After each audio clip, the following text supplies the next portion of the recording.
Chapter 1. Burdened by debt upon awakening, Qin Lu found himself as a lowly cultivator in Wujifang. The original owner of this body possessed no background, no cultivation, no savings, and was deeply in debt. This left Qin Lu feeling utterly despondent. Fortunately, he had awakened a unique attribute panel that allowed him to enhance his proficiency through cultivation. The seemingly mundane basic spells could transform into formidable skills after leveling up. Suddenly, a series of urgent knocks echoed at the door, shattering the tranquility of the morning. "Open the door. Let me in." The coarse and frantic shouts were far from friendly, even startling the little dog that had been barking. This commotion drew the attention of several early rising cultivators, who turned their gazes in unison towards the ruckus. Upon seeing the shabby house, their expressions shifted to one of realization. It's another visit for Qin Lu. Just how much does that guy owe? Who knows? But that fellow is lazy and addicted to gambling. I heard he owes over 200 spirit stones at the Jishan shop. TSK. It's only a matter of time before someone beats him to death out in the wild. They exchanged gossip and chuckles, watching the burly man continuously pound on Qin Lu's door, whispering amongst themselves. Listening to the relentless knocking, Qin Lu dared not make a sound and could only gaze up at the wooden beams of the ceiling, feeling utterly at a loss. What do they want from me? It's not my debt. Qin Lu was not of this world. Just 2 days prior, he had mysteriously crossed over to this strange land, inhabiting the body of a middle-aged man who had met a tragic end in his home. After absorbing the original owner's hazy memories, he gained a general understanding of this world and the body he now occupied. This was a realm of cultivation, a splendid and fantastical world teeming with countless powerful cultivators. Some could traverse the heavens and the earth, moving mountains and filling seas. Others transcended the mundane, living in tandem with the heavens. It was truly a vibrant spectacle. Yet, none of this mattered to him, for his cultivation level was woefully inadequate. This body, now 35 years old, possessed merely the meager cultivation of the second layer of Qi refinement. Furthermore, he was not a disciple of any prominent sect or esteemed lineage, but rather a destitute wanderer who had fortuitously stumbled upon cultivation techniques. Without power, background, or support, and burdened by age and low cultivation, all signs pointed to him being a true underdog in the world of cultivation, a mere ant in the grand scheme. Had it been merely this, Qin Lu might have resigned himself to fate, for how many formidable figures were there waiting for him to cross over? He had initially intended to tread carefully and strive for a peaceful existence in this perilous world. However, the original owner, sharing his name, was a most reprehensible individual. Not only was he a slave to gambling, deceitful and cunning, but he was also a sluggard, steeped in vice, laden with debt, and surrounded by a host of enemies. Just 2 days after traversing into this new realm, Qin Lu found himself besieged at his doorstep by relentless creditors, forcing him to remain confined within his abode. Consumed by trepidation, the incessant pounding echoed through the air. "Open the door. If you don't repay your debts, I swear I'll annihilate your entire family." The fervent knocks continued, interspersed with a barrage of vile curses aimed at the original owner of the house. Though the insults were harsh, Qin Lu feigned deafness, knowing full well his own capabilities fell short, and he was in no position to assert his innocence. For the past couple of days, he had weathered this storm by maintaining silence, controlling his breath to create the illusion of an empty home, and soon enough, the debt collectors would depart. However, this time, he had clearly underestimated the temper of today's visitor. With a resounding crash, the flimsy door was kicked open, splintering into a myriad of shards, and the rudimentary barrier meant to conceal his presence was effortlessly dismantled. Startled, Qin Lu sat upright, only to behold an imposing figure. A burly man towering nearly 6 feet tall, swaggering through the entrance. His face was a mask of fury, veins bulging ominously as he strode purposefully toward Qin Lu. This man was Feng Hu, one of his debt collectors. "Hey, wait!" Qin Lu exclaimed, his face paling as he sprang to his feet, gesturing frantically. "You son of a Qin Dazue, have you gone deaf after all this time? You owe me money, and you're playing dead?" Feng Hu closed the distance, seizing Qin Lu by the collar with a vice-like grip, lifting him effortlessly above his head, spitting venomous words as he raged. Feeling the iron grip at his throat, Qin Lu was filled with panic. He had never encountered such a predicament before. "Brother Hu, spare me. I was in a deep slumber and didn't hear the knocking." "Stop your nonsense," Feng Hu bellowed, interrupting him. "Now, immediately, repay me." Seeing the murderous glint in Feng Hu's eyes, Qin Lu understood the importance of yielding to the moment, hurriedly acquiescing. Yes, I will repay you right away, but you must let me down first." Upon hearing this, Feng Hu let out a cold huff, releasing his grip and allowing Qin Lu to descend back to the ground. "I lent you 20 spirit stones. Now, a month has passed, and with interest, you owe me 35 in total. Is this a joke? You're charging me usury, Qin Lu exclaimed, astonished as he gazed at Fang Hu. What usury? This is all documented in black and white. Do you intend to default on your debt? Fang Hu retorted, producing a piece of paper from his pocket. As Qin Lu scrutinized the document, he saw that it indeed corroborated Fang Hu's claims. With his name and fingerprint clearly affixed at the bottom, a wave of frustration surged within him. How could someone dare to lend such exorbitant interest? Raising his gaze cautiously to meet the fierce Fang Hu, Qin Lu realized he could no longer evade this predicament and could only nod in reluctant acceptance. Indeed, if he does not repay the money soon, he might very well be torn apart on the spot. This is not a society characterized by prosperity, democracy, civilization, and harmony. Conflicts leading to life-and-death struggles are commonplace, and acts of murder and arson are hardly exceptional. After spending the past 2 days absorbing the fragmented memories of the original owner, Qin Lu now harbors a sense of trepidation towards this world. In order to survive, he must resort to mere existence. He turned and walked slowly to the bed, lifting the mat to carefully retrieve a gray cloth bag from a hidden corner between the floorboards. With utmost caution, he opened the bag to reveal dozens of irregularly shaped silver stones. Alas, these 50 spirit stones constitute his last remaining assets, Qin Lu sighed. He had recalled this hidden stash of savings during his nocturnal contemplation of memories, seemingly left by the original owner as a means of survival. He had originally intended to utilize these spirit stones to engage in small ventures and accumulate wealth. Yet, it appears that retaining them is no longer feasible. As Qin Lu reached for the spirit stones, intending to count out 35 to hand over to Fang Hu, he was astonished to witness the stones gradually vanishing from the bag. What is happening? He found himself at a loss. The stones continued to disappear without a trace. 1, 2, 5. Within mere moments, 30 spirit stones had vanished entirely. What on earth is going on? Before Qin Lu could comprehend the situation, an excruciating pain surged from his forehead, the intensity of which compelled him to cry out in agony. Clutching his head, he was besieged by a buzzing in his ears, and his vision began to blur. Hey, you, have you found the money yet? Fang Hu's irritated voice echoed from behind him. However, Qin Lu was far too preoccupied with his agony to respond, merely howling in distress. Fortunately, the pain, though swift in its onset, subsided just as quickly. Within 10 seconds, the torment began to diminish. Before he could ponder this anomaly, he noticed the light before him twisting, and soon a translucent screen materialized in his view. Upon closer inspection, he saw the following displayed. Name, Qin Lu. Lifespan, 35, 102 years. Cultivation, Qi Refinement Level 2, 60, 100. Technique, Xianyang Method, Entry Level 82. 100. Skills, none. Talent, none. Qin Lu stared at the panel in astonishment. What is this? He could not help but rub his eyes, realizing that the transparent screen remained before him. Is this a game interface? A golden finger? Has it been activated by his recent contact with the spirit stones? Qin Lu speculated internally. Hey, have you found the money or not? Fang Hu smacked Qin Lu's shoulder from behind. The sudden impact jolted Qin Lu from his stupor, causing the panel to vanish. Qin Lu rose to his feet and turned to meet Fang Hu's gaze. Noticing no unusual expression in his eyes, he couldn't help but mutter to himself. It seems this panel is visible only to me. What are you staring at? Pay up. Fang Hu pushed Qin Lu's shoulder once more. Upon hearing this, Qin Lu hastily handed over the gray cloth bag he held, casting a cautious glance at him. After the disappearance of 30 spirit stones, the bag now contained only 20, which was insufficient for settling the debt. He wondered if Fang Hu might lose his temper.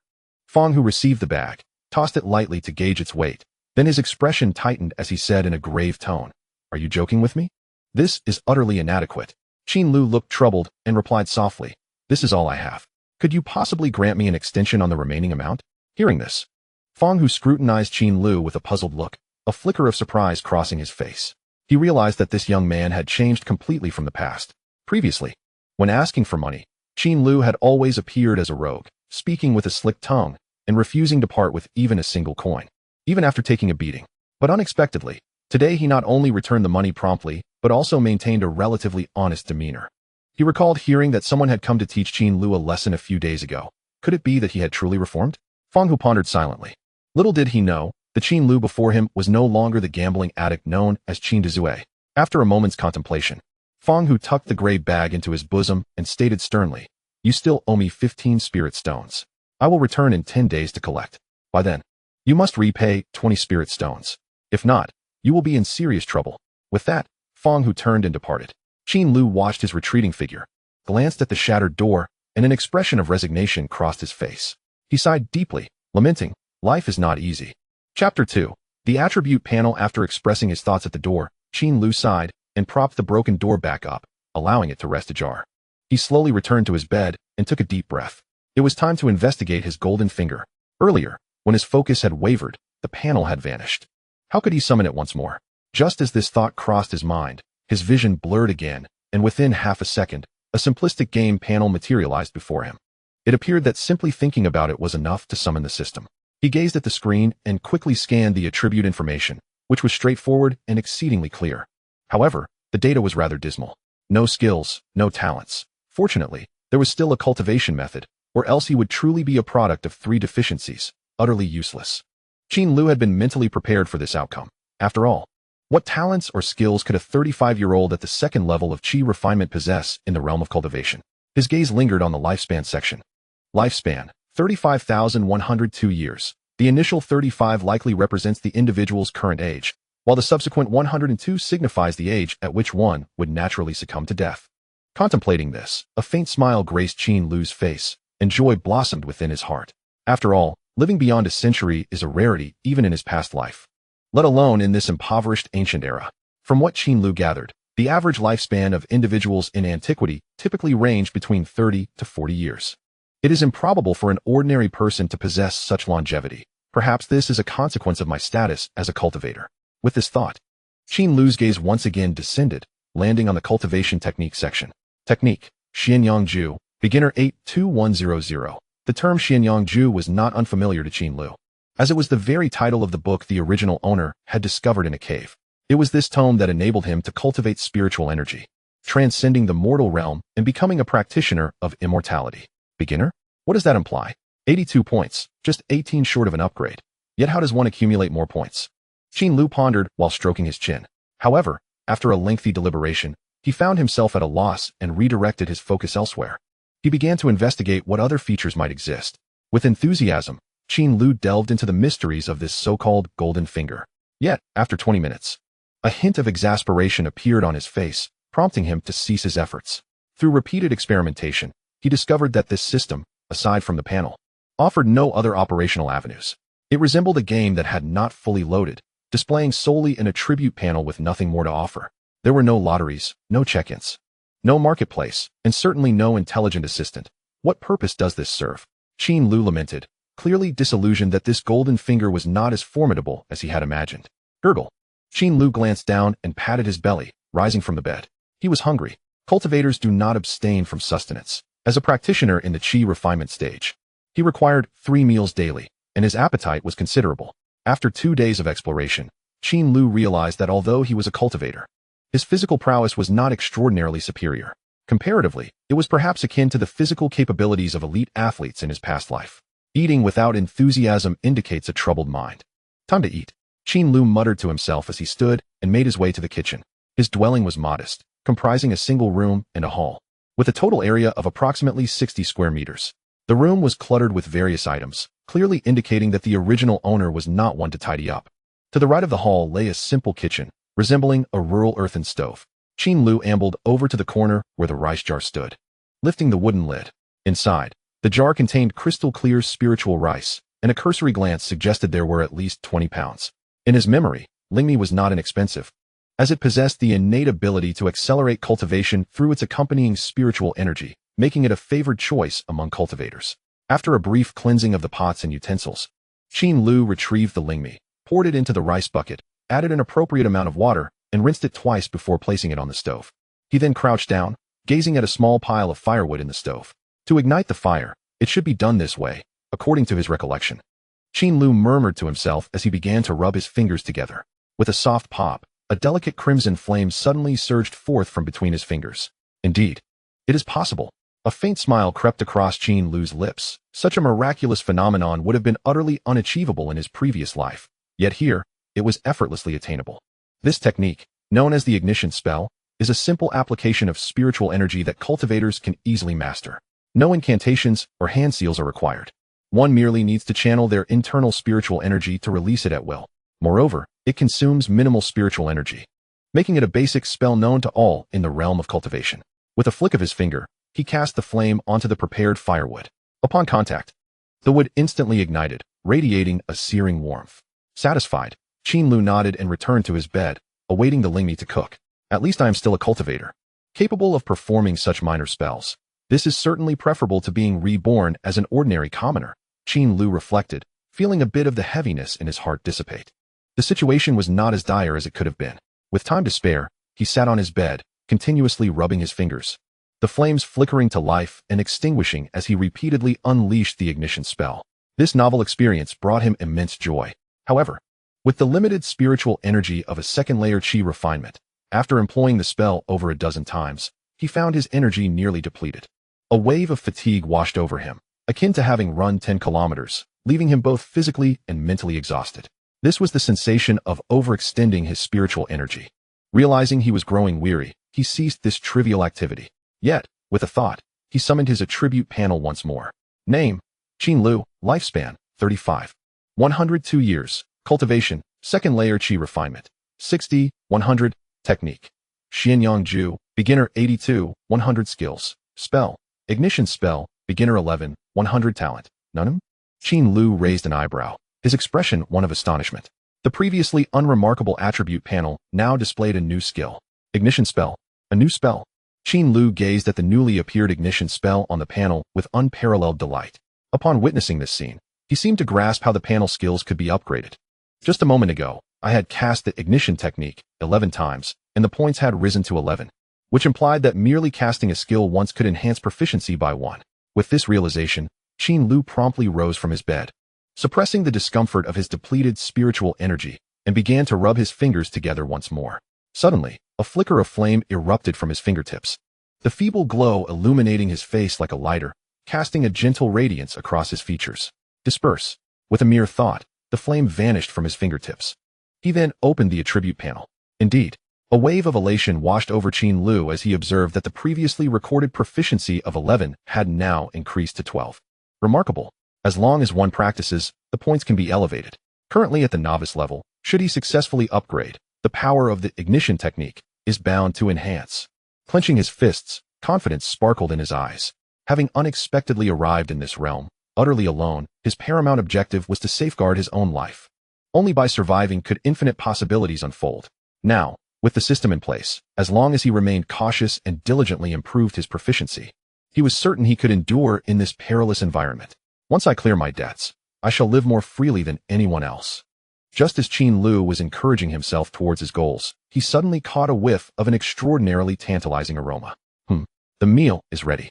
Sensing the delicious scent, Qin Lu rubbed his belly and approached the stove, lifting the lid of the wooden barrel. How delightful!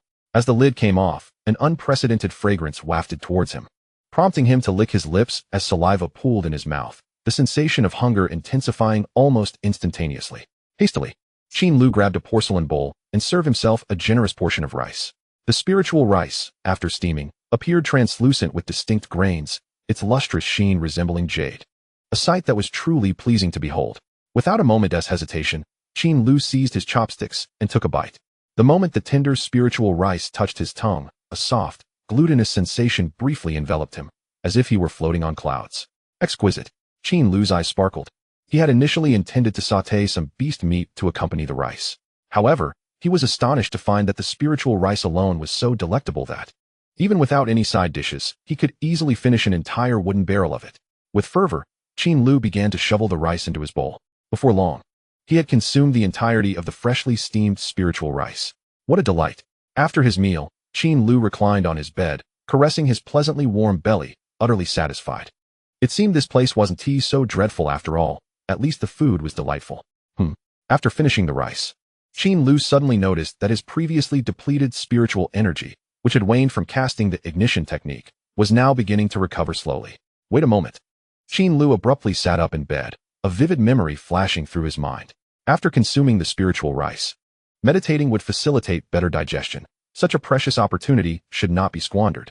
With this thought, Qin Lu swiftly rose and approached the sole yellow cushion in the room.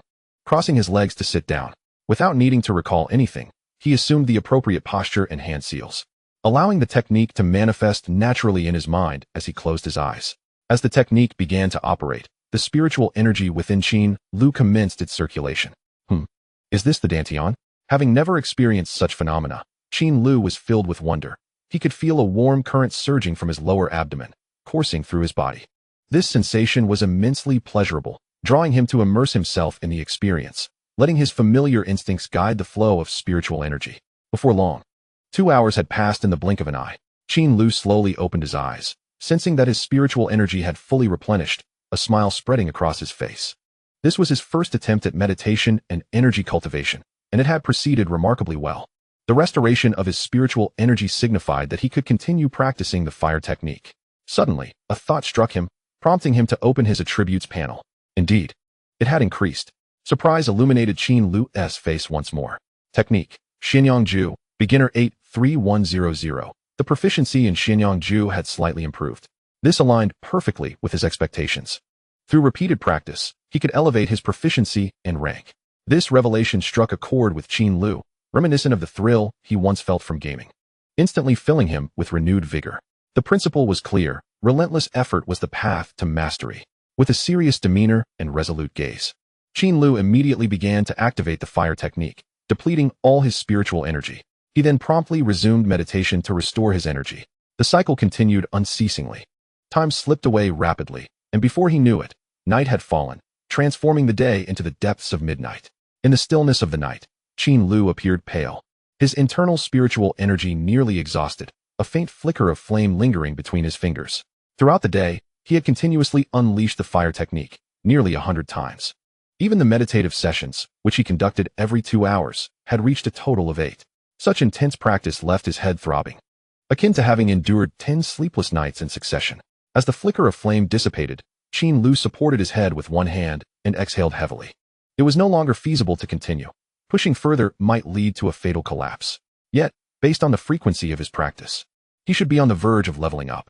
Calculating the repetitions, the proficiency of the fire technique had indeed reached 100. With renewed determination, he summoned the attributes panel once more, silently manifesting before him. Name: Qin Lu.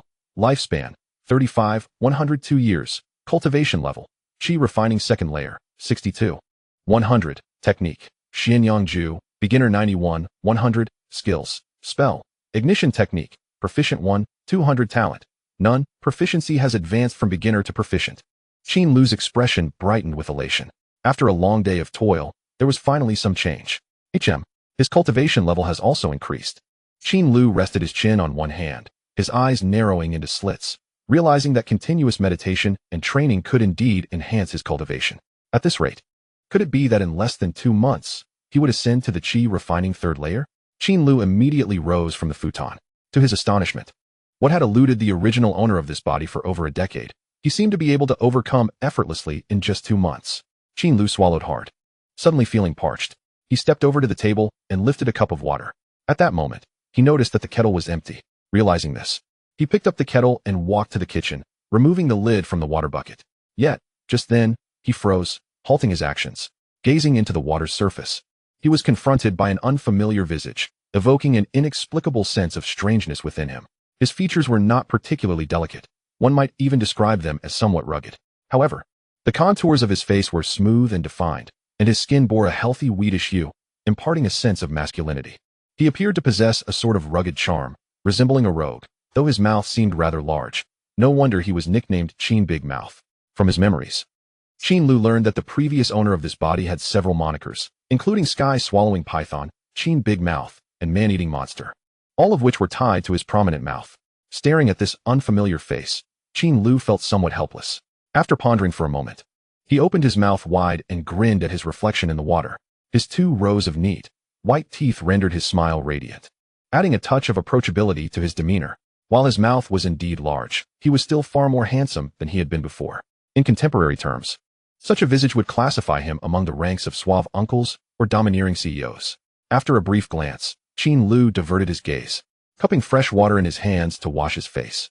A splash of water revived him slightly. He then scooped some water from the kettle and drank directly from the spout. The refreshing liquid elicited a soft sigh of contentment from Qin Lu. Standing still, feeling a subtle restoration of his spiritual energy, Qin Lu raised his right hand and rubbed it slightly. Suddenly, a flame erupted from his fingertips, radiating brightness. What had begun as a feeble flicker transformed into a small fireball, nearly the size of his fist, its potency evidently amplified. This was the proficiency level of the ignition technique. Qin Lu, filled with delight, couldn't resist the urge to fling the fireball from his right hand, hurling it forcefully to the ground. Bang! A soft sound echoed in the air. The earthen ground was immediately struck, creating a small pit, with singed edges charred by flames. Such power is not insignificant. Observing the pit below, Qin Lu felt a sense of pride, yet as his gaze gradually ascended, his expression slowly deteriorated. For he beheld the shattered, ajar wooden door. After Fong, who had kicked down the door yesterday morning, he merely propped it up without making any repairs. Now, it was evident that the latch had snapped, and a conspicuous hole marred the door panel. Qin Lu shook his head, muttering helplessly, "If someone comes knocking for debts tomorrow, there will be no escape." Chapter 4. Meager inheritance. Gazing at the dilapidated door, Qin Lu felt overwhelmed, slightly parting his lips, yet ultimately stifled the urge to curse. The wooden door could indeed be repaired easily, simply requiring a new panel and crossbeam. However, the array designed to conceal one's presence at the entrance posed a challenge. Without the array, even if the door were intact, anyone probing with spiritual energy would effortlessly discern his presence within, leaving no obstacles to shield him. Thus, the key issue was not merely fixing the door, but rather reinstalling the small array for concealing his aura. What should I do if someone comes to demand repayment tomorrow? This question flashed through Qin Lu's mind, prompting him to glance down at his clenched fist. Should I confront them? Resort to violence to refuse repayment? No. This thought, barely formed, was swiftly dismissed. In his recollection, his creditors were formidable, most being at the mid-stages of Qi refinement, specifically between the 4th and 6th layers. Against them, a mere 2nd-layer Qi refinement cultivator like himself would hardly present a challenge, and a reckless confrontation could easily lead to severe injury or death. Should I flee? That too was not an option, as the outskirts of the market were teeming with demon beasts and lurking spirits. Without fellow cultivators to accompany him, he would likely meet a grim fate in the wilderness before traveling far. Qin Lu shook his head, dismissing that notion as well. What if I use other valuable items as collateral? This thought suddenly illuminated his mind, and he promptly turned to search through his dwelling. After rummaging through various belongings for nearly half an hour, Qin Lu cataloged all the valuable items within his home, excluding mundane items such as pots, pans, tables, and chairs. The items of worth included over 20 pounds of spirit rice, 3 pounds of raw demon beast meat for low-grade talismans, a complete set of exquisite gambling tools, a low-grade yellow-tier sword, 2 pills, and over 20 pounds of gold. Additionally, there were 3 antiquated books: Introduction to Talisman Crafting, Xianyang Technique, and Basic Spell Cultivation Methods. Staring at these possessions, Qin Lu delved into his memories, assessing their respective values. The value of spiritual rice and beast meat is abundantly clear, amounting to approximately 5 or 6 spiritual stones.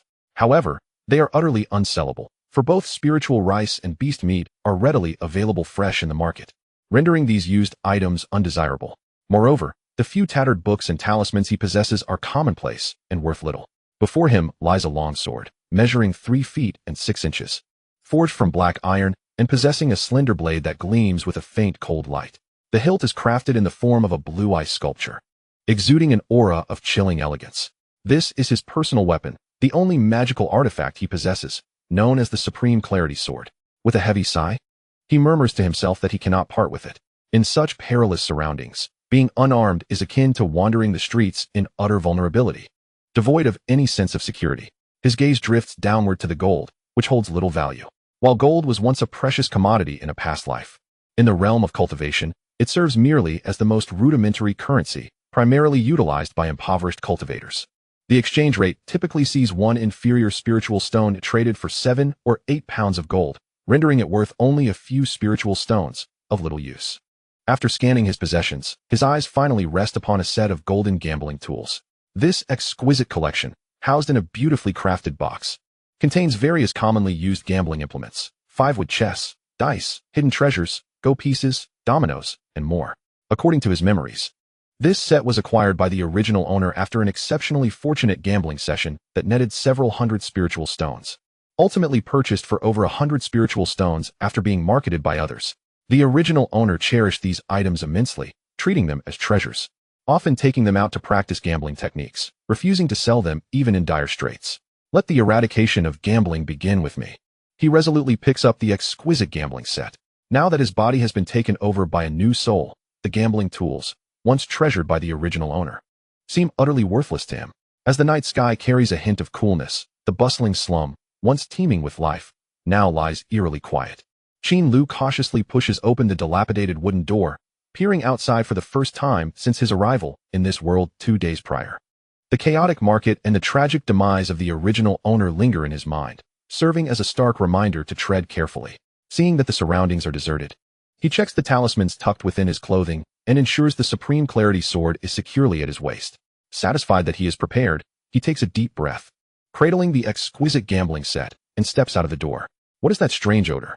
The moment he steps outside, an unpleasant stench of urine assaults his senses, mingled with the foul smell of excrement, nearly causing him to retch. What on earth is this? Are these people truly relieving themselves in public? Is there not a single restroom available? Ugh, ugh.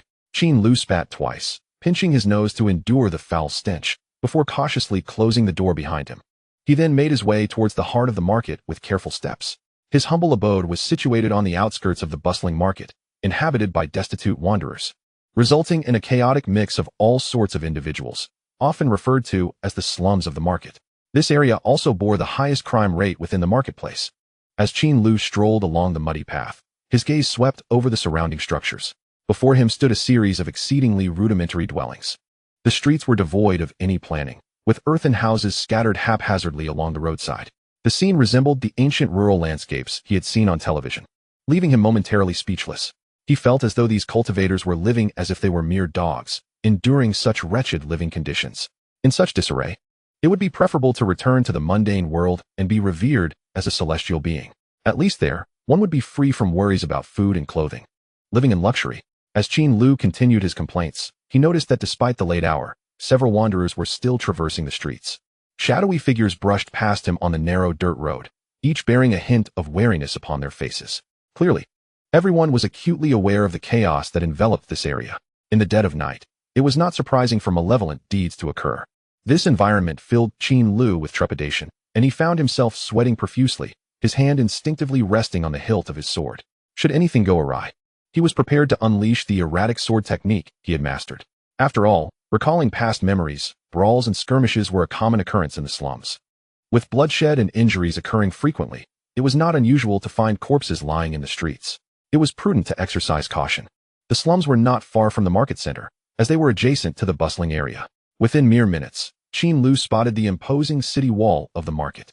The tall, gray-white wall rose about 4 meters high and stretched for several hundred meters, punctuated by a 2-meter-wide opening for pedestrians to pass through. Above the wall, a translucent luminous dome encompassed the entire market, clearly indicating the presence of a protective formation. The market was a bastion for cultivators, within which one could exchange their spirit stones for a myriad of goods, including magical artifacts, elixirs, refining materials, herbs, talismans, and materials from mystical beasts. Truly a treasure trove of resources. The place where Qin Lu resided was known as Wujifang, a transit market nestled on the periphery. As he approached Wujifang, the rancid odor of the slums began to dissipate, causing Qin Lu's brow to relax. Once he had sufficient wealth, he vowed to move into the market. Life in the slums was simply untenable. Alas, he had not anticipated that upon arriving in this otherworldly realm, he would still bear the burden of housing prices. There were no guards stationed at the entrance of the market, allowing people to come and go freely. As the number of surrounding cultivators increased, Qin Lu focused his mind, feigning calmness as he lowered his head and joined the flow of people entering the market. Upon passing through the archway, he beheld the detailed scenery of the marketplace. His gaze began to sweep across the familiar yet strange streets before him. Within the market, the cobblestone pavement gleamed with cleanliness, while shops lined both sides of the street, offering an array of goods. However, it was now the early hours of the morning, and many shops had already closed, lending an air of desolation to the surroundings. Curiously surveying his environment, Qin Lu noted that this place bore little difference from the ancient cities he had seen on television. Clutching the exquisite gambling set in his arms, he recalled memories from his mind and began to walk down one of the side streets. This set of gambling equipment was something he had acquired at a casino. If sold back there, it might fetch a decent price. Yet, burdened with substantial debts, Qin Lu was hesitant to set foot in a casino, especially since 8 out of 10 of his debtors were also gamblers, making the likelihood of encountering them alarmingly high. To avoid unnecessary complications, he resolved to visit a pawn shop to sell this useless collection. After a lengthy and winding journey, he soon arrived at his destination. Observing the sign that read Exchange Pavilion, he glanced around to ensure no one was watching before stepping inside. Chapter 5. The Cultivator's Market. The pawn shop exuded an antique charm. Upon entering, he was greeted by a tall counter, above which was a railing that obstructed the view. At that moment, a young attendant was dozing off at a small opening in the railing. Qin Lu curiously scrutinized the scene for a moment before approaching the counter, saying, "Young man, wake up, I wish to pawn something." His words jolted the sleepy attendant awake. Rubbing his eyes, he regarded Qin Lu with mild annoyance, then yawned lazily, asking, "What do you wish to pawn?" A rare and exquisite set of redwood toys depicting the dragon and phoenix, highly praised even by men, Qin Lu replied softly. "What a load of nonsense." The attendant eyed Qin Lu with suspicion. "It's the dead of night, and you seem rather furtive. Surely, it's not something of good repute?" "Absolutely legitimate. It is my own collection," Qin Lu hastily clarified, extending the gambling set through the small opening. The attendant accepted it without further ado, beginning to examine various gambling tools. After a moment, he lazily inquired, "So, do you want a live pawn or a dead pawn?" Qin Lu's eyes flickered as he asked, "How much is a live pawn, and how much is a dead pawn?" This item isn't worth much and serves no practical purpose, yet its craftsmanship is commendable. A live pawn can fetch 30 spirit stones, while a dead pawn is 50. Upon hearing the prices, Qin Lu's lips twitched in disbelief. He hadn't anticipated the pawn shop would be so unscrupulous. He recalled that the original owner had purchased it for 180 spirit stones. Yet here it was reduced to a mere 50, and that was for a non-redeemable dead pawn. Well then, which will it be? A live pawn or a dead pawn? The attendant tapped the counter lightly, awaiting his decision. Qin Lu gazed at the exquisite collection before him, his heart brimming with the sensation of having been duped.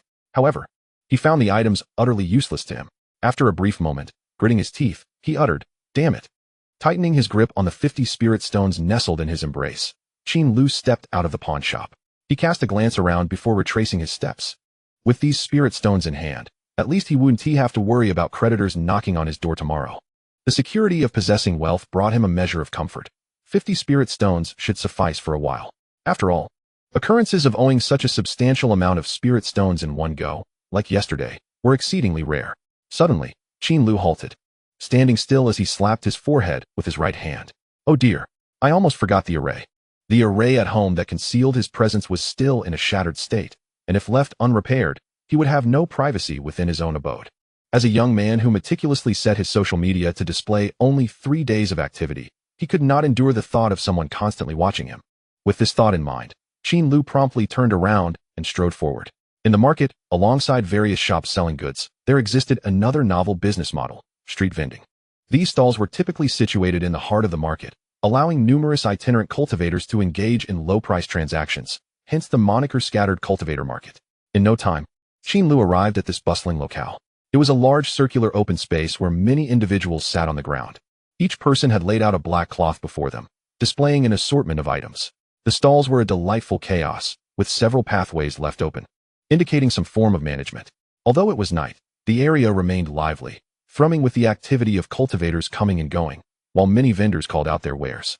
"Young brother, this is a meticulously crafted, swift-step talisman. It can propel you forward in an instant, a splendid tool for escape. Just 5 spirit stones each. Come take a look. Freshly sourced beast meat. First-tier spirit beasts, 6 pounds for 1 spirit stone. A bargain on a life-bound weapon. Demon Bane sword. Remarkably effective against malignant spirits and demons. The highest bidder wins." The calls of the vendors echoed continuously, far more entertaining than the subdued shops, piquing Qin Lu's curiosity as he began to amble forward to inspect. After a casual stroll, he encountered numerous intriguing items, including talismans, magical instruments, collectibles, materials, books, and food. He noticed that the prices of goods at each stall fluctuated, some being exorbitantly priced while others were remarkably cheap, a true test of discernment. Goodness, they truly have everything here. It feels somewhat reminiscent of a countryside market, Qin Lu mused quietly to himself. After a leisurely perusal, he began to consciously seek out vendors selling talismans. Before long, he found himself standing in front of a talisman stall. "Friend, how much are your talismans?" The stall owner, noticing the visitor, greeted him warmly with a wave of his hand, cheerfully replying, "What kind of talisman does my friend wish to acquire?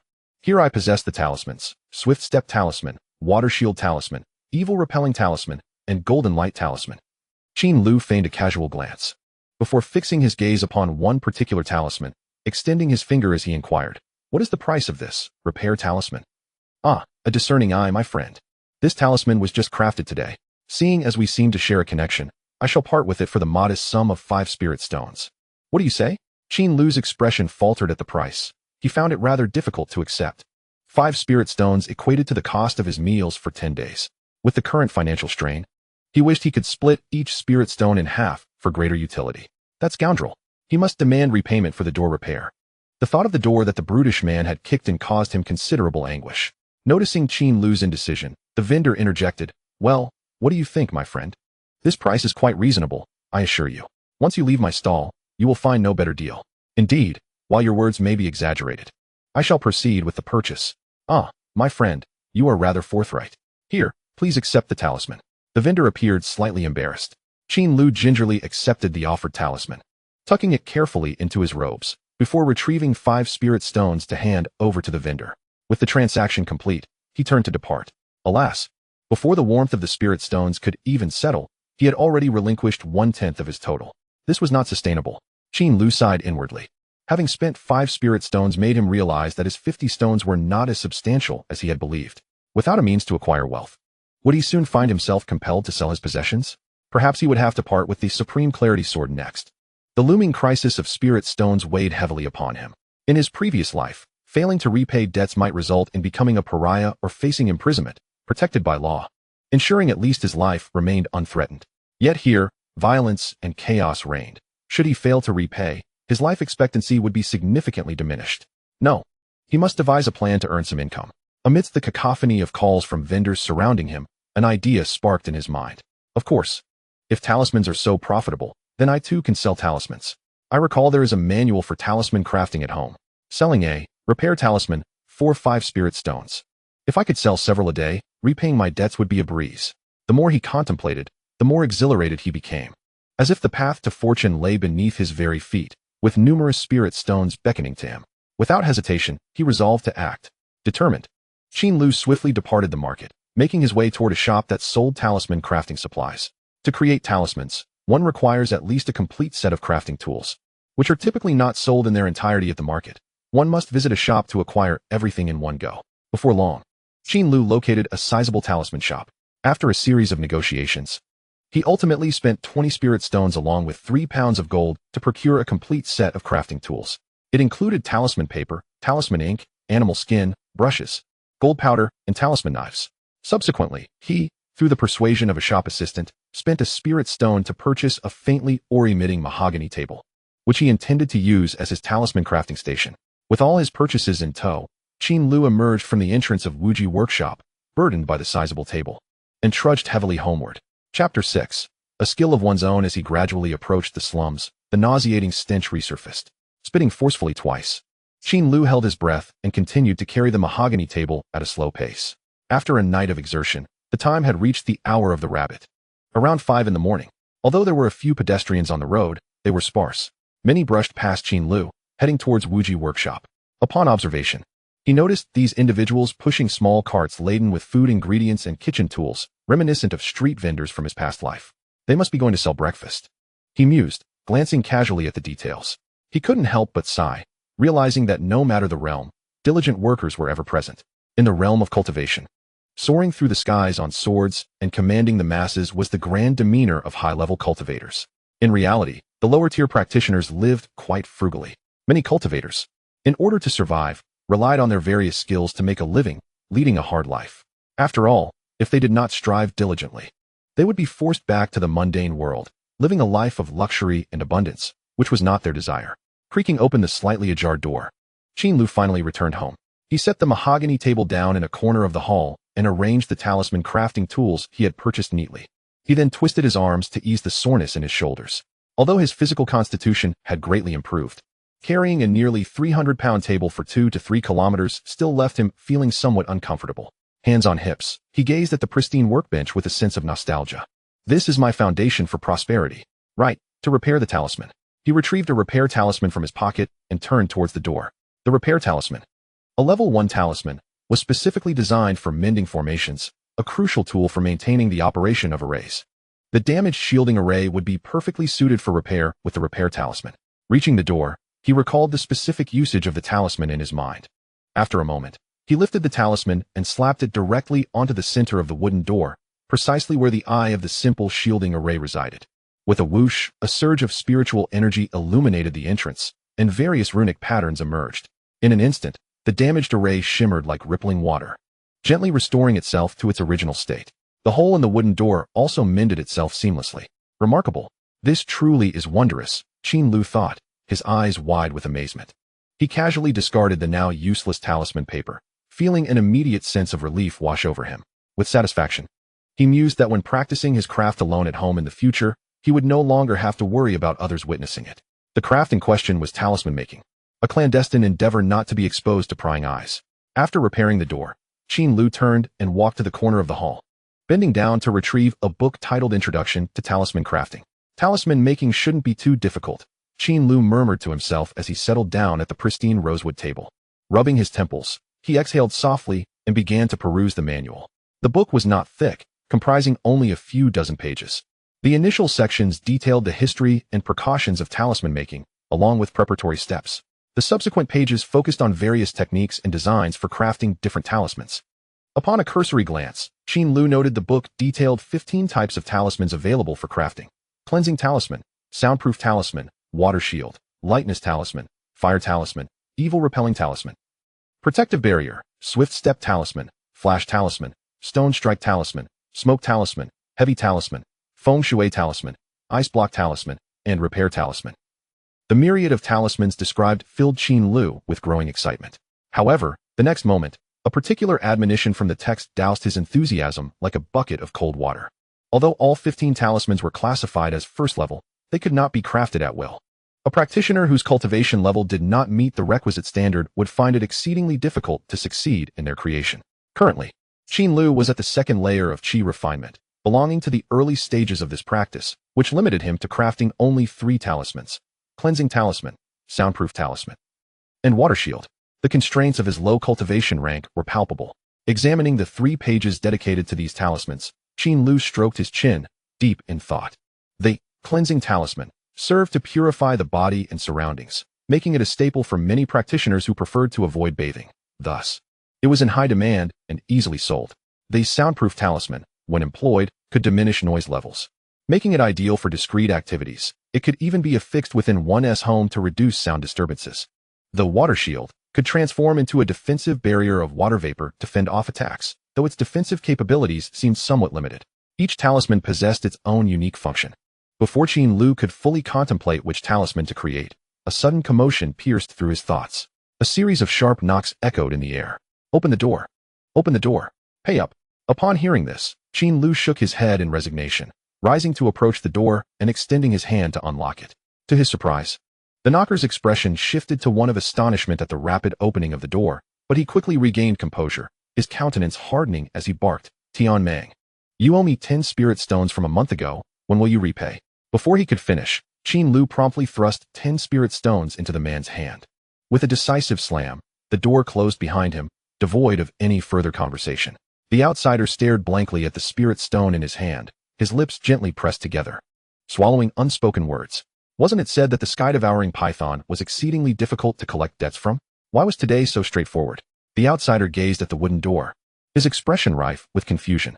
Having swiftly resolved his debts, Qin Lu returned to his mahogany desk, his resolve now solidified. What use were soundproofing and cleansing talismans? Only the life-saving water shield was truly dependable. After all, life itself was paramount. With clarity of thought, he decided to forge the water shield. Without delay, Qin Lu meticulously noted down the key difficulties in crafting the talisman before proceeding to gather various materials.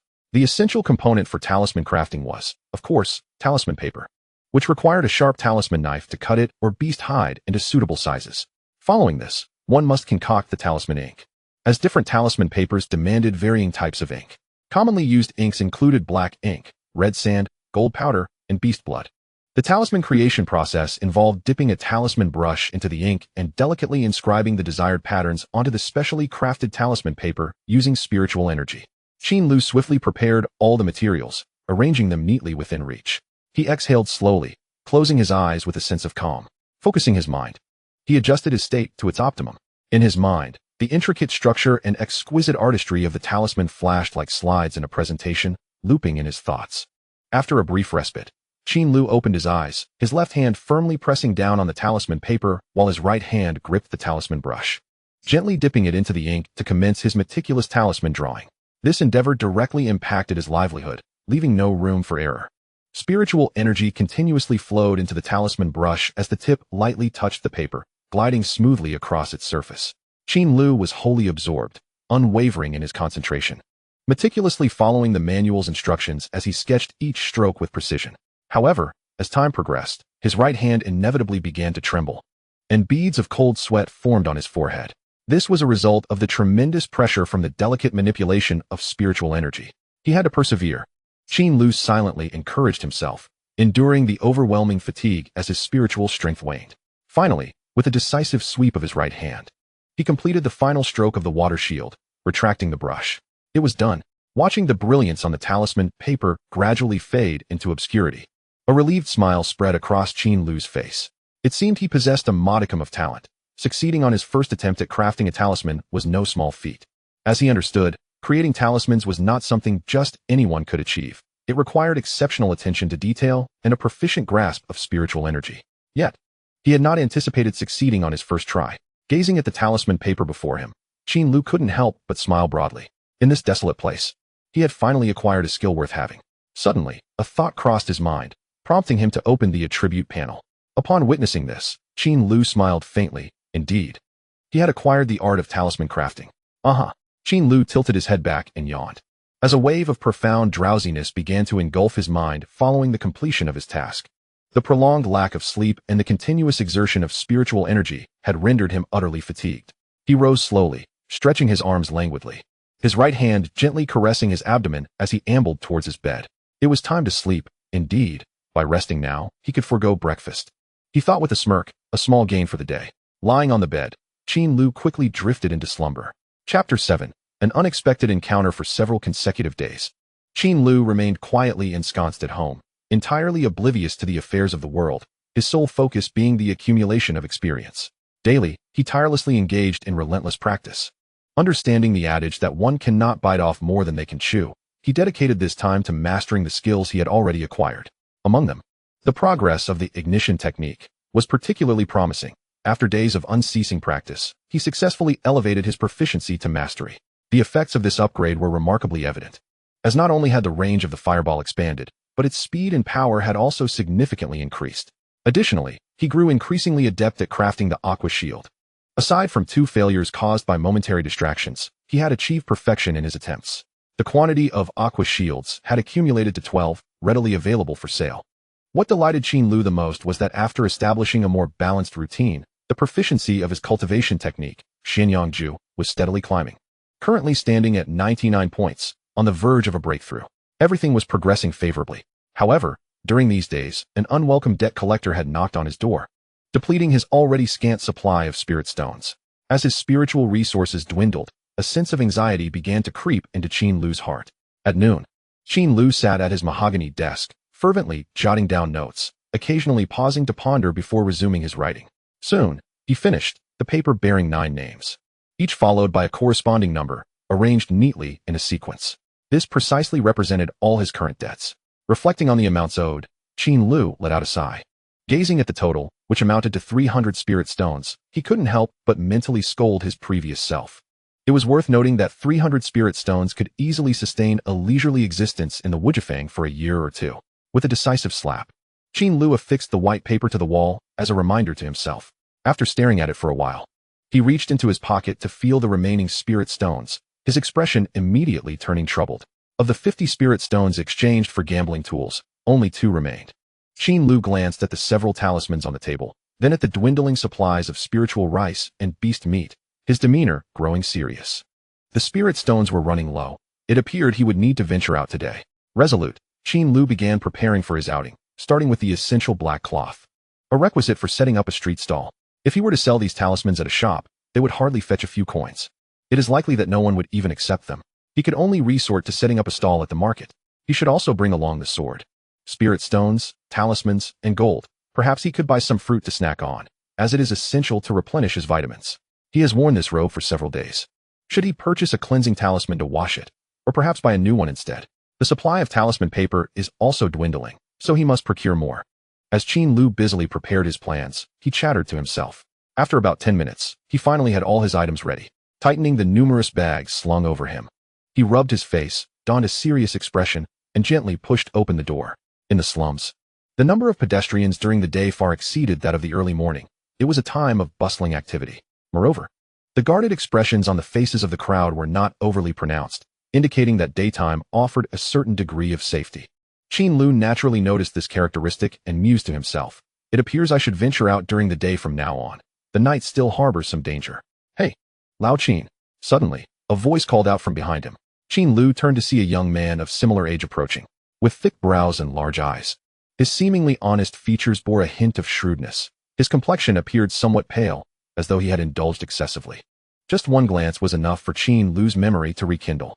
This individual was Chun Wan, one of the few dubious friends the original owner had in the slums. Long time no see. I thought you were dead, Chun Wan exclaimed as he approached and clapped Qin Lu on the shoulder, his expression brimming with excitement. Qin Lu, feeling no sense of camaraderie, could only respond vaguely. Yes, I've been in seclusion lately. In seclusion, my foot. I know you too well. Qin Wan scoffed. Then, glancing around warily, he lowered his voice. I've heard that many people have been looking for you to collect debts. Are you on the run? Where have you been hiding? Just staying at home, Qin Lu replied. Then aren't you getting beaten up every day? You don't have the money to repay them, do you? Not really. Oh, by the way, I have things to attend to. Let us catch up over tea sometime. With little desire to engage further, Qin Lu hastily quickened his pace to bid farewell. The original owner had a notorious reputation, and his friends were of the same ilk. Qin Lu wished to avoid entanglements with them. How strange, Chun Wan thought, watching Qin Lu's retreating figure. A look of confusion spread across his face. Why does Lao Qin seem like a different person? After parting ways with Chun Wan, Qin Lu lowered his head and cautiously entered the marketplace, hurrying toward the scattered cultivator market. In stark contrast to the sparse stalls in the early morning, the market was now a cacophony of voices, bustling with activity. The din was so great that Qin Lu nearly felt as if he were at a concert.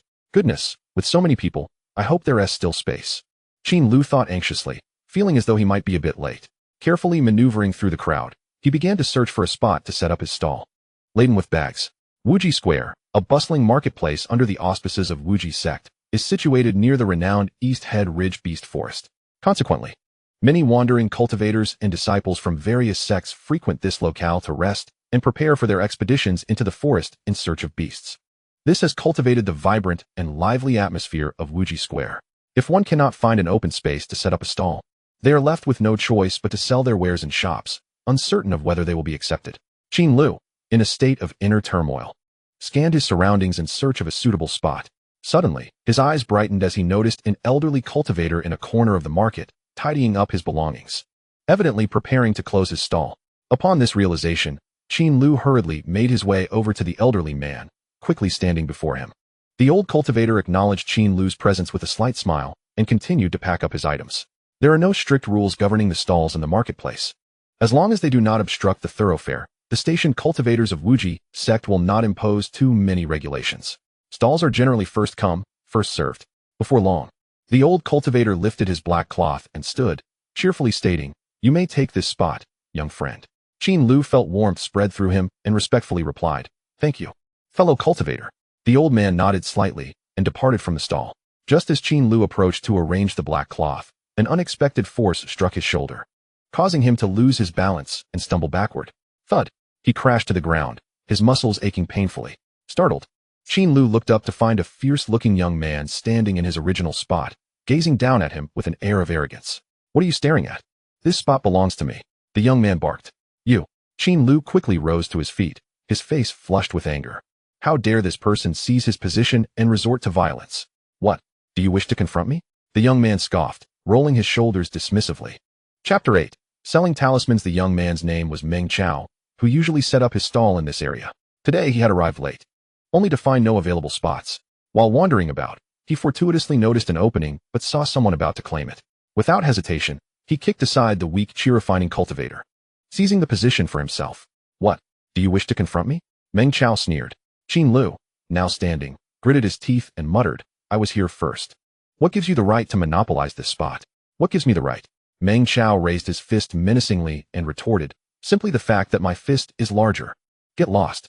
Their altercation drew the attention of several nearby cultivators, who turned to watch with expressions of intrigue. Qin Lu glared at the audacious young man who had usurped his position, his frustration boiling over with countless impulsive thoughts racing through his mind. Yet, in the end, reason prevailed within him. He could sense that this individual's cultivation had reached the later stages of qi refinement. Should a confrontation arise, he would undoubtedly find himself at a disadvantage, perhaps even subjected to further humiliation. A wise man does not suffer losses in front of others. In this chaotic world, one must proceed with caution. With a silent resolution, Qin Lu decided not to linger any longer. He stepped forward to retrieve his black cloth and hastily bowed his head, departing from the area. Yet, before leaving, he committed the young man's appearance to memory. He would certainly seek to reclaim his dignity when the opportunity arose. Do not underestimate the youth, nor the impoverished middle-aged. Qin Lu steeled himself inwardly. His display of timidity, however, drew scornful laughter from Meng Chao and several onlookers, who pointed and whispered about his retreating figure. Once he left in embarrassment, Qin Lu resumed his search for an appropriate stall location within the bustling market. Soon, he successfully identified an unoccupied corner and, after a careful observation, hurriedly set up his black cloth. He then arranged his crafted water qi shield talismans upon the cloth, securing them with small stones to prevent them from being blown away by the wind. Finally, he produced a wooden sign with the prices written on it from his bundle and placed it beside his stall. Water qi shield, 2 spirit stones each. Firm on the price. After completing all the preparations, Qin Lu let out a sigh of relief. Noticing a fellow cultivator setting up a stall nearby, he pondered for a moment before warmly greeting, "Esteemed friend, it seems we are fated to share this market today." His voice caught the cultivator's attention. The man turned to glance at the talismans Qin Lu was selling, then scoffed dismissively, turning back without a word. This indifferent reaction left Qin Lu feeling quite awkward, momentarily freezing his smile. After a brief pause, he inwardly cursed, "Tsh, what an act." Seeing such a demeanor, Qin Lu chose not to make a fool of himself any further. Instead, he settled into a comfortable position on the ground, eagerly awaiting customers. The market was teeming with people, and despite his stall being situated on the periphery, numerous passers-by strolled by. Before long, an elderly cultivator approached. The man appeared to be in his 60s or 70s, yet his complexion was rosy, and he seemed quite vigorous. After a cursory glance at Qin Lu's stall, he inquired directly, "Is this all you have? Just the water qi shield? No other talismans?"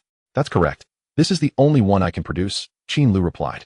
"Well, it seems you are the sole seller of a single talisman in this entire market. How pitiful. How do you expect to get by?" The old cultivator chuckled, provoking a moment of silence from Qin Lu. The elderly man continued, "If you wish to diversify your offerings, it simply requires practice." Feeling slightly embarrassed, Qin Lu offered a sheepish smile, "I am currently honing my skills." The old cultivator shook his head in resignation and said, "Very well. I will take 1 water qi shield. Judging by your craftsmanship, your fundamentals seem quite solid." Qin Lu's eyes brightened at this praise, and he promptly picked up a talisman, presenting it to the elderly cultivator with both hands. The old monk spoke little, casually tossing aside 2 spirit stones before turning to leave. Feeling the weight of the stones in his palm, Qin Lu's heart raced with excitement. This was his inaugural transaction, and it had garnered recognition. He couldn't help but reflect on the significance of his recent tireless efforts. These 2 spirit stones were a testament to his hard work. The path to fortune begins with a single step. He feigned nonchalance as he glanced at the vendors on either side, quickly stowing the 2 spirit stones in his pocket once he realized no one was paying him any heed. A wave of satisfaction washed over him, alleviating the irritation he had felt from being usurped earlier. With the completion of his first sale, Qin Lu had officially commenced his venture, and before long, a second transaction was on the horizon. As the sun descended, the bustling market gradually quieted, with patrons beginning to disperse, many heading home for their evening meals. After an afternoon of diligent work, only 3 talismans remained in Qin Lu's possession, having sold 9 talismans and earned 18 spirit stones. Indeed, as Qin Lu had surmised, life-preserving talismans proved far more marketable than cleansing or soundproofing talismans. His observations throughout the day had led him to this conclusion, providing a clear direction for his future talisman crafting, a focus on combat-oriented designs. "These few won't sell today. I'll return tomorrow," Qin Lu murmured to himself, rubbing his stomach, which growled in protest from skipping lunch to set up his stall. After tidying up, he closed his booth and made his way home, having earned 18 spirit stones. With costs amounting to no more than 7 or 8, he could net a tidy profit of 10 spirit stones within just a few days. Truly a promising venture. In high spirits, as he passed several stalls, he generously spent a few spirit stones on some beast meat and spirit fruits. He then walked briskly toward the rice shop, as his household supply of spirit rice was dwindling and needed replenishing. Fresh beast meat was readily available at the market, as many unskilled cultivators risked their lives in the eastern ridge to procure materials from slain beasts in exchange for spirit stones. Thus, fresh beast meat was a daily commodity. However, spirit rice, which required cultivation in spirit fields and meticulous care from spirit farmers, was typically produced only by powerful sects, leaving solitary cultivators without access. Among the many spirit rice shops in the Wuji Square, 8 out of 10 belonged to the Wuji sect, effectively monopolizing the market. Upon arriving at the rice shop and glancing at the price tags on the mounds of spirit rice, Qin Lu felt a pang of regret. Premium spirit rice from the Wuji sect cost 1 spirit stone for 4 pounds. Considering his current appetite, consuming 1 pound a day meant a single spirit stone would last him only 4 days. Damn those capitalists for their profits, he cursed inwardly. The prices were indeed exorbitant. However, the spirit rice was something he could not forego. After a brief contemplation, Qin Lu retrieved 5 spirit stones. I would like 20 pounds of spirit rice, please. The clerk at the spirit rice shop replied in a rather indifferent tone, accepting the spirit stones and leisurely beginning to pack the rice.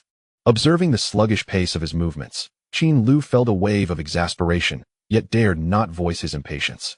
As it was a shop of the Wuji sect, the clerks were generally disciples of the sect, tasked with managing the business affairs of their order. Their demeanor was often haughty, and as the Wuji Square was considered their domain, Qin Lu was hesitant to provoke them. Fortunately, the disciple did not make things difficult. After a leisurely packing of the spirit rice, he handed it over to Qin Lu.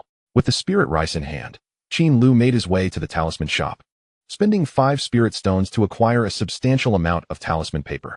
He happened to pass by a robe shop, but due to his limited finances, he merely cast a longing glance before reluctantly departing.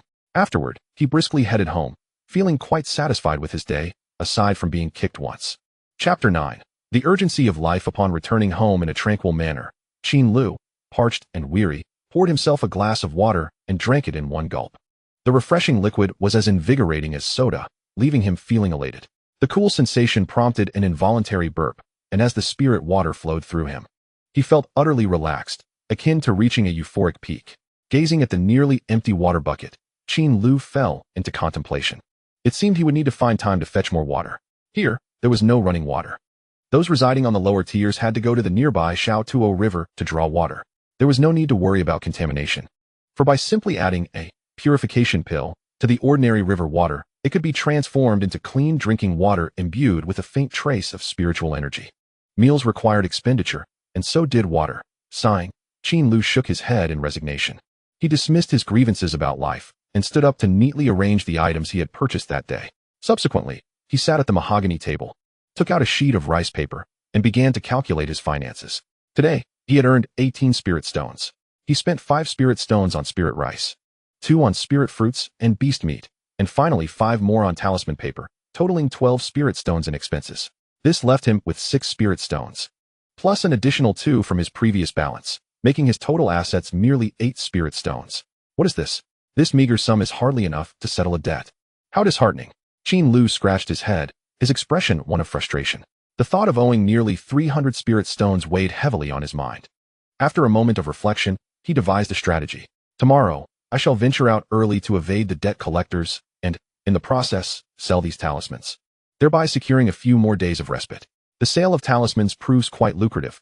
Each water shield costs a mere spirit stone to produce, and selling it yields a profit of 1 stone. I can craft 4 each day, which means I could earn at least 4 spirit stones daily. As long as I abstain from eating and drinking, from gambling and debauchery, heavens forbid, I have never engaged in such vices.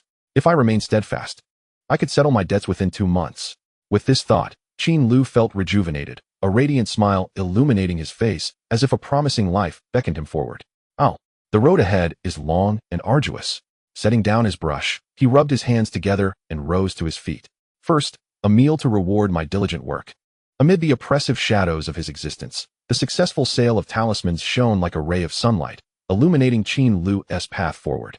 Thus, for dinner tonight, he extravagantly prepared 2 dishes as a reward for his labor. The tantalizing spirit rice paired with exquisite meat dishes greatly whetted his appetite, and in no time, he devoured all the food before him. Truly, the future holds promise. The universe remains uncertain. We are all dark horses in this race. As he lay on his bed, contemplating life after his meal, an unusual sensation suddenly stirred in his abdomen, compelling him to sit upright. Nature calls. His memory surged back, and without hesitation, He grabbed some tissue and stepped outside. When the Wujimen constructed the Wujifang, they established several latrines in the slums to cater to the needs of wandering cultivators. However, due to a lack of management, the conditions of these latrines became deplorable, reeking with a pungent odor that dissuaded many from using them, leading most to rely on chamber pots at home. Consequently, an incessant stench lingered throughout the slums. The original inhabitant, who frequently frequented gambling dens, had no chamber pot in his home. Now, faced with this sudden urge, Qin Lu had no choice but to seek out a latrine. Cultivators typically consume spirit water and spirit rice, thus their need to relieve themselves is infrequent. Qin Lu had been here for a week, and this was his first experience. Before long, he located a latrine, braving the foul stench to swiftly attend to his needs. Moments later, he emerged. Good heavens, it reeks terribly. I must move to the city center at the earliest opportunity. Holding his nose, Qin Lu reaffirmed his intention to relocate. Just as he stepped out, he was suddenly greeted by the youthful voice of a boy nearby. Hey, Qin Big Mouth, are you here to take a dump too?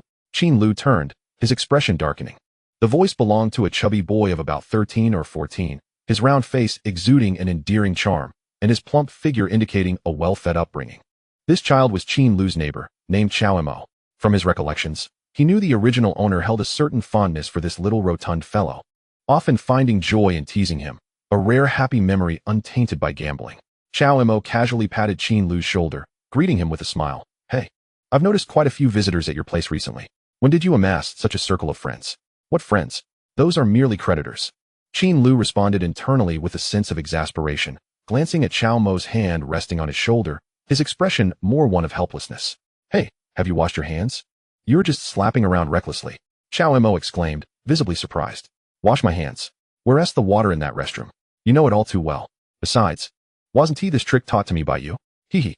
With a swift motion, Qin Lu swatted Chao Mo's chubby hand away and continued walking calmly. You really ought to wash your clothes. This lad's parents were hunters, known for their ruthless demeanor around East Head Ridge, and they had nurtured Chao Mo into this rebellious and mischievous character. Noticing Qin Lu's lack of banter, Chao Mo's expression turned peculiar. Yet he quickened his pace to match Qin Lu's, his chatter resuming. Hey, Lao Qin, you still Haven Tea told me when you got to know so many friends. Also, about that last time you mentioned taking me to the gambling house, does that still stand? By the way, about that incident when we spied on Widow Lu bathing and got caught, they blamed you as the mastermind. You won't hold that against me, will you? Qin Lu felt a wave of helplessness wash over him as he casually deflected Chao Mo's inquiries while hastening toward home. All right, when I find some free time, I'll take you to gamble. Upon reaching the door, he mumbled a vague reply before pushing the door open and stepping inside. Once inside, Qin Lu let out a gentle sigh, feeling a significant relaxation wash over him. He always harbored a sense of guilt when faced with the acquaintances of the original owner, rendering him hesitant to engage in prolonged conversation. Whether with Chun Wan or Chao Mo, was this a sense of guilt for occupying another's body? Shaking his head, Qin Lu approached a water bucket to wash his hands, then removed his robe, filling it with water and squatting down to wash it thoroughly. After a good half hour of diligent effort, he finally stretched his back, concluding the washing. After hanging the clothes to dry, he returned to sit on the bed, and with a thought, he summoned his attribute panel. Observing the panel, his emotions shifted rapidly. Currently, the proficiency cap for fire technique stood at 600 points, increasing by 100 each day, meaning it would take 6 days for an upgrade. Each successful talisman creation added 2 points to proficiency, while failure yielded 1. Thus, crafting 4 talismans a day would require over 10 days for enhancement. As for talismans, focusing on the careful creation of the water shield was paramount, as the others were of no use. Regarding spells, he flicked his finger, summoning a fireball the size of a soccer ball into existence. Feeling its warmth, he murmured, "This power seems sufficient, doesn't it? Should I explore other spells?" With a hiss, he extinguished the fireball, rising to his feet and strolling toward the mahogany table, gazing silently at the book titled Simple Spell Cultivation Method resting upon it. After a brief moment, he quietly seated himself and opened the tome. Chapter 10, Upgrading Techniques. Subtitled Basic Spell Cultivation Methods, was said to have been freely inscribed by a powerful sage for the benefit of the lower-tier practitioners within the realm of cultivation. It meticulously detailed various minor spells that could be practiced during the Qi refinement stage. The entire book was divided into 3 volumes, lower, middle, and upper, corresponding to the early, middle, and late stages of the Qi refinement phase. As a practitioner in the initial stage, Qin Lu held the lower volume in his hands. His sole combat skill, Fire Ignition Technique, was the very first entry listed. Fire Ignition Technique, primarily utilized for igniting kindling or lighting a pipe. It is an essential skill for those within the cultivation community. Method of use: circulate qi from the dantian and concentrate spiritual energy at the fingertips. Qin Lu was already quite familiar with this skill. He swiftly bypassed it and began to peruse other spells. After a thorough examination of the tome, he discovered that the spells available for the early qi refinement stage were rather limited. After discarding a few that were utterly useless, only 5 remained. 1. Flicking technique, a skill that allows one to launch projectiles using a flick of the fingers. Once mastered, it can be employed to hunt birds and small animals, a necessity for practitioners who often venture into the wild for hunting. 2. Illumination technique. When cast at night, it emits light akin to mundane lanterns and torches, illuminating the path in darkness. 3. Cutting technique. This technique reinforces the qi at the fingertips, enabling one to trim hair and nails. With sufficient practice, it can be wielded like a kitchen knife for culinary purposes. 4. Resonant voice technique. This enhances one's vocal projection, allowing for effective communication over distances and serving to deter wild beasts. 5. Gentle breeze technique. This grants the practitioner a lightness akin to a swallow, allowing them to effortlessly leap several meters with a mere touch of the toes to the ground.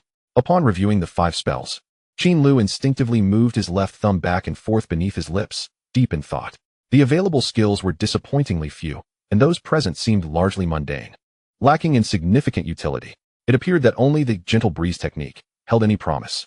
Without further deliberation, it was clear that gentle breeze technique was the skill he most urgently needed to practice. After all, while he had fire ignition technique as an offensive measure, he possessed no means of self-defense whatsoever. For a cautious and prudent young man in the realm of cultivation, lacking a swift escape skill was simply unacceptable.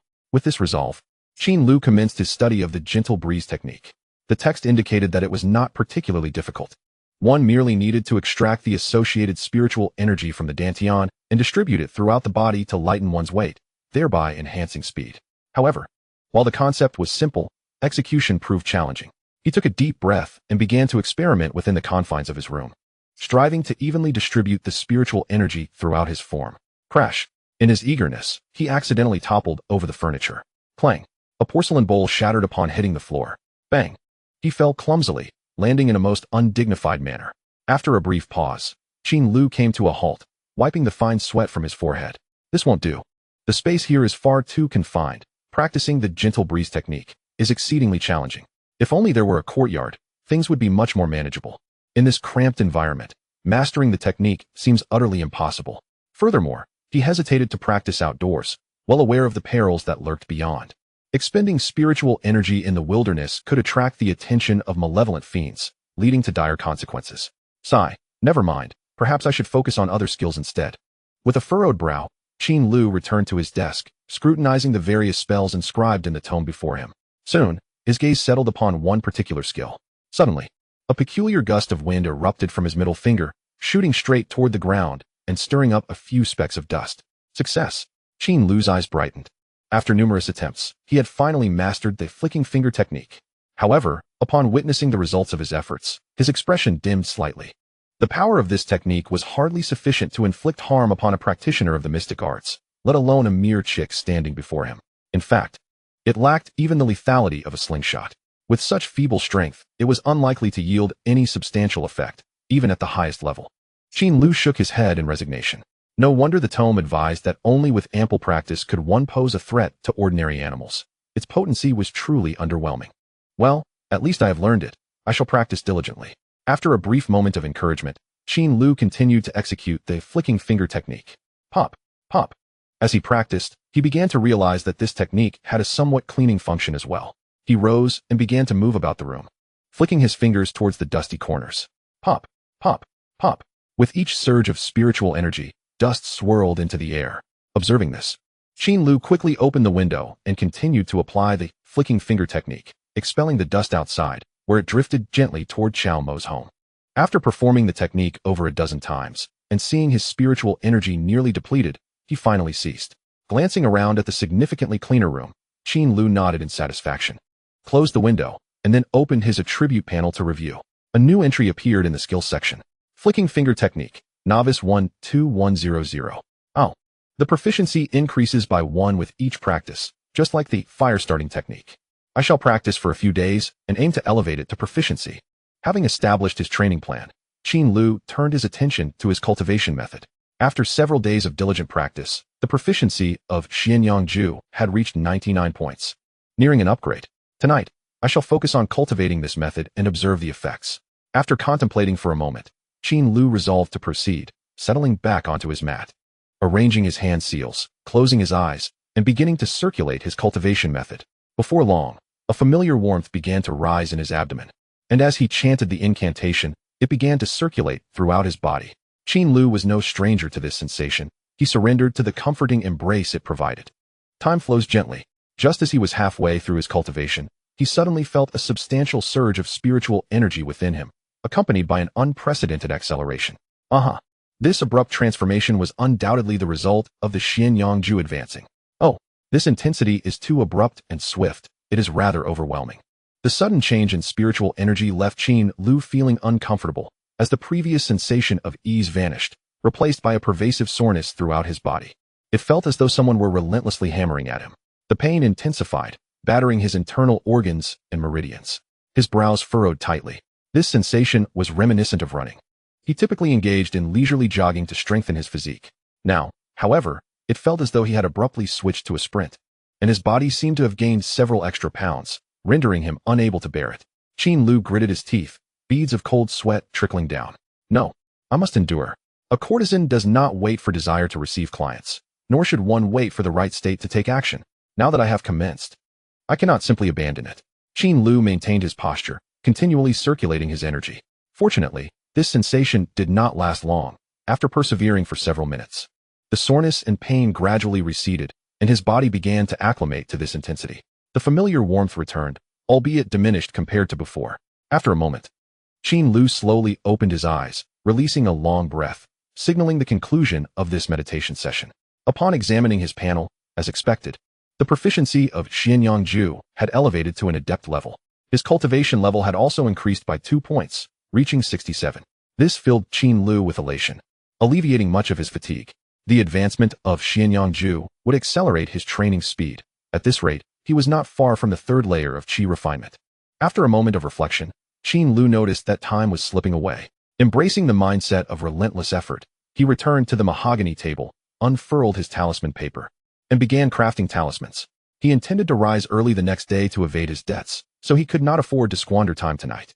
Every talisman crafted was a step towards financial relief. In the dim, oppressive room, illuminated by faint light, Qin Lu hunched over the table, diligently inscribing talismans, creating a vivid tableau of a laborer's toil. A phrase seemed to flicker through the room.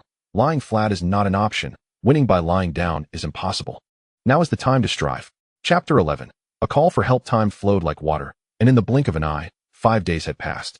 Bang! Qin Lu lightly kicked Chao Mo's behind, sending him out of the house, and swiftly closed the door behind him. You, Qin Big Mouth. You took my meat and did nothing, and now you dare to kick me out. I'll have my father come and deal with you. Slap, slap. Open the door. Inside the house, Qin Lu, with an expression of indifference, returned to the mahogany table, unmoved by Chao Mo's persistent knocking. This young lad seems to have taken some strange medicine, for he has been arriving punctually to visit in recent days. Each time, he insists that Qin Lu accompany him to some rather dubious locations, such as brothels, bathhouses, gambling dens, and elixir chambers. This leaves Qin Lu in a state of exasperation, as he has never ventured to such places. Initially, he had no desire to allow this boy entry. However, he found himself unable to resist the allure of the beast meats that Chao Mo brought with him on each visit. As a conscientious rogue cultivator in the realm of cultivation, he reluctantly acquiesced to the boy's whims to satisfy his juvenile curiosity. Today, however, Chao Mo's incessant chatter was irksome, leaving Qin Lu utterly distracted and unable to focus on crafting talismans. In a moment of frustration, he unceremoniously ushered him out of the house. The absence of a school truly posed a considerable nuisance. Qin Lu shook his aching head and summoned his attribute panel to take a glance. Over the past 5 days, his proficiency had been steadily increasing. Foremost among his accomplishments was the water barrier talisman, of which he could now successfully craft for each day, yielding an additional 8 points of proficiency. With 5 days of diligent effort, he had amassed a total of 40 points. Furthermore, he had discovered a training method for his new skill, finger flick technique. During his daily market stall sessions selling talismans, he secretly practiced flicking his fingers, and upon returning home each evening, he would continue his training. Over the past few days, he had successfully elevated the finger flick technique, to a proficient level, on the brink of mastery. With the upgrade of his skills came a notable enhancement in power. What once was a gentle breeze transformed into a formidable gust, capable of striking the ground with enough force to create a shallow pit in the earth. Through the consistent production and sale of talismans, he had earned a total of 40 spirit stones over the 5 days. After repaying 2 debts, he now had a remaining balance of over 20 spirit stones. Relying on his expertise in talismans, everything was gradually improving. Having meticulously crafted this talisman, it was time to set up his stall for the day. Qin Lu retrieved a sheet of talisman paper and placed it squarely in the center of the table. He had taken to departing at 11 in the morning, as this was when the market was most bustling and the stalls were plentiful. With a calm mind, he grasped his talisman brush in his right hand, lightly dipping it in ink, and began to glide it across the smooth talisman paper. After much practice, he had become exceedingly adept at crafting the water barrier talisman, achieving a 100% success rate. Such a feat would be met with disbelief if spoken of aloud. After all, it is quite improbable for a second-layer Qi refining cultivator to possess such a staggering success rate in talisman production. Only Qin Lu understood that this was entirely due to the attributes of his panel. Upon observation, he realized that the panel need not be upgraded to bring about qualitative change. Rather, as proficiency increased, familiarity with the skill grew, thus enhancing his success rate. As time gently flowed by, the brush made a soft hissing sound as it glided across the paper. With success seemingly imminent, a flicker of joy appeared upon Qin Lu's face. Suddenly, crack, crack, crack, a sudden, fierce knock resounded, causing Qin Lu to falter, his brush leaving an inky streak across the talisman paper. "Old Qin, open the door," a voice called from outside. Qin Lu's expression tightened as he gazed at the dissipated spiritual energy of the talisman, realizing its efficacy had vanished. Anger surged within him. This was a precious resource, 2 spiritual stones. Just like that, they were gone. Why did the knock come at this moment, of all times? How infuriating. He recognized the voice as that of Chunwan, a companion of the original owner. Suppressing the urge to curse, Qin Lu threw down his talisman brush and strode angrily toward the door. Upon opening it, he found Chunwan standing there, unchanged in appearance. However, to his astonishment, Chunwan's right hand was bloodied, and upon closer inspection, his entire palm had vanished. Seeing this, Qin Lu's heart jolted, and much of his anger dissipated.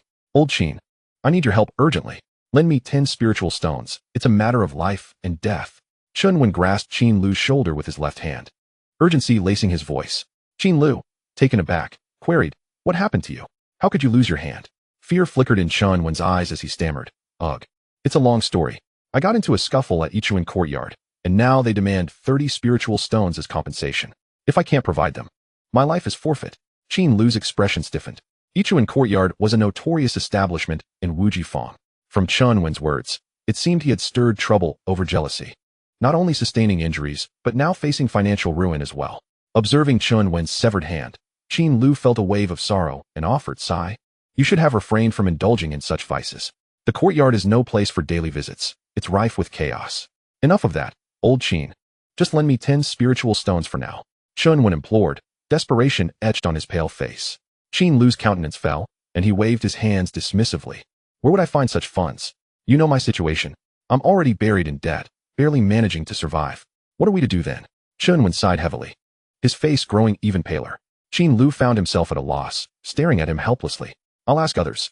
With that, Chunwan clutched his bloodied right hand and hurried away.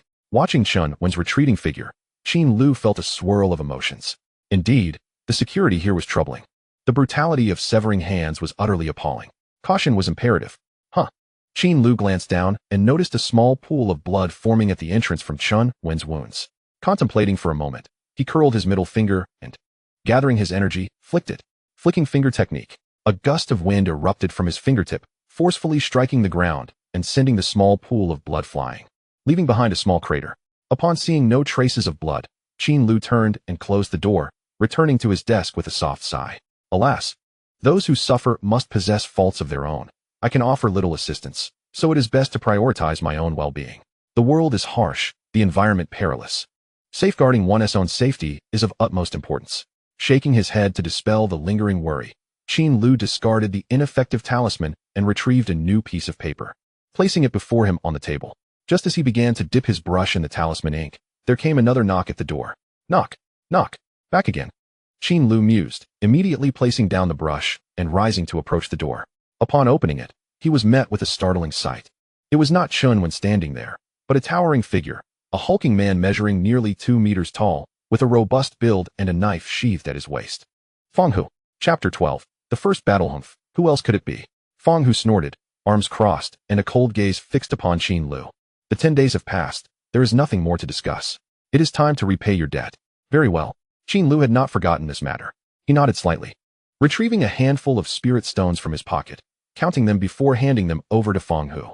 Accepting the stones, Fang Hu counted them, but his expression darkened immediately, his eyes widening in disbelief. What do you mean by this? Qin Lu replied, bewildered. What do you mean? Isn't this the repayment of your spirit stones? Have you forgotten what I said that day? You owe me 20 spirit stones, not 15. Do not play the fool with me. Brother Hu. Even the most unscrupulous lenders do not operate this way. You clearly stated in black and white. You lent me 20 spirit stones, and I would return 35 after 1 month, which I accepted. Therefore, having repaid you 20 stones previously, returning 15 now should settle the matter. Moreover, you broke my door, and I had to spend 5 spirit stones to repair it. Fang Hu stepped closer, his gaze fierce as he glared at Qin Lu, his voice low and menacing. And what about these 10 days I have waited? Sensing the malice radiating from Fang Hu, Qin Lu's heart raced, but he maintained his composure, his right hand subtly moving as he spoke softly. You did not include that in the written agreement, so it cannot be counted. You're talking nonsense. Fang Hu roared, raising his right fist and striking out violently. In that fleeting moment, Qin Lu felt a surge of fear, but he was mentally prepared. He quickly clenched the hidden talisman in his palm. Whoosh! The spiritual energy on the talisman flared brilliantly, and an invisible force enveloped Qin Lu, forming a pale blue circular shield. Water shield. Bang! Fang Hu's fist crashed against the water shield, creating ripples across its surface, and the impact forced Qin Lu back 2 steps. However, thanks to the shield's protection, Fang Hu's blow did not touch Qin Lu at all, leaving him unscathed. Upon witnessing Qin Lu produce a talisman in response, Fang Hu could not help but laugh in disbelief. You little rascal, after just a few days apart, you've gained quite the audacity. What cultivation level do you possess to dare confront me head-on? With that, he swiftly drew his gleaming knife, its blade shimmering ominously. As the sight of the formidable weapon surged his adrenaline, Qin Lu's breath quickened involuntarily, yet he feigned calmness, stating, I have no intention of fighting. I merely wish to discuss reason. Humph. Wait until I place this blade against your throat. Let us see what reason you have then. Die! Fang Hu roared, charging towards Qin Lu with his knife raised high, confident in his prowess as a 4th-layer Qi refinement cultivator. He believed that subduing this mere 2nd-layer novice would require little effort. However, in the next instant, he abruptly halted. Shock etched across his face as he swung his knife downward with force. A fireball, the size of a soccer ball, was cleaved in 2, crashing to the ground and creating 2 deep craters, flames licking the air around them. The tremendous impact sent Fang Hu staggering back several steps. Staring at his trembling arm that grasped the knife, incredulity washed over him as he stammered, How could you possibly know the fireball technique? The fireball technique is a commonly employed offensive spell among Qi refinement practitioners, yet it requires a substantial amount of spiritual energy, typically attainable only in the later stages of Qi refinement. Fang Hu could not fathom how a 2nd-layer cultivator like Qin Lu could unleash such a spell. At that moment, Qin Lu was engulfed in anxiety, far too preoccupied to answer Fang Hu's question. Observing the effectiveness of his fire ignition technique, he quickly summoned another fireball, hurling it toward Fang Hu with great speed. Seeing the fireball reappear, Fang Hu was struck by astonishment. But years of combat experience prompted him to immediately draw a defensive talisman and activate it, shielding himself. The fireball, propelled with remarkable swiftness, reached him just as he completed the activation of the protective barrier. Bang! The fireball collided with the transparent shield. Before Fang Hu could react, he heard the sound of the shield fracturing. This revelation filled him with dread, causing him to retreat abruptly. Boom! The shield shattered. The defensive talisman proved utterly incapable of withstanding the fireball's assault. The blazing fireball, still ablaze, struck Fang Hu, forcing a mouthful of blood from his lips. Yet, he reacted swiftly, slapping at the flames on his body as he turned to flee, retreating without hesitation. Gasping heavily, Qin Lu's heart raced. And as he glanced at the panicked figure of Fang Hu escaping, he hurriedly closed the door behind him. Leaning against the door, he sank down to the floor, muttering to himself, what on earth just happened? After sitting for a spell, he gradually quelled the turmoil within, rising slowly to return to the rosewood table. What a close call. Thankfully, my quick reflexes saved me from being struck. I never anticipated the immense power of the fire spell. However, it seems he mistook it for the fireball technique. Alas, my impulsiveness is my downfall. Why do I lose control when it comes to spirit stones? during today's negotiations. Upon hearing that Fang Hu intended to coerce him into surrendering an additional 5 spirit stones, Qin Lu could no longer contain himself and spoke out in defiance. In an instant, a fierce altercation erupted, something Qin Lu had not foreseen. Surely, he wouldn't return seeking vengeance, would he? This cursed place is truly unfit for prolonged stays. With a tense expression, Qin Lu recalled only vaguely the details of Fang Hu. He knew him to be at the 4th level of Qi refinement, often frequenting gambling dens. But whether he had backing from any forces remained a mystery. Faced with such an unknown adversary, Qin Lu was consumed by apprehension. Although the skirmish had lasted but a fleeting moment, he now felt a deep sense of foreboding. This was no mere spar. One misstep could lead to a fate akin to Chun Wen-s, who had his palm severed, or worse, losing his very life. Seated at the table, Qin Lu's mind raced with tumultuous thoughts. By the time he regained his composure, it was already past 1 in the afternoon. Perhaps it would be best to set up my stall. With a sigh, he rose and gathered the 3 water shields he had crafted. After a brief tidy-up of his wares for display, he opened the door and stepped outside, cautiously surveying the area and seeing no one paying him heed. He locked the door behind him and hurried towards the market. Within the bustling bazaar, the cacophony of voices filled the air, creating an atmosphere of vibrant energy. As Qin Lu navigated through the throngs of people, he swiftly located a secluded stall where he expertly arranged his items. Burdened by his worries, he had not managed to complete a 4th talisman, thus only 3 water shields were available for sale today. There was no need for loud proclamations. The water shield, with its defensive properties, was a staple talisman for many cultivators in the early to mid stages of Qi refinement, particularly those who often traversed East Ridge hunting for beasts. As he awaited customers, Qin Lu stood with his hands clasped behind him, discreetly practicing the finger flick technique on the stone slab behind him, which was used for the market by the Wuji sect. The material was remarkably resilient. What ordinarily left deep impressions on the ground only managed to create faint white marks on this slab. It was an ideal target for his clandestine practice. Suddenly, a resounding crash startled Qin Lu, causing him to retract his fingers hastily. The noise drew the attention of nearby cultivators, who turned to survey the source. Maintaining an air of nonchalance, Qin Lu feigned indifference, gazing calmly at the crowd ahead, attempting to appear uninvolved. After a few curious glances, the onlookers returned their attention elsewhere. Once the coast was clear, Qin Lu discreetly turned his head to take a quick glance around. Behind him lay a stone slab, now marred by a fist-sized deep pit, surrounded by jagged cracks and strewn with debris. This left Qin Lu astounded. Such was the might of the proficient-level finger flick technique, its power astonishingly immense. Chapter 13. Payment of rent. The 3 talismans had not been on sale for long, and within the span of less than an hour, they were sold one after another. After a brief tidying up, Qin Lu decided to close his stall and set off. He then made his way to the local grocery store, spending a pound of gold to purchase various cooking condiments such as oil, salt, soy sauce, and vinegar. Only then did he head home. As he briskly returned, a sudden jolt of fear struck him when he reached a corner just before his house, causing him to halt abruptly. In that instant, his heart raced, and he instinctively recoiled, concealing himself behind the corner. How could there be someone? At the entrance of his home stood a middle-aged man in blue robes, quietly standing with his hands clasped behind his back. Has Fang Hu sent someone for revenge? Qin Lu felt a surge of anxiety and cautiously peeked out to observe the blue-robed man.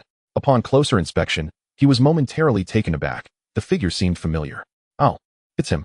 After a brief recollection, Qin Lu retrieved information about this person from his memory. This man was Lu Xiangshi, an outer disciple of the Wuji sect, tasked with overseeing the slums. The original owner had encountered him before. Recognizing Lu's identity, Qin Lu immediately relaxed, stepping out from behind the corner and approaching calmly. Since it was the Wuji sect seeking him, there was no need for furtive maneuvers. Within their territory, evasion was futile if they sought trouble. It was far better to confront them openly. Lu manager, you're looking for me? As he drew near, Qin Lu raised his hand in greeting. Upon hearing the voice, Lu Xiangshi slightly turned, casting a glance at Qin Lu, his expression betraying a hint of impatience, yet he did not respond immediately. It was only when Qin Lu stood beside him that he spoke in a measured tone. I came today, and I trust you understand the reason why. At these words, Qin Lu's expression faltered as his mind raced to decipher Lu Xiangshi's intent. However, before he could gather his thoughts, a youthful voice piped up beside him. Fool! Lu manager is here to collect the rent. As soon as the words left his mouth, a chubby boy dashed out from the adjacent house. A broad grin plastered on his face as he approached Qin Lu, winking mischievously. Ignoring Chao Mo's cheeky grin, Qin Lu turned back to Lu Xiangshi, feigning realization. Oh, I almost forgot. Yes, indeed, it is time to pay this month's rent. May I ask, Lu manager, how much is it this month? Lu Xiangshi replied coolly, 6 spirit stones. Very well. Right away. Qin Lu promptly retrieved 6 spirit stones from his pocket, respectfully presenting them to Lu Xiangshi. Though the slums were a harsh environment, residing there was certainly not without cost. Instead, one must deliver spirit stones to the Wujiman each month, euphemistically referred to as management and security fees. For someone like Qin Lu, residing in a modest dwelling on the outskirts of a slum, even though the house was built by his own hands, he must still pay a monthly rent of 6 spirit stones. This may appear tyrannical, yet it is a consequence of mutual consent. In the realm of cultivation, every practitioner requires the absorption of spiritual energy for their training, and the richness of this energy indirectly determines the speed of their progress. However, spiritual energy is not evenly distributed across the world. Some areas are scarce while others abound. Areas rich in spiritual energy are termed spirit lands. Each spirit land is a coveted treasure pursued by various factions and a place of aspiration for many cultivators. Wujifang, in particular, is a premium spirit land abundant in spiritual energy. With its seamless commerce, assured safety, and vibrant prosperity, it attracts numerous wandering cultivators who gather and take root here. Lu Xiangshi accepted the spirit stones, and with a gentle wave of his hand, the stones vanished into thin air. Qin Lu's eyes brightened. He recognized that this miraculous method of vanishing objects was due to the invaluable storage bag. After pocketing the spirit stones, Lu Xiangshi did not linger and turned to leave. At that moment, Qin Lu's eyes flickered, and he quickly called out, "Wait. Lu manager, please." "What is it?" Lu Xiangshi turned his head. "Manager Lu, I wish to move. I want to reside within the market." "Oh." Lu Xiangshi scrutinized Qin Lu with a hint of surprise in his gaze. "Have you come into some fortune lately?" Hee. Qin Lu rubbed his hands together, forcing a smile. "I've recently found a bit of money." In truth, he possessed merely 8 spirit stones. However, the slums were perilously unsafe, especially after his altercation with Feng Hu. He truly dared not linger any longer. Lu Xiangshi nodded slightly and replied, "Relocating is certainly possible. However, the market is currently full. If you wish to move in, you will have to wait patiently." "Ah, this too requires waiting?" Qin Lu exclaimed in surprise. "Naturally. The market's residences are clean, orderly, and have long been fully occupied. If you wish to move in, you must first pay a deposit of 2 spirit stones, and I will notify you when a vacancy arises." Yes. Qin Lu promptly produced 2 spirit stones and handed them over. After a moment's pause, he inquired, "May I ask, Manager Lu, how long might the wait be?" Lu Xiangshi smiled softly. "That depends on whether anyone violates the regulations. If someone is expelled from the market, then you may have your chance." "And the specific time frame?" Qin Lu pressed, unwilling to relent. "Well, it could be as short as half a month or as long as 2 months. Just be patient." Lu Xiangshi replied before turning to leave. Watching Lu Xiangshi's retreating figure, Qin Lu sighed. He had not anticipated that obtaining residency in the market would be so challenging. It seems that, regardless of the world, securing a local residence in a large city is no simple task. "Hey, Qin Dezue, why do you want to move away?" Xiao Mo suddenly inquired from the side. Qin Lu withdrew his gaze, glancing at the chubby boy beside him, and replied nonchalantly, "What could it be? I've made some money." "Made money? Your family still sounds utterly impoverished, and with that pitiful appearance of yours, drooling over beast meat, you hardly seem to be striking it rich." Qin Lu's face flushed with embarrassment, and he waved his hand dismissively. "Go away. What do you know, you little brat?" "Humph. Let me tell you. My father has recently noticed a decrease in meat and is starting to grow suspicious. If you don't take me to the brothel soon, I'll claim you deceived me into bringing you food, and when my father finds out, he'll come and thrash you." Xiao Mo threatened in a hushed tone. Hearing this, Qin Lu felt a wave of annoyance and was about to teach the chubby boy a lesson, but the thought of his father's fierce demeanor halted him. After a moment of contemplation, he said, all right, enough of your nonsense. When I move, I'll take you out for a stroll." "Great. You'd better keep your word." Xiao Mo laughed in response. Fine, Qin Lu replied, nodding dismissively before stepping forward to open the door. "Hey, let me come over to your house." Xiao Mo hurriedly approached. "No time." Qin Lu quickly blocked Xiao Mo with his hand, slipped inside, and slammed the door shut. "Open the door, you big mouth." Xiao Mo yelled in impotent fury at the door. Chapter 14. Reflections after a meal after a fulfilling meal. Qin Lu let out a satisfied burp, popped a toothpick in his mouth, leaned back in his chair, and cradled his head in his hands while gazing at the beams above. A hint of melancholy graced his features. Unbeknownst to him, he had spent half a month in this world. During this time, he had adhered to a principle of non-aggression, maintaining a cautious and reclusive demeanor. However, today, in a moment of impulsiveness, he had engaged in a brawl with Feng Hu. This act undoubtedly shattered his beginner's protection, plunging him into a perilous situation. For Qin Lu, this was a source of considerable anxiety. The world around him was rife with danger. It seemed that everyone harbored a propensity for violence, with a competitive spirit and a penchant for conflict that made them appear akin to terrorists. His own strength was woefully inadequate, merely at the second layer of Qi refinement, rendering him incapable of contending with others. Wait. Suddenly, Qin Lu's eyes sparkled with realization. Today, I managed to drive away a mid-stage Qi refinement cultivator, didn't I? He spat out the toothpick from his mouth, straightened his posture, and felt a surge of fervor. With just 2 casts of fire technique, I nearly defeated Feng Hu. Given my current reserve of spiritual energy, I could unleash over 10 fire techniques at once, which means even if 4 or 5 individuals came at me, I could easily prevail. Qin Lu's eyes widened, and at that moment, he belatedly recognized that his strength might not be as feeble as he had thought. However, after a while, his expression shifted from one of slight joy to a serious demeanor. This cannot be. Engaging in combat cannot be reckoned in such a manner. If others were to swarm me, I might not even have the chance to unleash a second ignition technique before being overwhelmed. Qin Lu stroked his chin, his mind racing with thoughts.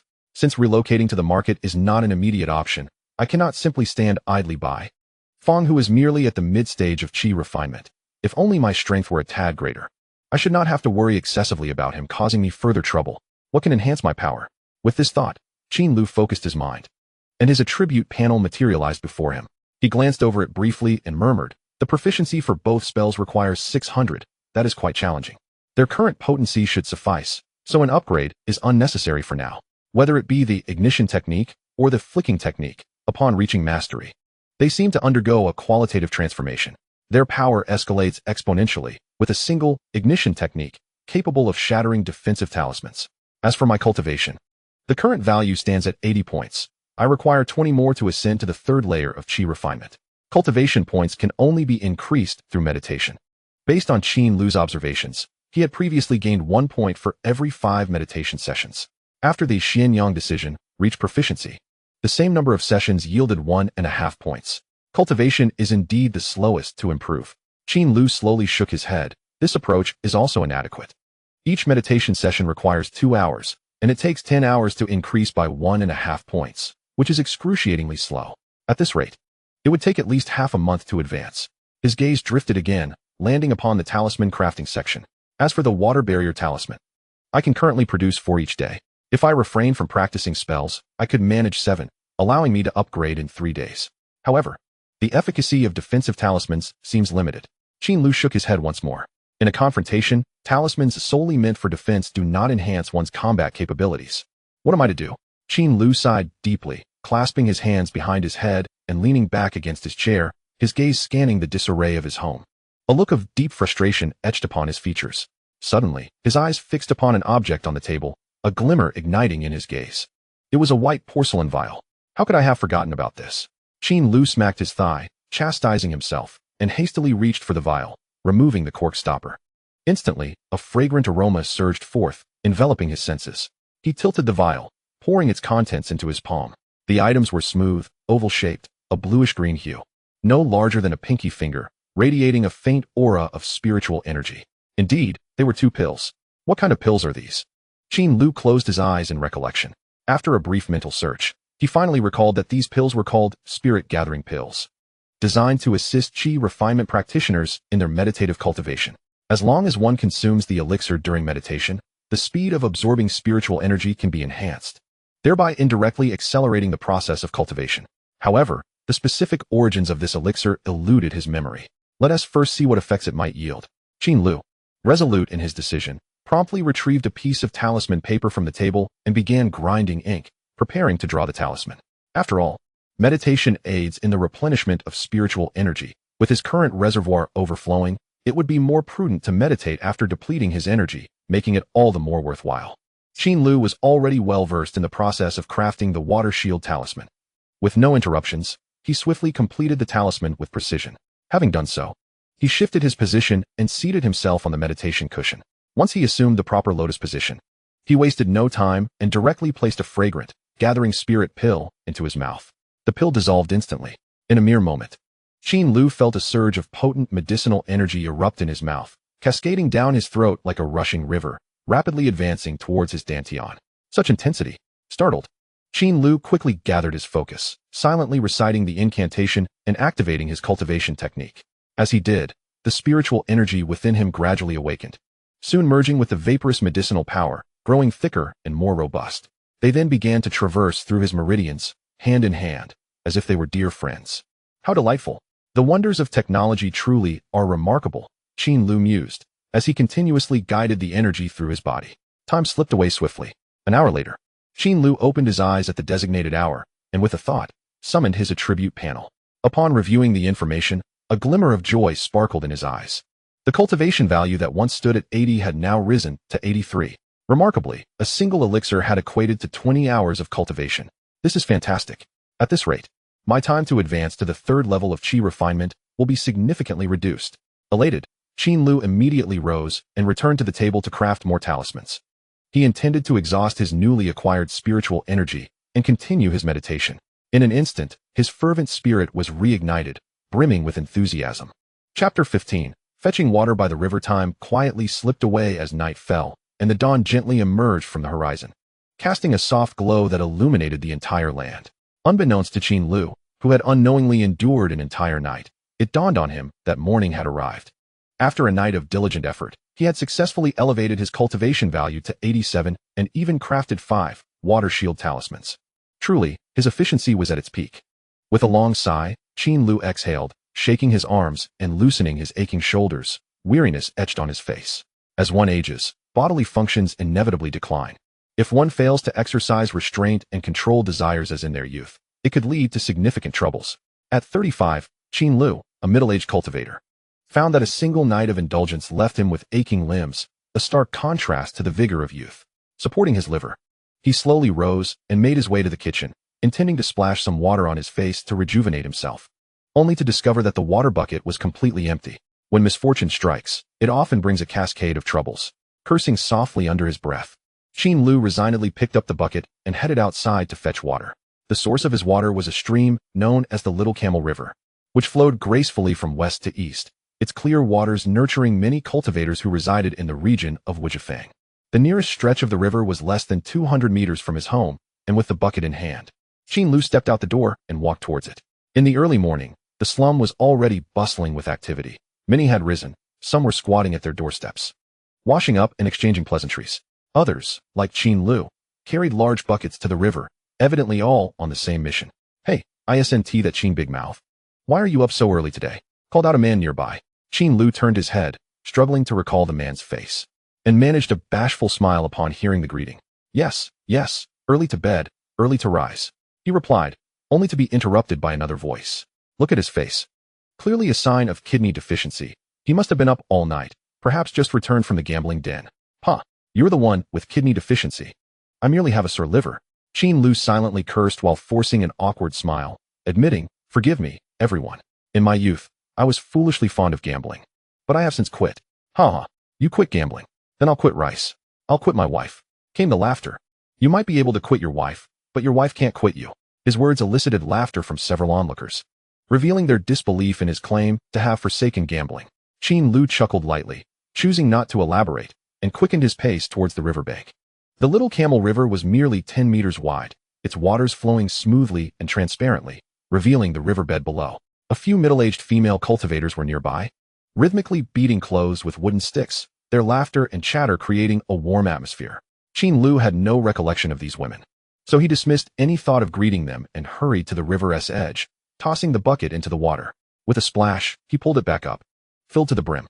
In his previous life, such a feat would have been impossible, yet in this cultivator's body, he easily lifted nearly 100 liters of water. Adjusting his posture to carry the water, he prepared to head home when suddenly, a voice called out, "Hey, Qin Big Mouth, I remember you have no partner, right?" "What?" The unexpected remark nearly caused Qin Lu to spill the water. The speaker is an elderly woman in her 50s, adorned with exaggerated makeup that lends her an amusing appearance. "Not for now, no," Qin Lu hurriedly replied. "Do you wish for a wife? If so, Aunt Lee can introduce one to you, to keep you warm at night." The elderly woman winked playfully with her small eyes. "Oh, why does Aunt Lee want to introduce a wife to him? This Big Mouth isn't exactly the dependable type. Indeed, what future does a gambler have? Auntie, please spare our girls." "Exactly. I've heard that once someone gets hooked on gambling, it's a lifetime commitment." They can quit women, but not gambling. A few female cultivators, who were washing clothes, began to mock Qin Lu, voicing their disapproval of his unreliability. That's nonsense. Qin Lu retorted immediately, raising his voice to emphasize, "Sisters, you are mistaken. I, Qin Lu, am not lacking. I have quit gambling," he added, "and I believe women are the hardest to give up." Quit gambling? His words elicited skepticism from the group of female cultivators, who exchanged doubtful glances. All except one, Aunt Li. She cast a glance at Qin Lu and cheerfully remarked, "What Big Mouth says could indeed be true. Ladies, during this time, Big Mouth has consistently gone to the market to set up his stall. And he hasn't visited the gambling den for half a month, which is why I suggested introducing a wife to him." Upon hearing this, Qin Lu felt a wave of relief wash over him, and he immediately gave a thumbs up, praising, "Aunt Li, your observation is truly remarkable. Well then, do you really want a wife?" Qin Lu felt a stir in his heart. He was indeed a bit tempted. After all, he was quite lonely, sleeping alone every night, feeling the cold acutely. Moreover, he had no one to consult when problems arose, always lost in his thoughts alone. If he had someone to accompany him, perhaps his troubles could be alleviated. Just as Qin Lu was about to agree, his mind wandered to the matter of his attribute panel. Such peculiarities were not to be shared with too many people. It was his strongest trump card. Having someone by his side could easily expose his secret. Weighing the pros and cons, Qin Lu contemplated for a moment, then gritted his teeth and replied earnestly, "I want one. Can you help me find someone, Auntie?" "All right. Your words are all I need." Aunt Li readily agreed. In the end, amidst the laughter of the women, Qin Lu cheerfully carried the large water bucket and walked briskly home. A 35-year-old man ought to relieve some stress, otherwise he might just burst. Upon returning home, he placed the water bucket down and added the prepared purification pills to make the water clear and transparent. After a quick wash, feeling it was still early and not yet time to set up his stall, Qin Lu, filled with anticipation for future life, resumed his cultivation. Should he buy a pillow later? The woman shouldn't be too old, should she? However, as cultivators, none of them could be too unappealing. In this world, is there a need for a bride price when marrying? I lack flying artifacts and the right to reside in the market. My specialty lies in talisman crafting. Could this possibly attract a partner? Lost in such thoughts, Qin Lu entered a meditative state. On the other side of the slums, Feng Hu, with white cloth wrapped around his chest, knocked on the door of a nearby house. Moments later, the door creaked open, revealing a middle-aged man with inverted triangle-shaped eyes. He cast a glance at Feng Hu's chest and exclaimed in surprise, "Ahu, what on earth has happened to you?" With a voice choked with emotion, Feng Hu replied, "Big brother, I've been beaten. You must help me take revenge." A glint of ferocity flashed in the triangular-eyed man's eyes as he murmured, "Who dares to bully my brother?" "Humph, it's a gambler named Qin Lu." The triangular-eyed man repeated the name Qin Lu softly, then opened the door wide and said, "Come in, let's discuss this further." Days later, in the bustling and vibrant market for wandering cultivators, Qin Lu sat at his stall, munching on fresh fruit while observing the stream of cultivators passing by, awaiting customers. After a period of discreet investigation, he had gained considerable insight into the market's regulations. The entire market operated under the jurisdiction of the Infinite Sect, with their cultivators overseeing every main street to prevent fights and disturbances, akin to ancient authorities. The crowded marketplace was the most strictly monitored. Disciples of the Infinite Sect patrolled the area, ready to intervene at the first sign of conflict, expelling troublemakers and revoking their right to reside in the market. Their approach was straightforward and somewhat brutal.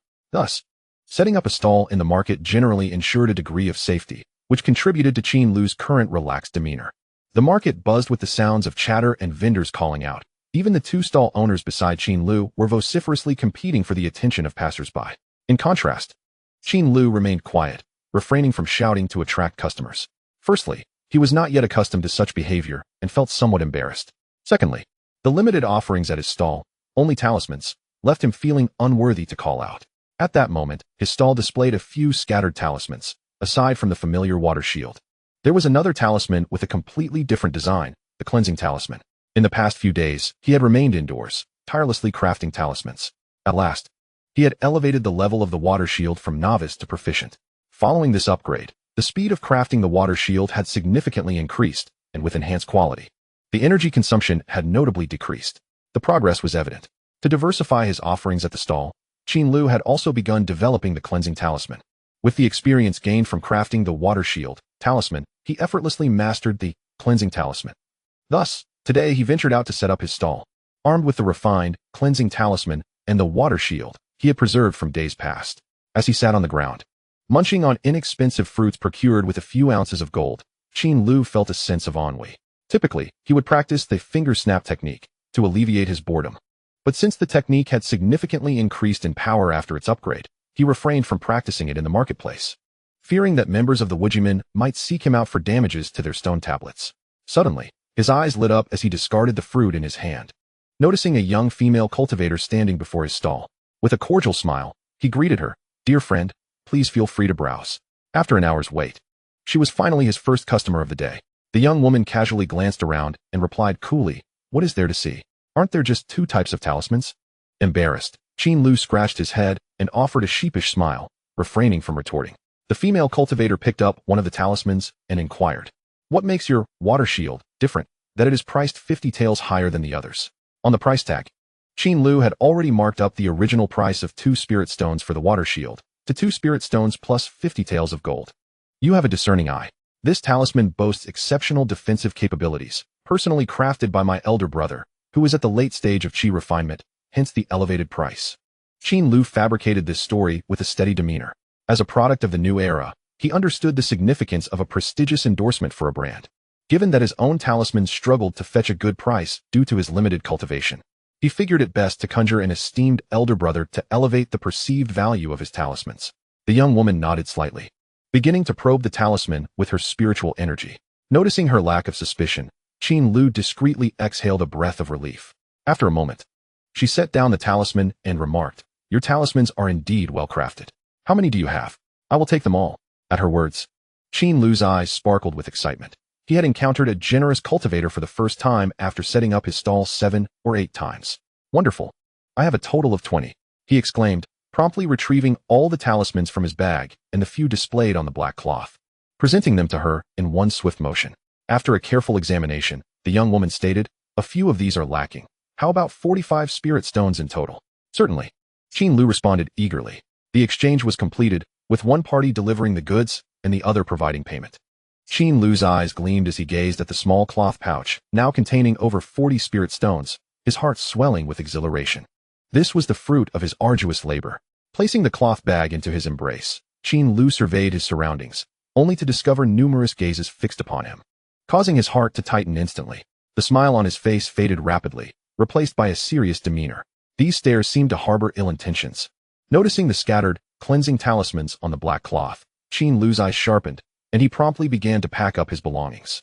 Today's dismal gathering would conclude here.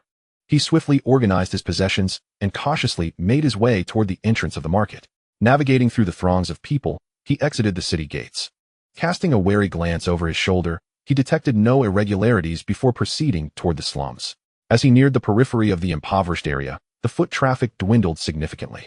Although it was merely 3 or 4 o'clock in the afternoon, beads of cold sweat began to dampen his back. He sensed that 2 individuals had been trailing him all along. "Damn it, are they planning to rob me?" Qin Lu's heart raced, and his body tensed slightly as he glanced at the houses lining the street. The doors on both sides were tightly shut, devoid of any signs of life. "Could it be that I am mistaken?" he thought to himself, and then, in a desperate bid to evade his pursuers, he quickened his pace. However, as anticipated, the 2 figures accelerated in pursuit. Indeed, this realization confirmed that these individuals were indeed after him. "No, the area around my home is desolate. Returning there would be a dead end. I cannot go back. What should I do? Right, I must seek out Manager Lu." In an instant, Qin Lu's mind raced, devising a plan. In this small domain of the shanty town, the members of the Wujimen were akin to local sovereigns and naturally bore the responsibility of protecting their citizens. When faced with danger, seeking assistance from the Wujimen would undoubtedly be the right course of action. With this thought in mind, Qin Lu turned swiftly and sprinted toward the location of Lu Xiangshi's residence, as recalled from memory. "Hey, that brat has noticed us. Pursue him," shouted one of the men behind him, prompting the duo to begin their chase. This filled Qin Lu with dread, propelling him to run at his utmost speed. Yet, as he turned a corner, his face drained of color, and he froze in place. How could this be? Before him stood Feng Hu and 2 men blocking his path, all wielding weapons and wearing menacing expressions. "At last, we have found him." Feng Hu pointed at Qin Lu, snarling to the man with the inverted triangle eyes beside him. "Brother, this is the one." With an ambush ahead and pursuers behind, Qin Lu frantically gestured. Gentlemen, I believe there is a misunderstanding." The man with the inverted triangle eyes let out a cold laugh. "Misunderstanding? You injured my brother. What misunderstanding could there possibly be? Just then, the two relentless pursuers caught up. One of them shouted to the man with the inverted triangle eyes, "Brother, this kid has at least 40 spirit stones on him." The man with triangular eyes chuckled softly, indicating that today held unexpected gains. The exchange between the two plunged Qin Lu's heart into despair. It appeared these two parties were indeed acquainted. The individuals behind were not mere robbers, but rather henchmen summoned by Feng Hu, orchestrating a premeditated act of revenge. Chapter 17. 1 against 5. The deserted streets of the slums exuded a chilling atmosphere due to the standoff among the few present.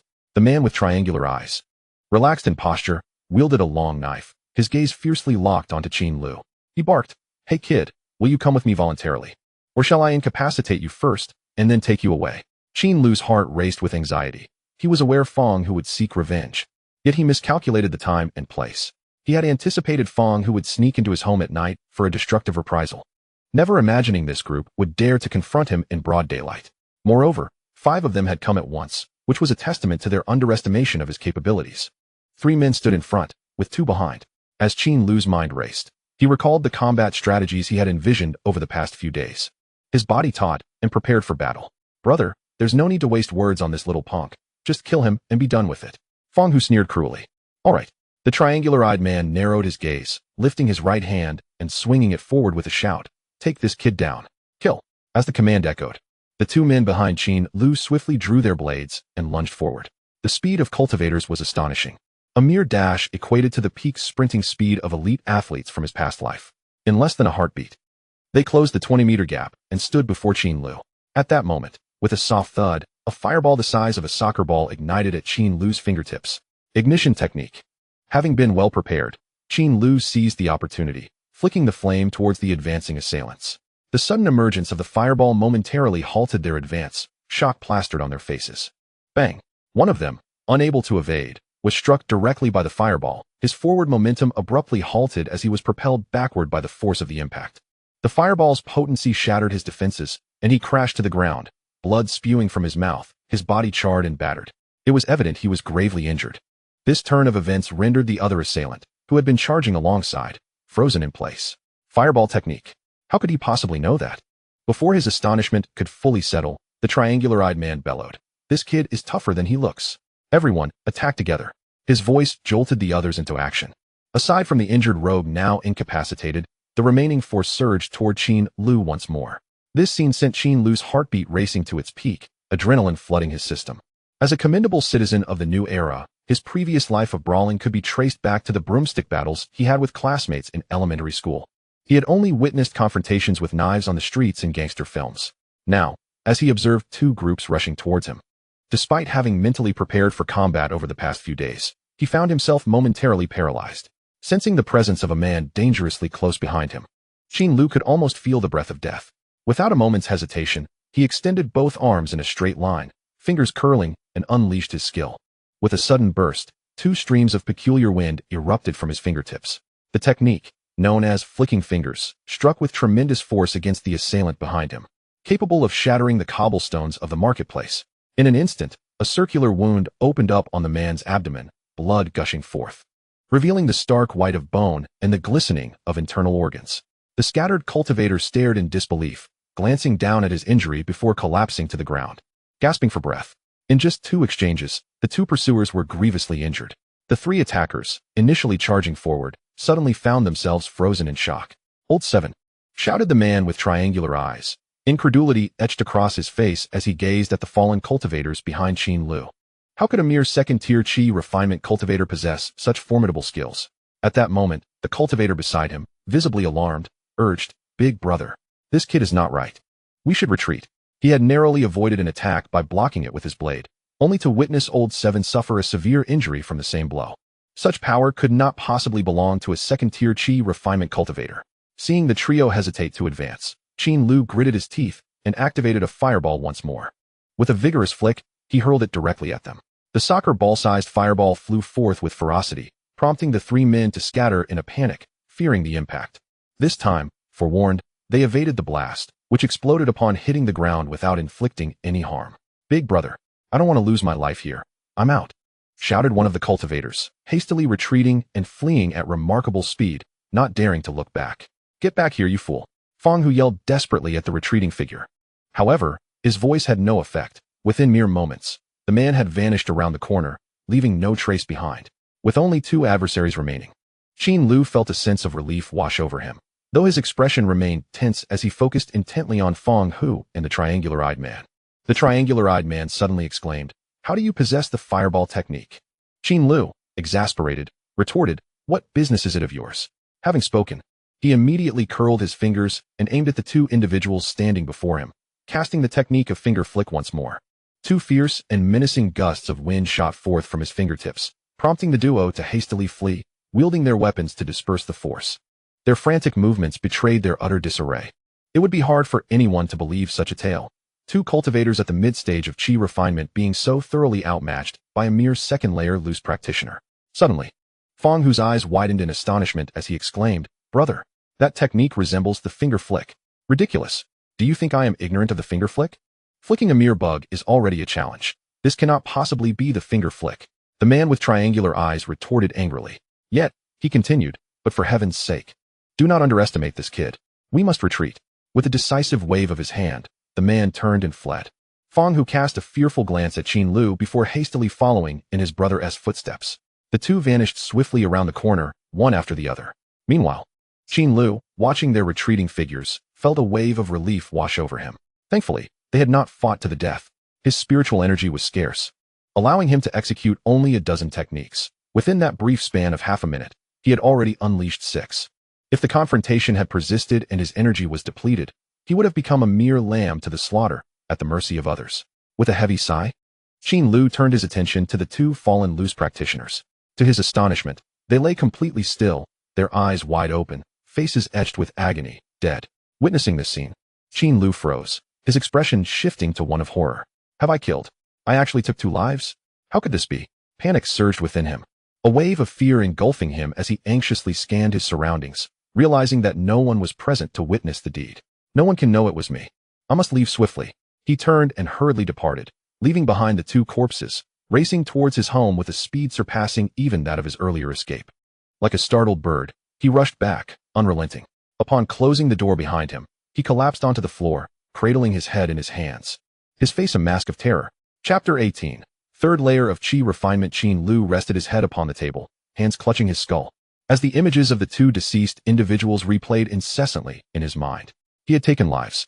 Though he had anticipated such a day would come upon entering this realm of cultivation, he had never imagined it would arrive so swiftly, nor that it would involve the deaths of 2 people at once. This was a notion difficult for an educated young man of the modern age to accept. 2 living beings, and I extinguished their lives with the flick of my fingers. Qin Lu held his head, struggling to comprehend the weight of this reality. However, if I do not eliminate them, they will inevitably eliminate me. I cannot be blamed for that, can I? These individuals are certainly not of good character, and have likely committed heinous acts themselves. By vanquishing them, I might even be avenging others. Yes, I am entirely justified in my actions. I bear no guilt. Thoughts incessantly flickered through Qin Lu's mind as he endeavored to suppress the unease and trepidation within him. After a while, he rose, cast his robe into a bucket of water, and crouched beside it, vigorously scrubbing his already clean hands. He scrubbed with fervor. After a moment, he halted, gazing at his reflection on the water's surface, silent and contemplative. The environment shapes the individual. The nature of the surroundings dictates the character of its inhabitants. In such a wretched place, a saint cannot endure for long. One must act with decisiveness. Indeed, hesitation is unbecoming. That Fang who had spared him twice. Leading to this predicament, should there be a next time, one must eradicate the threat completely. Observing the figure in the water, Qin Lu's gaze hardened, and clarity washed over him. Having witnessed too many television dramas, he understood that villains often perish due to their verbosity and indecisiveness. He could not afford such folly. After all, even a lion exerts its full strength when hunting a rabbit, let alone a troublesome foe like Fang Hu. After indulging in a whirlwind of thoughts, Qin Lu's anxious heart gradually settled, and he returned to his chair. Contemplating for a moment, he poured the 40-odd spirit stones he had earned today onto the table, staring at them for a while before lifting his gaze to the debt chart affixed to the wall. The scattered spirit stones were almost repaid, primarily. Only the substantial gambling debts remained. However, it seemed they had never come to collect. After his diligent efforts, the original debt of 300 spirit stones had dwindled to 190, excluding 2 minor debts of 10 each. What remained was a significant debt of 170 owed to the Jishan store. Since Jishan's store had not pressed for repayment, there was no need to rush. Tomorrow, he would settle those two minor debts. His finances should suffice for now. Qin Lu nodded slowly, reflecting on the day's events that had awakened him. In such a realm, combat prowess is paramount. Wealth is merely a superficial concern. Enhancing his tangible strength is the most pressing task at hand. Tonight, he must practice new skills. The creation of talismans could wait. Qin Lu sighed, his expression tinged with impatience. His spiritual energy was woefully scarce, leaving him unable to utilize it freely. In terms of talisman crafting and skill practice, he could choose only one. After some deliberation, he picked up the basic spell cultivation method from the table and began to study it. The spells available for cultivation in the early stages of Qi refinement were few. Thus far, he had mastered the flicking finger technique and the ignition technique, leaving only 4 useful spells: illumination technique, cutting technique, loud sound technique, and gentle wind technique. Qin Lu vacillated among the 4 skills, growing increasingly agitated, and ultimately resolved to learn all of them. Aside from the inability to properly utilize the gentle wind technique, he gradually began to study the other 3 skills. The first 2 skills were swiftly mastered by Qin Lu within 2 hours, allowing him to perform them with ease. The application of bright technique was rather straightforward. By raising his palm and channeling his spiritual energy to gather in his palm, a bright white light emerged. However, the luminosity was dismally weak, resembling a substandard flashlight from his previous life, barely effective in the darkness. The cutting technique was equally simple. By directing his spiritual energy to his index and middle fingers and bringing them together, he could execute it, akin to the motion of scissors. After mastering this skill, Qin Lu began to trim his unkempt beard and hair, his scissor-like fingers amusingly moving across his face. The skill's effectiveness was comparable to that of a razor. Nevertheless, after a brief grooming session, Qin Lu appeared to have shed several years, exuding a more mature and charismatic aura. While the first 2 skills proved uncomplicated, the final skill, powerful sound technique, presented a greater challenge in its initiation. The manual indicated that one needed to concentrate their spiritual energy in the mouth and abdomen to produce sound for release. However, after several unsuccessful attempts, Qin Lu ultimately decided to abandon further practice. After a few simple exercises, his already limited spiritual energy was entirely depleted. Without hesitation, he settled into a cross-legged position and began to meditate. The familiar, gentle spiritual energy awakened from his dantian, circulating through his body as guided by his incantations and techniques. Conducting a grand circulation, the energy continuously flowed, nourishing his internal organs. This was usually a pleasurable experience, but this time, an unexpected change occurred. The once docile spiritual energy began to stir restlessly, accelerating suddenly to more than double its original speed, racing through his body. Observing this peculiar phenomenon, Qin Lu felt a surge of joy within. This was an indication of advancement. According to the manual for the Xian Yang Ju technique, each promotion was accompanied by unique manifestations of spiritual energy, and given the overflowing progress on his attribute panel, he instantly deduced that this was indeed the moment of ascension. The cultivation level that had stagnated for over a decade for the original owner was now being elevated by him in less than a month. Qin Lu's heart swelled with exhilaration as the spiritual energy accelerated within him. He silently recited the incantation to operate the technique, allowing the energy to clash and circulate through his body, embarking on the grand cycle. After completing 3 full circuits, the energy gradually slowed.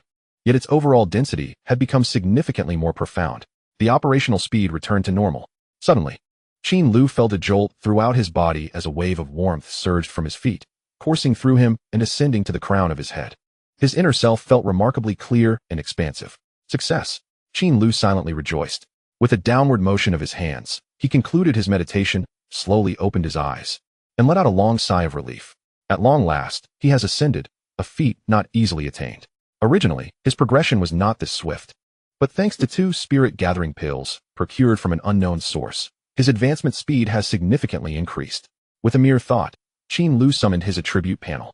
Observing his cultivation level now at the 3rd layer of Qi refinement, along with an additional 5 years to his lifespan, a radiant smile blossomed on his face. He could feel a substantial increase in his spiritual energy, surpassing 3 layers, which would greatly enhance his efficiency in practicing spells and crafting talismans.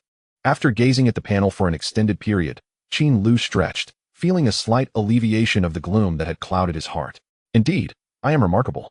Chapter 19. The Orphan and the Widow. The following morning, an uneasy Qin Lu awoke early. After a cursory wash, he composed himself and stepped out of his door. His first destination was the secluded path where he had fought the day prior. Upon his arrival, he found that the two corpses, which had lain in the middle of the road, had vanished without a trace. Passers-by showed no signs of discussion, as if nothing had ever transpired.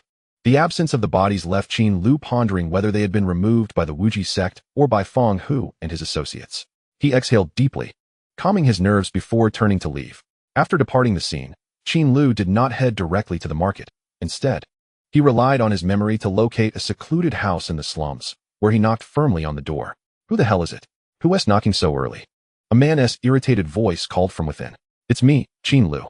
With a loud bang, the door swung open, revealing a disheveled young man. Irritated, he inquired, "What do you want, old man? Here to borrow money again?" "I'll tell you, not a chance. You still owe me from last time." No. This time I'm here to repay you." Qin Lu quickly clarified, producing 10 spirit stones from his robe and offering them to the young man. The young man appeared astonished, staring at the spirit stones in disbelief. "What is this? The sun must be rising in the west today. You're actually returning money?" "Indeed. I truly appreciate your previous assistance," Qin Lu replied, a broad smile adorning his face. "Huh. Looks like I didn't misjudge you. As long as you repay me, we're still good brothers. Of course, we must share tea when time permits." After a brief exchange of pleasantries, Qin Lu took his leave and proceeded to the next debtor's residence. After spending over 10 minutes, Qin Lu successfully settled another minor debt. The total of 20 spirit stones he owed was cleared today, leaving him with only 170 spirit stones owed to the accumulated virtue shop. With his affairs in order, Qin Lu leisurely strolled into the market, not heading toward the bustling stalls, but rather making his way directly to the rice shop. Today, his purpose was not to set up a stall, but rather to purchase some provisions for his secluded cultivation. The rice shop was still sparsely populated, exuding an air of desolation. The price of spiritual rice has remained unchanged, still costing 1 spiritual stone for 4 pounds. This time, Qin Lu intended to stay home for a month without venturing out, so he purchased over 30 pounds of spiritual rice, ultimately spending 8 spiritual stones. With the spiritual rice acquired, he recognized that meat and vegetables were also essential. Subsequently, he ventured to the market, where he spent 7 spiritual stones to procure sufficient quantities of beast meat and vegetables. After investing nearly half an hour, Qin Lu successfully gathered various necessities, each hand laden with several large and small bags. He left the market with a sense of satisfaction. To exercise caution, he wandered through the market with a lingering sense of suspicion, turning this way and that, fearful of being followed. Only when he felt secure did he exit the market and make his way home. Anxiously, he returned home, carefully placing the purchased provisions in order, allowing himself a sigh of relief. Just as he was about to lift a cup of water to drink, a sudden knock echoed at the door. "Open up. It's me," came the voice of Aunt Lee from outside. Upon hearing her, Qin Lu's eyes brightened. He quickly set down his cup and rose to open the door. Could it be that she had come to introduce him to a potential partner? Upon opening the door, he found Aunt Lee, adorned with heavy makeup, accompanied by a plump little boy. "Chow mo, Aunt Lee. I have finally found you a suitable family," she exclaimed, peering curiously into the room behind Qin Lu, seemingly searching for something. "Really?" Qin Lu appeared somewhat excited and promptly inquired, "Aunt Lee, please tell me. What kind of family is it?" Aunt Lee's eyes twinkled as she looked at him, a mysterious smile gracing her lips. "Do you know Mrs. Zhang from the North Shed district?" Qin Lu shook his head repeatedly. "I don't know her." It was ludicrous. His memories upon arriving here were fragmented, leaving many things unclear, including any notion of Mrs. Zhang from the North Shed district. "Oh dear, you've struck gold this time. Mrs. Zhang is young and beautiful, merely 26 years old, quite enchanting, and she is renowned as one of the beauties in our vicinity," Aunt Lee exclaimed, winking playfully. Upon hearing this description, Qin Lu could not help but swallow hard, hesitating before tentatively asking, "But would such a beauty consider me? I have no house, no car, and I'm rather poor. Is that not a mismatch? In ordinary circumstances, you wouldn't stand a chance." However, Mrs. Zhang's partner perished in the wilderness 2 months ago, and now she is a widow with a child, in need of a man to support her family. I have assured her for quite some time that you have turned over a new leaf and no longer gamble, which is why she is willing to meet with you. "Ah." Qin Lu's smile gradually faded, replaced by a look of shock. "Aunt Lee, wait, are you saying she is a widow? And has a child?" "Indeed." Aunt Lee nodded as if it were the most natural thing in the world.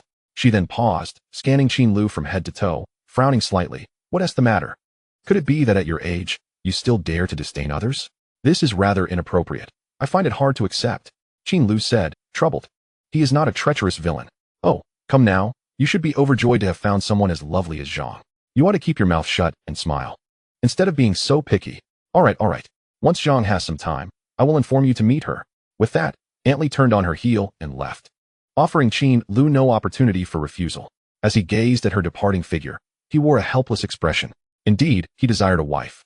But was it not a bit too generous to suddenly receive one as a bonus? TSK. Qin, who would have thought you, at your age, would still be so insatiable, not even sparing a widow? The rotund Chao Mo said cheekily, crossing his arms. Get out, you little brat. What do you know? Go home and do your homework. Qin Lu waved him off. I certainly understand. Chao Mo immediately retorted, but then paused, his face a mask of confusion as he asked. What do you mean by homework? It refers to playing Honor of Kings. Who is Honor of Kings? How do you defeat him? Sighing, Qin Lu gazed skyward in exasperation. After a moment of silence, he abruptly retreated and slammed the door shut with a resounding thud. Ah, you big mouth. You didn't even let me finish before closing the door. If you have the guts, open it. I challenge you to a duel. Chao Mo yelled in frustration. Ignoring Chao Mo's words, Qin Lu calmly returned to his chair, picked up the glass of water he had yet to drink, and took a gentle sip. The refreshing water flowed down his throat and into his chest, prompting Qin Lu to involuntarily let out a sigh of contentment. Soon after, a vision of a fair, delicate thigh entered his mind. He muttered softly, widow. Chapter 20. A month of seclusion. In the following half-month, Qin Lu remained withdrawn, refraining from unnecessary outings. The reason was, of course, his concern that Feng Hu and his associates might ambush him again. To prepare for such an eventuality, he devised various battle strategies at home, anticipating the possibility of someone seeking revenge. However, it became evident that he was overthinking. Throughout this period, Feng Hu and his crew did not make an appearance, as if they had vanished entirely. Gradually, he began to relax. During this time, he diligently practiced cutting technique and illumination technique, making remarkable progress. Each practice session yielded numerical values displayed on his attribute panel, and witnessing the steadily rising figures filled Qin Lu with an inexplicable sense of accomplishment. This, in turn, fueled his enthusiasm, akin to an addiction to gaming. Naturally, when the monotony of skill practice became overwhelming, he would create a few talismans to alleviate his boredom. Overall, Qin Lu spent this half-month in a remarkably fulfilling manner. The only unexpected development was that there had been no further news regarding the Lady Zhang introduced by Aunt Li. The reason remained a mystery. Today, however, an unexpected visitor arrived at his humble abode. Master Lu, Qin Lu exclaimed with surprise, quickly adding, what brings you here today? Could it be? Lu Xiangshi smiled faintly. Well, didn't you express a desire to move into the market last time? Now that there is a vacant residence, do you still wish to proceed? Yes, of course. Qin Lu eagerly replied, his heart brimming with joy. After nearly 20 days of anticipation, he had finally secured the right to reside in the market.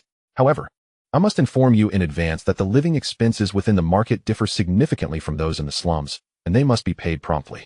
Should you default for 3 days, you will be evicted. And what is the exact amount of spirit stones? Qin Lu inquired cautiously. 15 spirit stones per month.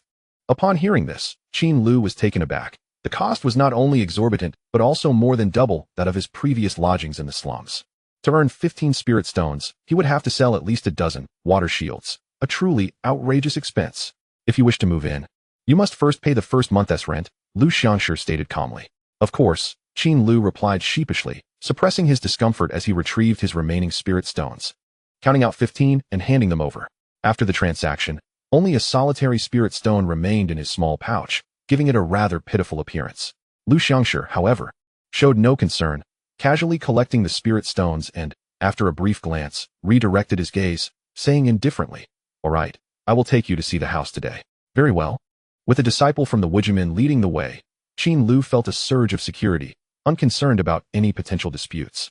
As they walked, numerous wandering cultivators greeted Lu Xiangshi with great respect, which made Qin Lu feel quite proud. Upon entering the market, they strolled for over 10 minutes before arriving at a courtyard. The courtyard was situated in the northwest direction of the Wujimin market, near the city wall, and was relatively secluded, flanked by similar residences on either side. Lu Xiangshi produced a key and unlocked the courtyard gate, and they entered at a leisurely pace. The courtyard was expansive, consisting of a main house and a western wing, with a grand entrance and a lofty foyer, complemented by stonework and circular arched windows, all exuding a refined yet unpretentious charm. Within the courtyard stood a peach tree, beneath which were several stone benches and a stone table, instantly endearing the place to Qin Lu at first glance. Lu Xiangshi guided Qin Lu around, offering a brief introduction. What do you think? This courtyard seems quite satisfactory, doesn't it? Lu Xiangshi smiled. Qin Lu nodded vigorously, clasping his hands in gratitude as he replied, "It is excellent. I am very pleased. I truly appreciate your efforts. Manager Lu." Haha. As long as you are satisfied, Lu Xiangshi waved his hand, responding nonchalantly. "Now, you must vacate the slum as soon as possible. We need to clear it out by the deadline. Rest assured, Manager Lu, I will move all my belongings over tomorrow," Qin Lu declared confidently, thumping his chest. Seeing this, Lu Xiangshi nodded, leaving behind the key as he turned to depart.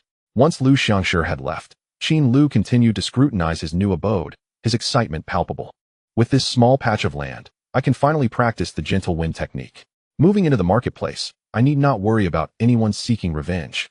Oh, this environment truly embodies the essence of life." Qin Lu stood in place, lost in thought and elated for a good half-hour before finally exiting the courtyard. After simply locking the gate, he turned toward the slums. Today, he intended to pack his belongings, preparing for his official relocation tomorrow. The bustling Wujifang during the day remained lively, with individuals clad in various attire creating a cacophony of bargaining and inquiries, all merging into a vibrant spectacle. Having not ventured out for some time, Qin Lu was in high spirits today, his gaze sweeping over the shops and passers-by, his heart and mind at ease. However, with his pockets nearly empty, he had no spirit stones to purchase anything. After a cursory glance, he exited the marketplace. Whoosh! Just as he stepped outside the marketplace, Qin Lu witnessed a cultivator activating a paper-like flying artifact, soaring skyward. In addition to this cultivator, many others were entering and exiting the entrance, maneuvering an array of peculiar flying devices. The small entrance to the marketplace now resembled a flying artifact exhibition. Oh, when will I be able to afford a flying artifact to gaze upon the scenery from above? Qin Lu's eyes gleamed with envy. In this world, flying artifacts are akin to automobiles of the past. They not only serve the purpose of travel, but also enhance a cultivator's prestige. Yet, their cost is exorbitant, with even the most affordable flying artifacts demanding hundreds of spirit stones, far beyond the reach of Qin Lu, who was still grappling with poverty. As Qin Lu was lost in thought, a sudden commotion erupted among the crowd at the marketplace entrance. Many pointed skyward, and curious, Qin Lu followed their gaze. There, not far above, a strikingly handsome youth, around 16 or 17 years old, coldly commanded a dazzling sword that raced toward him. His remarkable features and unique aura instantly captivated the attention of the onlookers. How handsome! This is Wei Zimo, the young genius of Wujiman. It is said that he is merely 16, yet has already reached the late stage of qi refinement. Truly a prodigy. How has he cultivated to such a level? The crowd's gaze was a mix of admiration, jealousy, astonishment, and fervor as they beheld the dashing youth gracefully land at the marketplace entrance. The young man seemed accustomed to the attention, disregarding the murmurs of the crowd as he strode into the marketplace, not pausing for a moment. Qin Lu watched Wei Zimo's retreating figure, his expression becoming complex. It felt akin to a tall, handsome scion of wealth passing by in a Lamborghini. He touched the solitary spirit stone he had left, and his earlier good mood swiftly soured. Forget it. The privileged offspring will never comprehend the exhilaration of rising from humble beginnings, and there is no need to pity them. Qin Lu promptly adjusted his mindset, patted his tattered robe, clasped his hands behind his back, and strode towards his new abode in the slums. Chapter 21. Moving into the new home at 8 o'clock in the morning, along a bustling street in Wujifang, Qin Lu held a redwood table aloft, making his way with deliberate steps. Upon the table, a crimson cord secured a multitude of belongings. A closer inspection reveals bedding, pots and pans, grains, books, and various materials, all crammed together. This scene rendered Qin Lu reminiscent of a moving truck. Ah, someone is moving into the market again. Who could it be? They look somewhat unfamiliar. Just another nameless junior. I think I've seen that fellow selling talismans at the market, but I can't recall his name. Numerous onlookers pointed and whispered about the identity of this newcomer in the marketplace.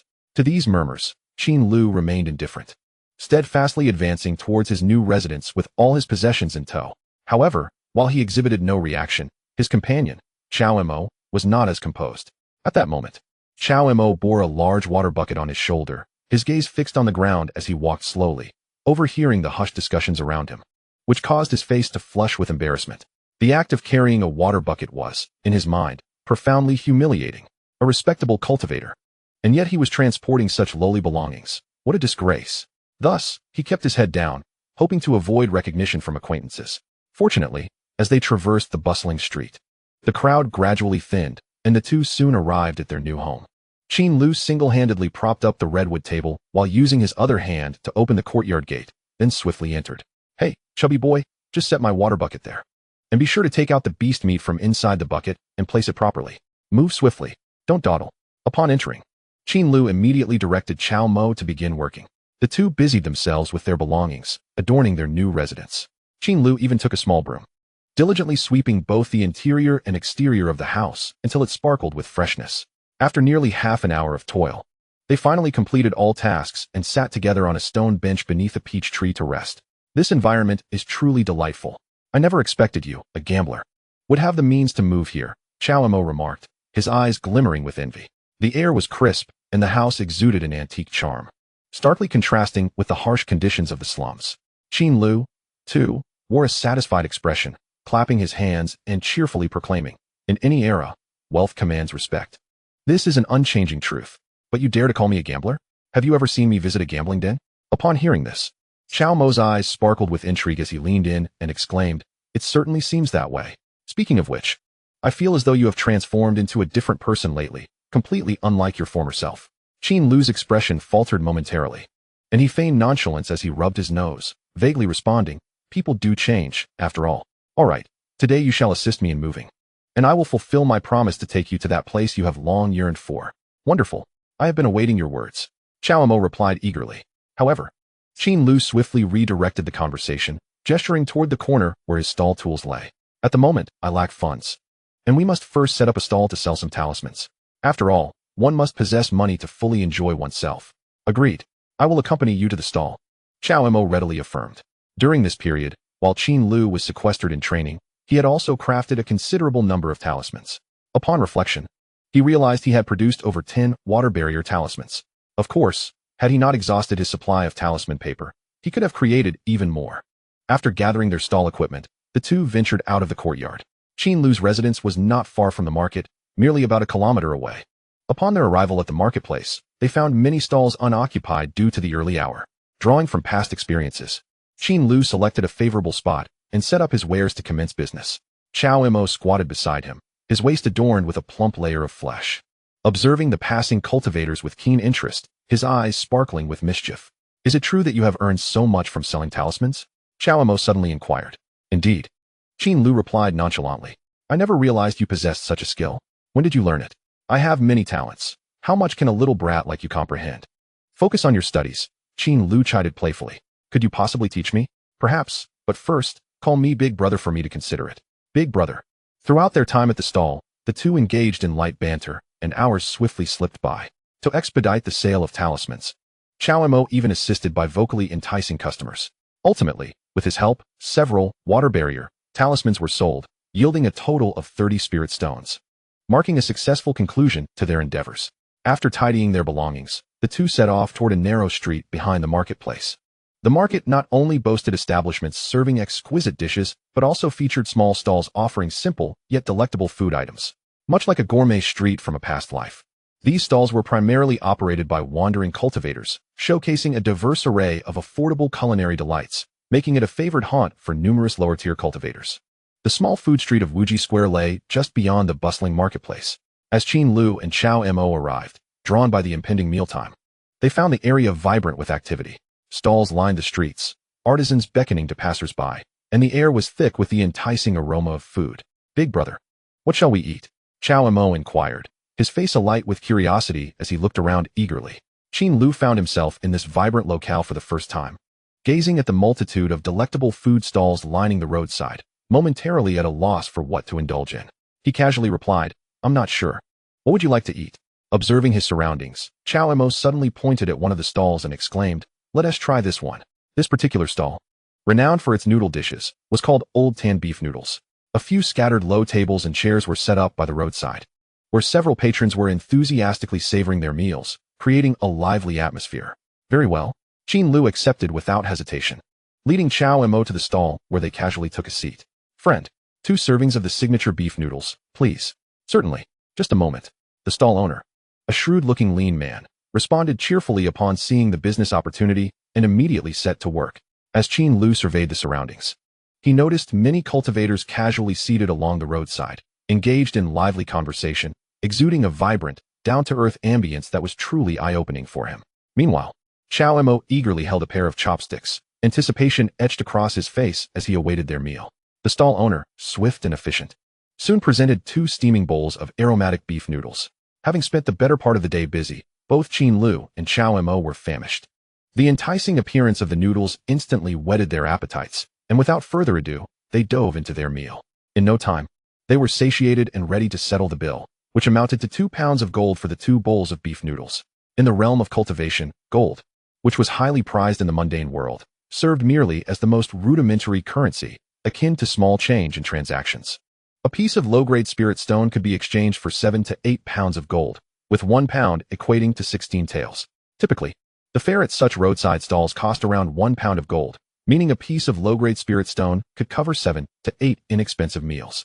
Calculating for 3 meals a day, one would expend a spirit stone in 2 to 3 days while dining out. After settling the bill, the 2 friends rose and made their way to another street, where Chao Mo had long yearned to visit the place of fireworks. Chapter 22.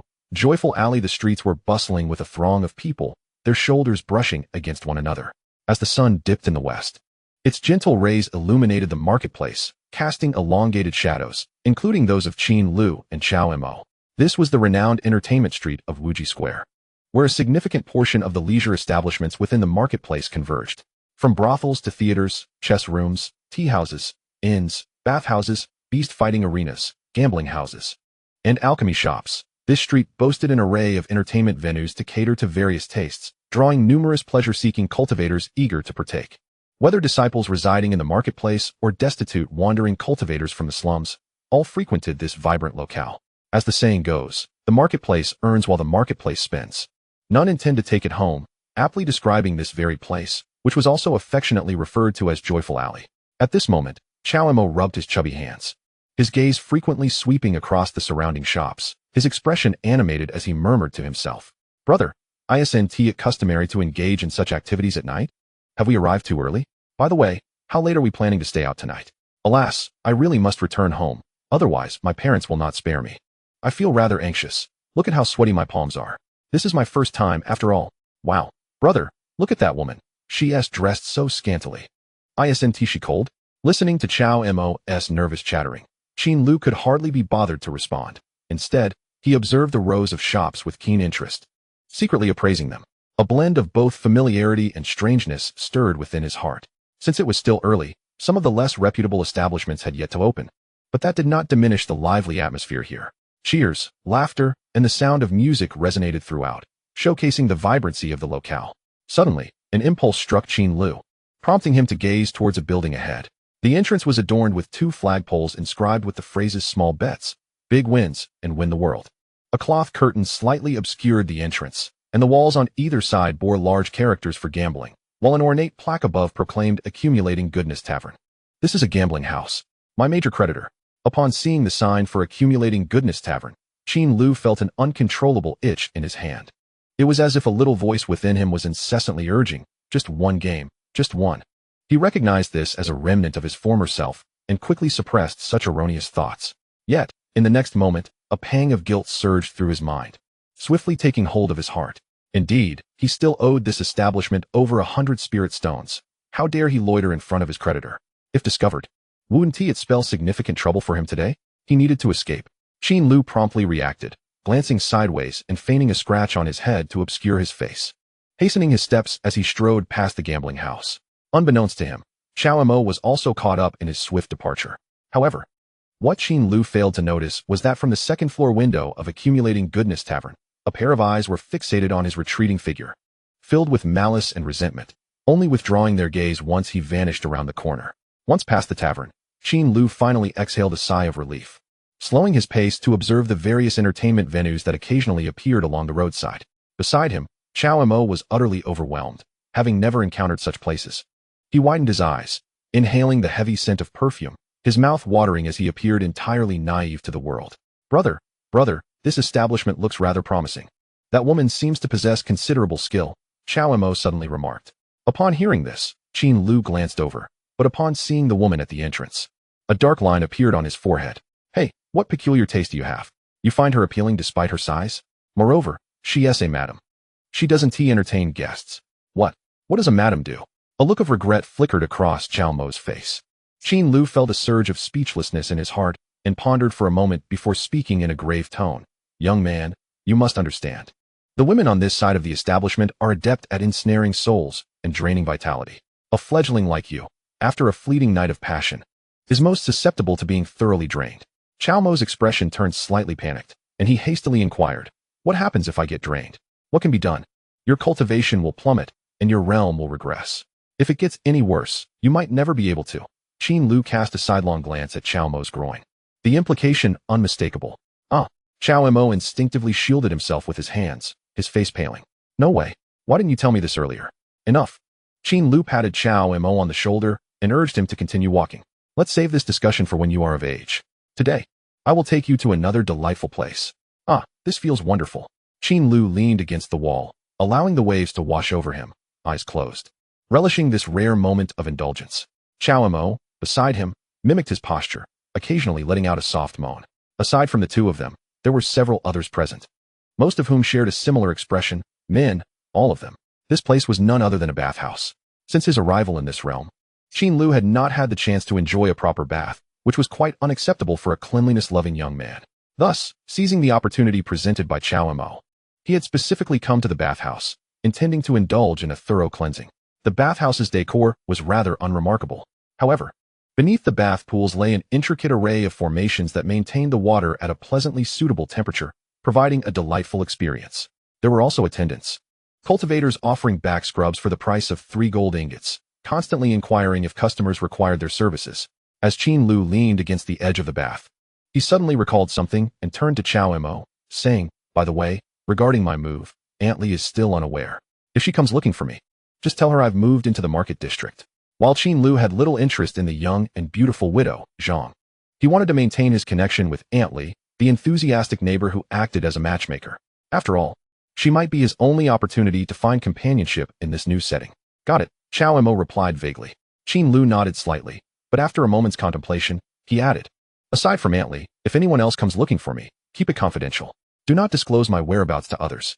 Qin Lu was unwilling to associate with the original owner's circle of friends. This was a new beginning, and he needed to learn to let go. Understood. Chao Mo replied softly.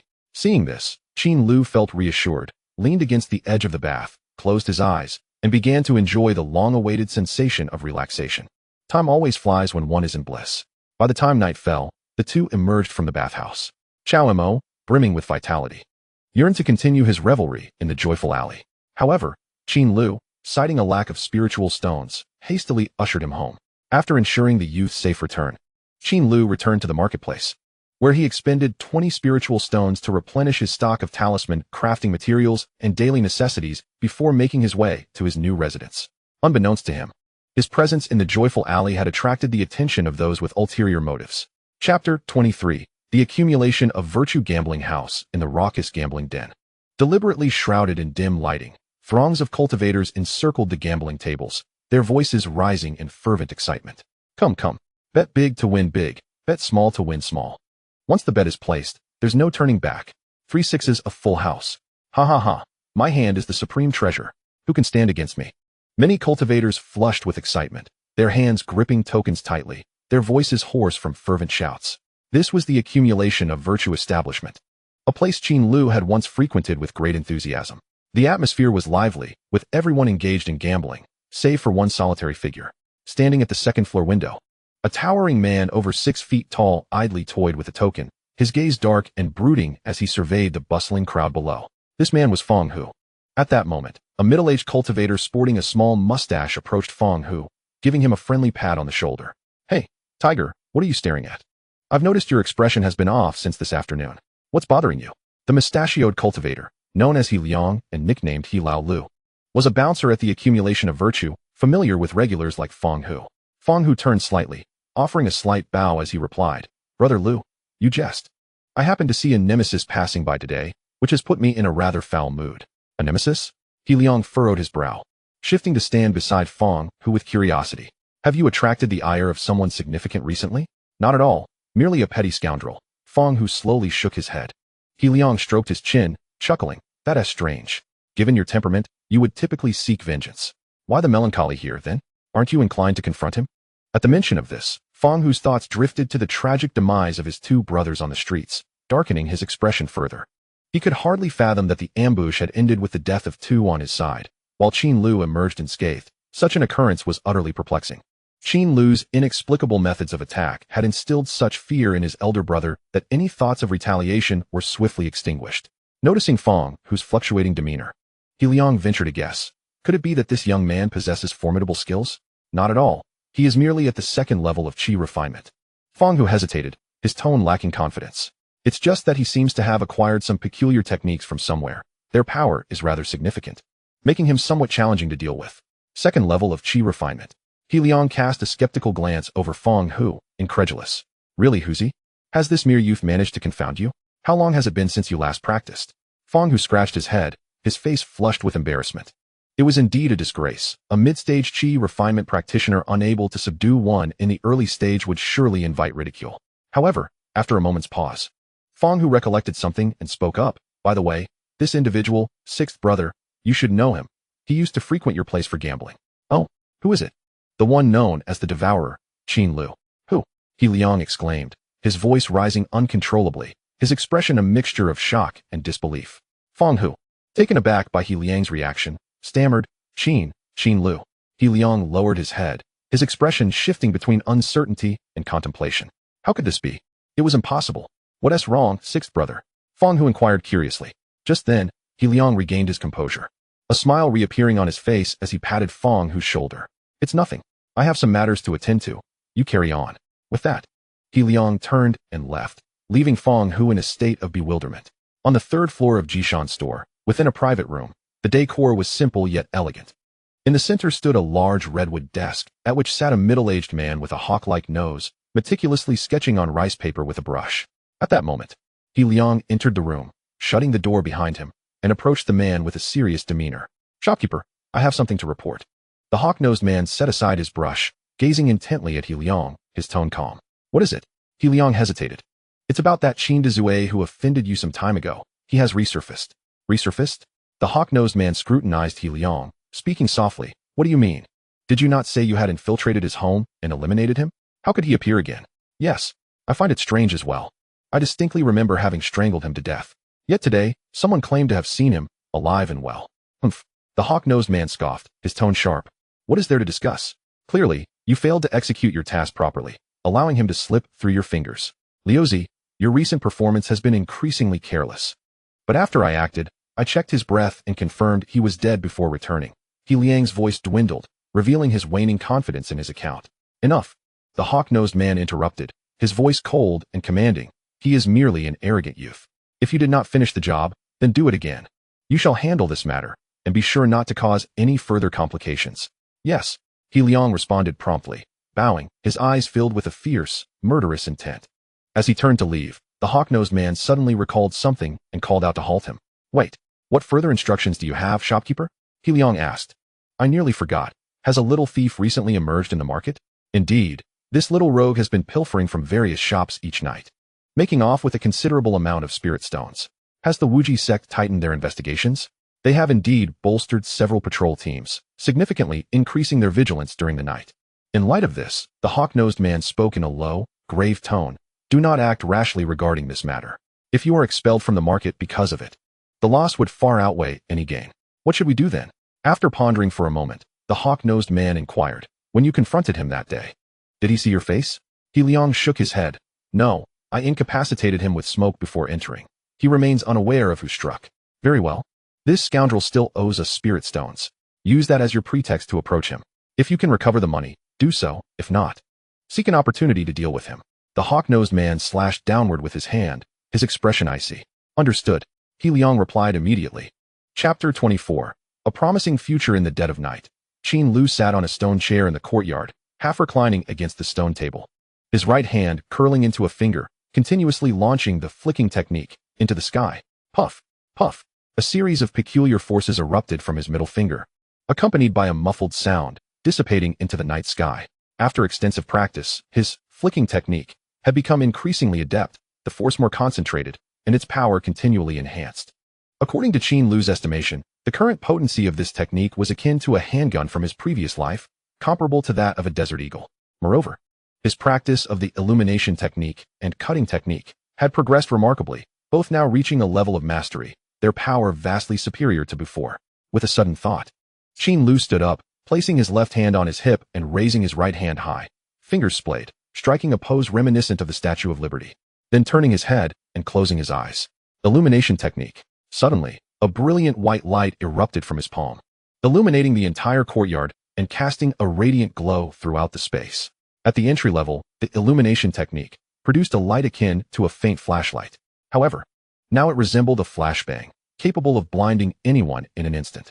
This technique, if employed unexpectedly, would undoubtedly catch others off guard. As Qin Lu retracted his hand, his spirits lifted. Such minor spells, elevated to mastery, had transformed into formidable offensive tools.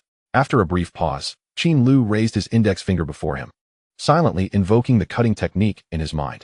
In the next moment, a surge of spiritual energy enveloped his fingertip, extending outward to form a slender, transparent line nearly half a meter long. He gently traced the ground with his finger. Swoosh! The solid earth was effortlessly carved by the sharp line, leaving behind a remarkably clear mark, as if it had been sliced through by a keen kitchen knife. The power displayed is quite commendable, indeed. It seems my decision to remain indoors for the past fortnight has proven wise. During this time, Qin Lu has successfully elevated all 4 foundational spells to mastery level, and has significantly enhanced the proficiency of both the fire-starting spell and the snap finger spell by over 500, with upgrades for both now within reach. Progress is steadily being made, and the future appears promising. Qin Lu fervently clenched his fists and murmured to himself. However, as he gazed upon the new courtyard before him, the joy on his face gradually faded. A new dilemma had emerged: the rent. Is it truly feasible to pay 15 spirit stones each month? His current situation was akin to a recent graduate embarking on a small venture, yet suddenly renting an opulent suite in the heart of the city. The burden of rent seemed rather daunting. Qin Lu began to pace back and forth in the courtyard, muttering to himself incessantly. Given my appetite, a month's worth of spirit rice and beast meat should cost approximately 14 spirit stones. Adding some fruit and snacks would elevate the total to 17 spirit stones. Furthermore, there are the pure water pills, which require about 3 each month at a cost of 3 spirit stones. Regular bathing and occasional meals outside would likely add another 5 spirit stones. When combined with the rent, my monthly fixed expenses would amount to a staggering 40 spirit stones. Such a realization was startling. Qin Lu rubbed his aching temples, returned to his room, and sat at his rosewood desk, pen and paper in hand, his thoughts racing. How much can I earn in a month? Each water shield, after deducting various materials, should yield just over 1 spirit stone. If I refrain from practicing spells and focus solely on crafting talismans, with my current success rate, I could produce approximately 7 water shields a day. In essence, I could earn 10 spirit stones daily. By exerting myself intensely for just 4 days each month, I could cover all my fixed expenses.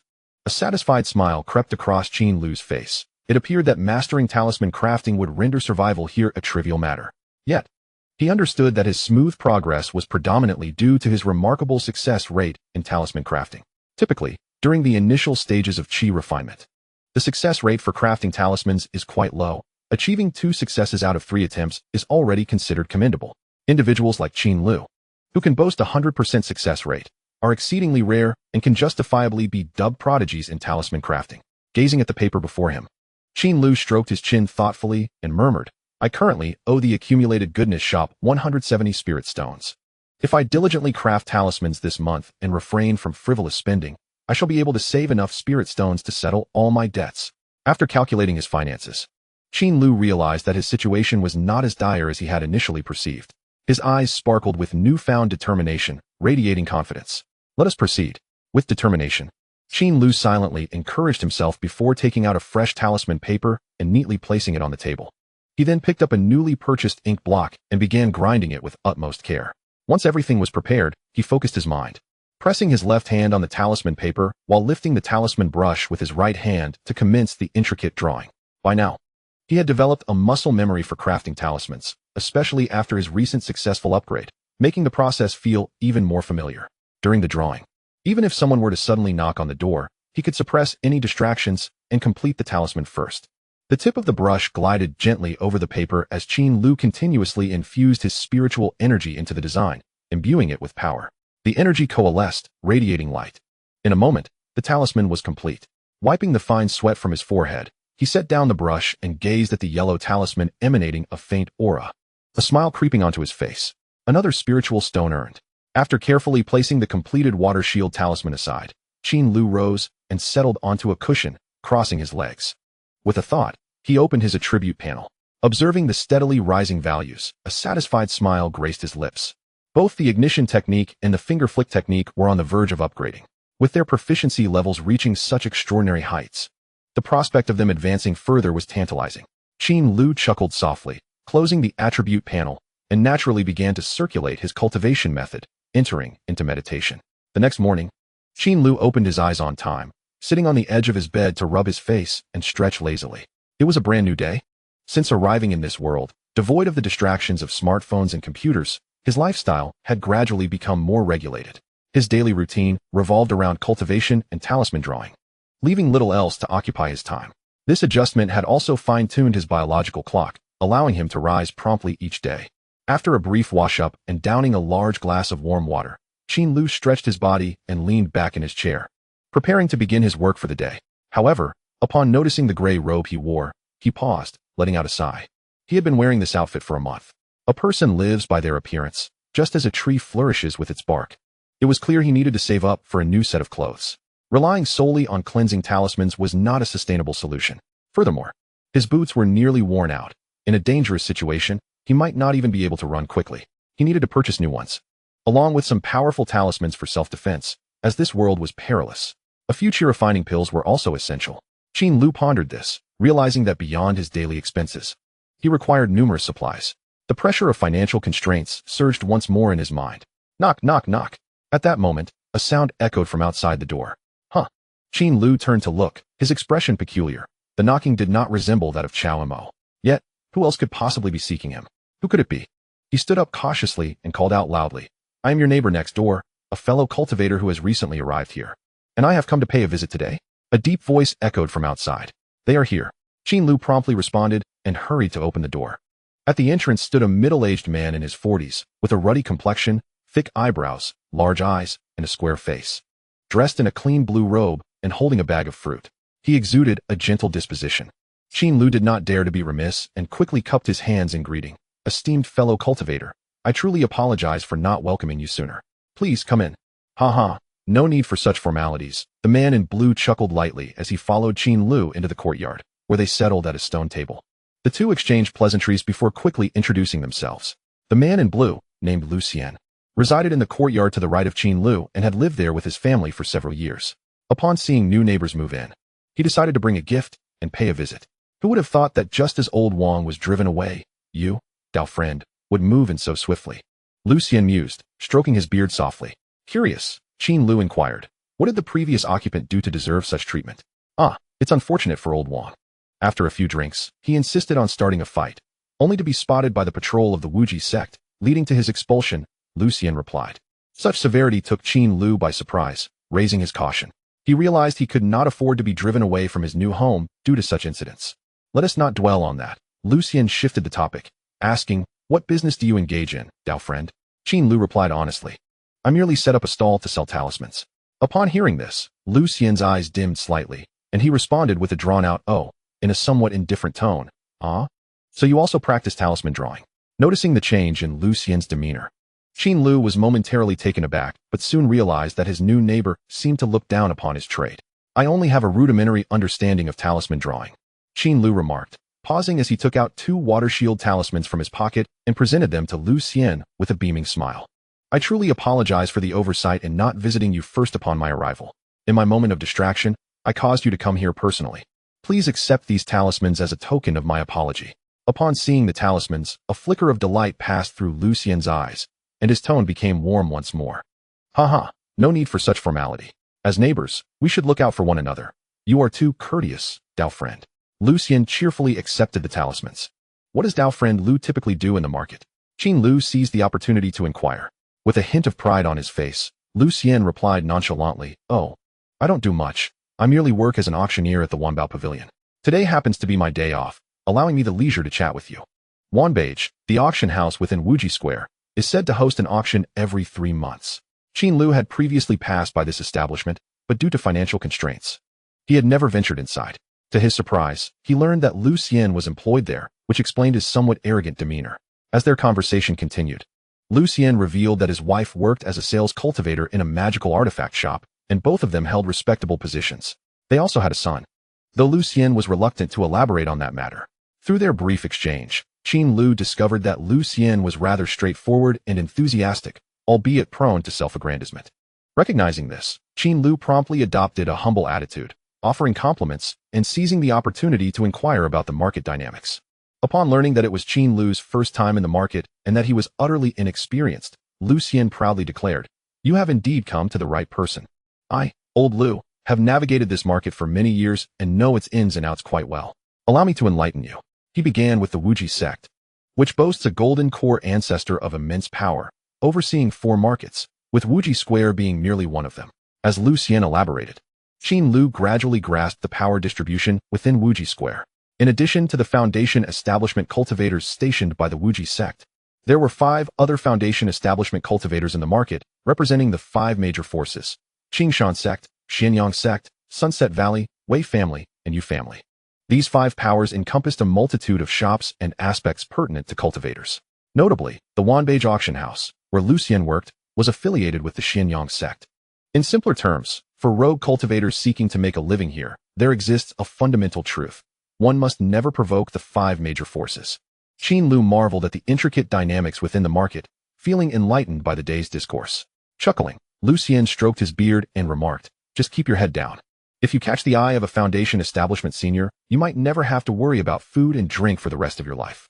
"Indeed," Qin Lu replied absent-mindedly. Suddenly recalling something, he inquired, "By the way, do you know the fellow residing in the left courtyard?" "Oh, you mean Yefeng? He seems to work as a guard for the Wei family, but he's quite aloof. I don't interact with him much," Lu Xian explained. Understanding dawned on Qin Lu as he nodded slowly, contemplating when would be an opportune moment to pay a visit. Suddenly, Lu Xian stood up, clasped his hands in greeting, and said with a smile, "All right, Qin Daoist, let us conclude our conversation for today. I must return now, but we shall engage again when time permits. Of course. Take care." Qin Lu responded, rising to see Lu Xian off as he exited the courtyard. Once Lu Xian was out of sight, Qin Lu secured the gate and returned to his stone chair.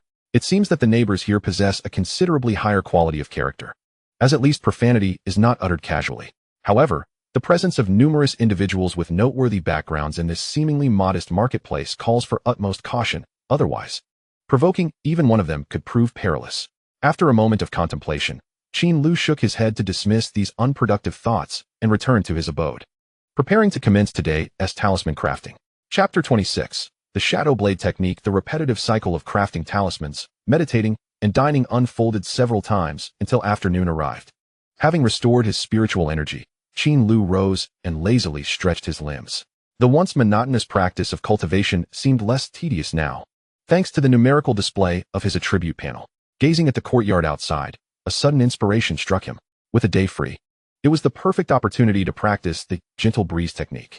The gentle breeze technique grants one the ability to move with the lightness of a swallow, enhancing agility and speed. Among the myriad of minor spells available during the early stages of qi refinement, this one stands out for its practicality. It was also the spell Qin Lu most yearned to master. Unfortunately, the cramped quarters of his former dwelling in the slums had made practice impossible. Now, in this new courtyard, he had perhaps found the ideal place for training. Stepping onto the open ground of the courtyard, Qin Lu let his hands fall naturally at his sides and closed his eyes slightly. He focused his mind and allowed his body to relax. Following the instructions in the booklet, he began to gradually disperse his spiritual energy throughout every corner of his being. Sensing the moment had arrived, he propelled himself forward with a firm step. With a whoosh, he leapt 2 meters in a single bound, feeling his entire form grow significantly lighter. Bang! He landed again, pivoting in a new direction, dashing forth with an ethereal grace. A surge of joy filled Qin Lu's heart. The sensation of running with his body suffused with spiritual energy was entirely different from his previous experiences. Not only was his speed greatly enhanced, but his control over his body felt remarkably fluid. Bang! Bang! Bang! As the sound of his feet striking the ground echoed, Qin Lu began to circle the courtyard in a rhythmic run, resembling a fleeting shadow. After 10 minutes of vigorous running, he finally stopped, gasping for breath. Gradually calming his excited spirit, he inhaled deeply and opened his attribute panel. To his delight, he noticed that the spell section now included Gentle Breeze Technique, with a proficiency level displayed as 2. Seeing the new skill appear on the panel, a satisfied smile graced Qin Lu's face. This technique must be practiced diligently. It is a vital skill for survival. With a quiet resolve, he continued his training. 5 days later, at noon, after a simple lunch, Qin Lu gathered the water shield, talismans he had crafted over the past few days, and organized his stall tools before stepping outside. Today marked his day to set up a stall. After securely locking the courtyard gate, he made his way to the market with ease. Upon arriving, he was taken aback to find the marketplace bustling with even more people than usual. With his experience, he quickly found a stall in a corner and swiftly arranged his merchandise. Observing the surge of passers-by, Qin Lu could not help but inquire of an elderly wandering cultivator at a nearby stall. "Esteemed elder, why does it feel like there are so many people today?" The old cultivator, appearing to be in his 60s or 70s, donned a faded long robe, his grizzled hair secured with a weathered hairpin. His stall displayed a collection of worn books, presenting the image of a downcast practitioner. Upon hearing the question, he glanced at Qin Lu's stall and replied nonchalantly, "Today marks the monthly auction at Wanbao Pavilion, a renowned event in the vicinity. How could the crowd not be substantial?" Understanding dawned upon Qin Lu, albeit vaguely. Wanbao Pavilion was indeed the place where Lucien worked. "This is nothing compared to the bustling crowd at the market's arena competition," the old cultivator remarked, his expression tinged with nostalgia. "What is the market arena competition?" Qin Lu asked, intrigued. The old cultivator shot him a disdainful look. "You appear to be around 40. How can you be so oblivious at your age?" Embarrassed, Qin Lu quickly clarified, "I am only 35. The old cultivator disregarded his protest and continued, "The market arena competition is a martial contest organized by the Wujiman. Numerous disciples from various sects will compete here, and we wandering cultivators are also allowed to participate. It is the most bustling event in this region, occurring once every decade." Qin Lu's eyes sparkled with interest. "When will the competition take place?" he asked eagerly. "In about half a year. It will be a fine opportunity for us to profit from our stalls," the old cultivator replied with a sense of pride. Qin Lu nodded slowly, yet before he could respond, he heard the old cultivator's voice again. "Look, that gentleman in white is the head of the Yu family. Elder Yushio. He is a foundation establishment cultivator." The old cultivator gestured with his chin, his eyes glinting with envy. Following the old cultivator's gaze, Qin Lu beheld a white-robed elder, his hair as white as snow, yet his face youthful. Surrounded by admirers, he moved gracefully through the crowd, exuding warmth and kindness. "So this is a foundation establishment cultivator," Qin Lu mused to himself. Until now, he had only encountered Qi refinement practitioners. This was his first glimpse of someone from a different realm. In the world of cultivation, the ranks are categorized as follows: Qi refinement, foundation establishment, golden core, nascent soul, and God transformation. The Qi refinement stage is further divided into 10 levels, with the first 9 corresponding to the early, middle, and late phases. Achieving the 10th level is referred to as great perfection. You are indeed well informed. May I ask, esteemed elder, is it difficult to reach foundation establishment? Qin Lu inquired once more. "Ah, you truly know nothing. Come, buy a few of my books, and you shall gain a thorough understanding." The old cultivator seized the opportunity to promote his wares. Intrigued by his words, Qin Lu found himself drawn to the old cultivator's stall. Indeed, his knowledge of this world was quite limited, largely due to the scarcity of books he had read. A blade that is not honed will inevitably rust, and a person who does not learn will fall behind.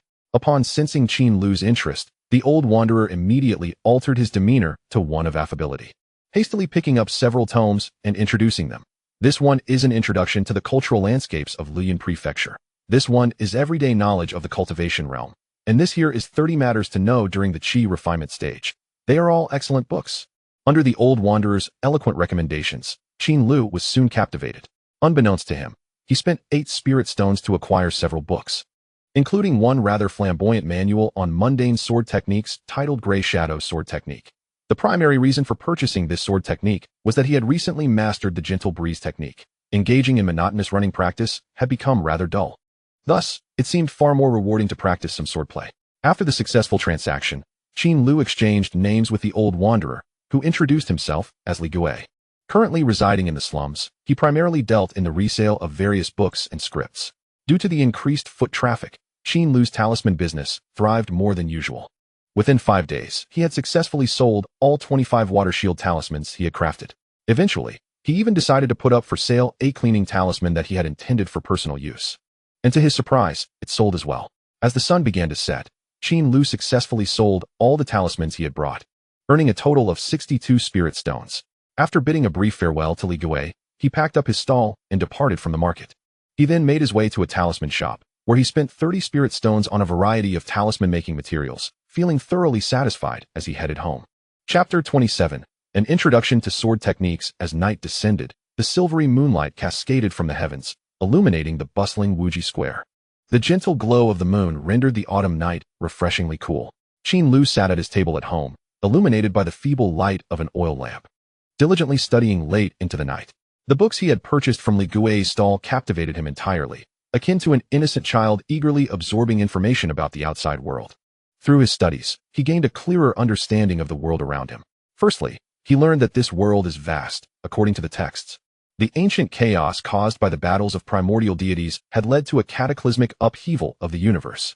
Following the cessation of war, the realm was divided by ancient gods into 9 provinces, categorized by mountains, rivers, and foreign lands. These provinces are known as Zhongzhou, Yunzhou, Lizhou, Liizhou, Chuzhou, Qinzhou, Jizhou, Qingzhou, and Liangzhou. The province in which Qin Lu resided is called Lizhou. It is an independent island located in the southwestern corner, facing Chuzhou across the sea. Each province spans an immense area, and for the sake of governance, they are further segmented into regions named after their geographical features. Beneath these regions, there exist numerous prefectures, forming a clear hierarchical structure. The precise location of Qin Lu is currently in the Liuzhou Jiuzhen domain, within the Flowing Cloud Mansion. This mansion is home to numerous factions, where various royal dynasties and sects coexist, among which the Wujiman stands prominently. Qin Lu finds himself in Wujifang, situated at the westernmost edge of the Wujiman territory, adjacent to the distant East Head Ridge Beast Forest. Apart from the dominant Wujiman, there are several smaller sects in the vicinity, which are said to engage in occasional disputes, though large-scale conflicts have not erupted for decades. Due to its proximity to the Beast Forest, which is teeming with malevolent creatures and supernatural beings. Wujifang is sparsely populated by mortals. Within 1,000 miles, human presence is virtually non-existent. The absence of common folk has rendered the practitioners in Wujifang rather destitute and disheveled. The scattered cultivators gathered here are primarily attracted by the presence of exquisite spiritual lands, which are conducive to cultivation, hence they converge from various locales. Over time, this has culminated in the bustling and vibrant atmosphere of Wujifang. Qin Lu set aside the pamphlet titled Cultural Landscape of Flowing Cloud Mansion, expressing his astonishment with a soft click of his tongue and a glimmer of wonder in his eyes. It seems there are many intriguing places nearby. Once his strength improves, he must explore them. After contemplating the vastness of this world, an inexplicable desire to travel began to stir within him. With a slight sigh, Qin Lu turned his attention to another booklet on the table, Gray Shadow Sword Technique. This swordsmanship manual is priced at merely a few pounds of gold, significantly cheaper than other texts. Such an inexpensive set of sword techniques is undoubtedly of inferior quality. Its author is merely a low-tier practitioner in the chi refining stage. One wonders what confidence he possesses to compile his understanding of swordsmanship into this booklet. Curious, Qin Lu picked up the booklet and casually flipped through a few pages. As he perused, his brow furrowed in perplexity. The manual lacked intricate or complex sword moves, and there were no techniques that harnessed spiritual energy, merely simplistic illustrations of stick figures. Qin Lu skimmed through the manual, noting that the first half contained basic sword techniques and practice methods, while the latter half discussed general combat responses, along with some combat skills and swordsmanship tips. Interspersed throughout were illustrations of stick figures wielding wooden sticks, mostly depicting bizarre postures and flamboyant motions. The seemingly haphazard sword techniques made Qin Lu's heart flutter with uncertainty. Would practicing this lead to madness? After a moment's hesitation, he shook his head. Never mind. Having more skills is never a burden. He would consider it a means of physical training. Comforting himself with this thought, he began to study earnestly. His primary motivation for learning sword techniques was to alleviate the monotony of practicing the gentle wind technique. Moreover, with his attribute panel, even such a lackluster sword technique might yield extraordinary results once his level increases. Moments later, Qin Lu closed the sword manual, nodded gently, and rose to his feet with newfound confidence. He grasped the Shangqing sword, which had been resting in the corner, and strode purposefully into the courtyard. Standing at the center, he assumed a stance, his mind recalling the sword movements of a stick figure. He began to channel his spiritual energy, slowly dancing the sword. With precision, he continued to swing the blade. Practicing under the moonlight appeared enchanting. However, Qin Lu's clumsy movements, rigid posture, and sluggish form rendered the scene rather amusing, evoking laughter. After a while, beads of sweat began to form on Qin Lu's forehead. His movements gradually slowed, and ultimately, the ache in his arms rendered him incapable of maintaining the full execution of the sword technique, forcing him to stop. Wiping the sweat from his brow, he inwardly lamented. This original owner must be exceedingly deficient in vitality. I hadn't noticed it during my practice of minor spells, but now, utilizing spiritual energy for such grand movements leaves me breathless in no time. Qin Lu glanced at the excess flesh around his waist, a look of resignation on his face. The original owner, a gambling enthusiast, had never engaged in physical exercise, resulting in layers of fat obscuring his once defined abs. After sitting in the courtyard for a while, Qin Lu gradually regained his composure, his breath stabilizing. He picked up the gray shadow sword technique, placed beside him, and resumed his study. After a moment, he committed all the movements to memory once more. Taking a deep breath, he lifted the Shangqing sword again and rose to practice. He was not a natural swordsman, and his proficiency in channeling spiritual energy was insufficient, combined with his poor physical condition, which hindered his mastery of the sword technique. Before long, he exhausted his stamina once again, unable to complete the sword form. Yet, Qin Lu possessed the tenacity characteristic of modern gamers. With a goal set, he refused to easily concede, determined to fully realize his competitive spirit. After a brief rest, he resumed his practice.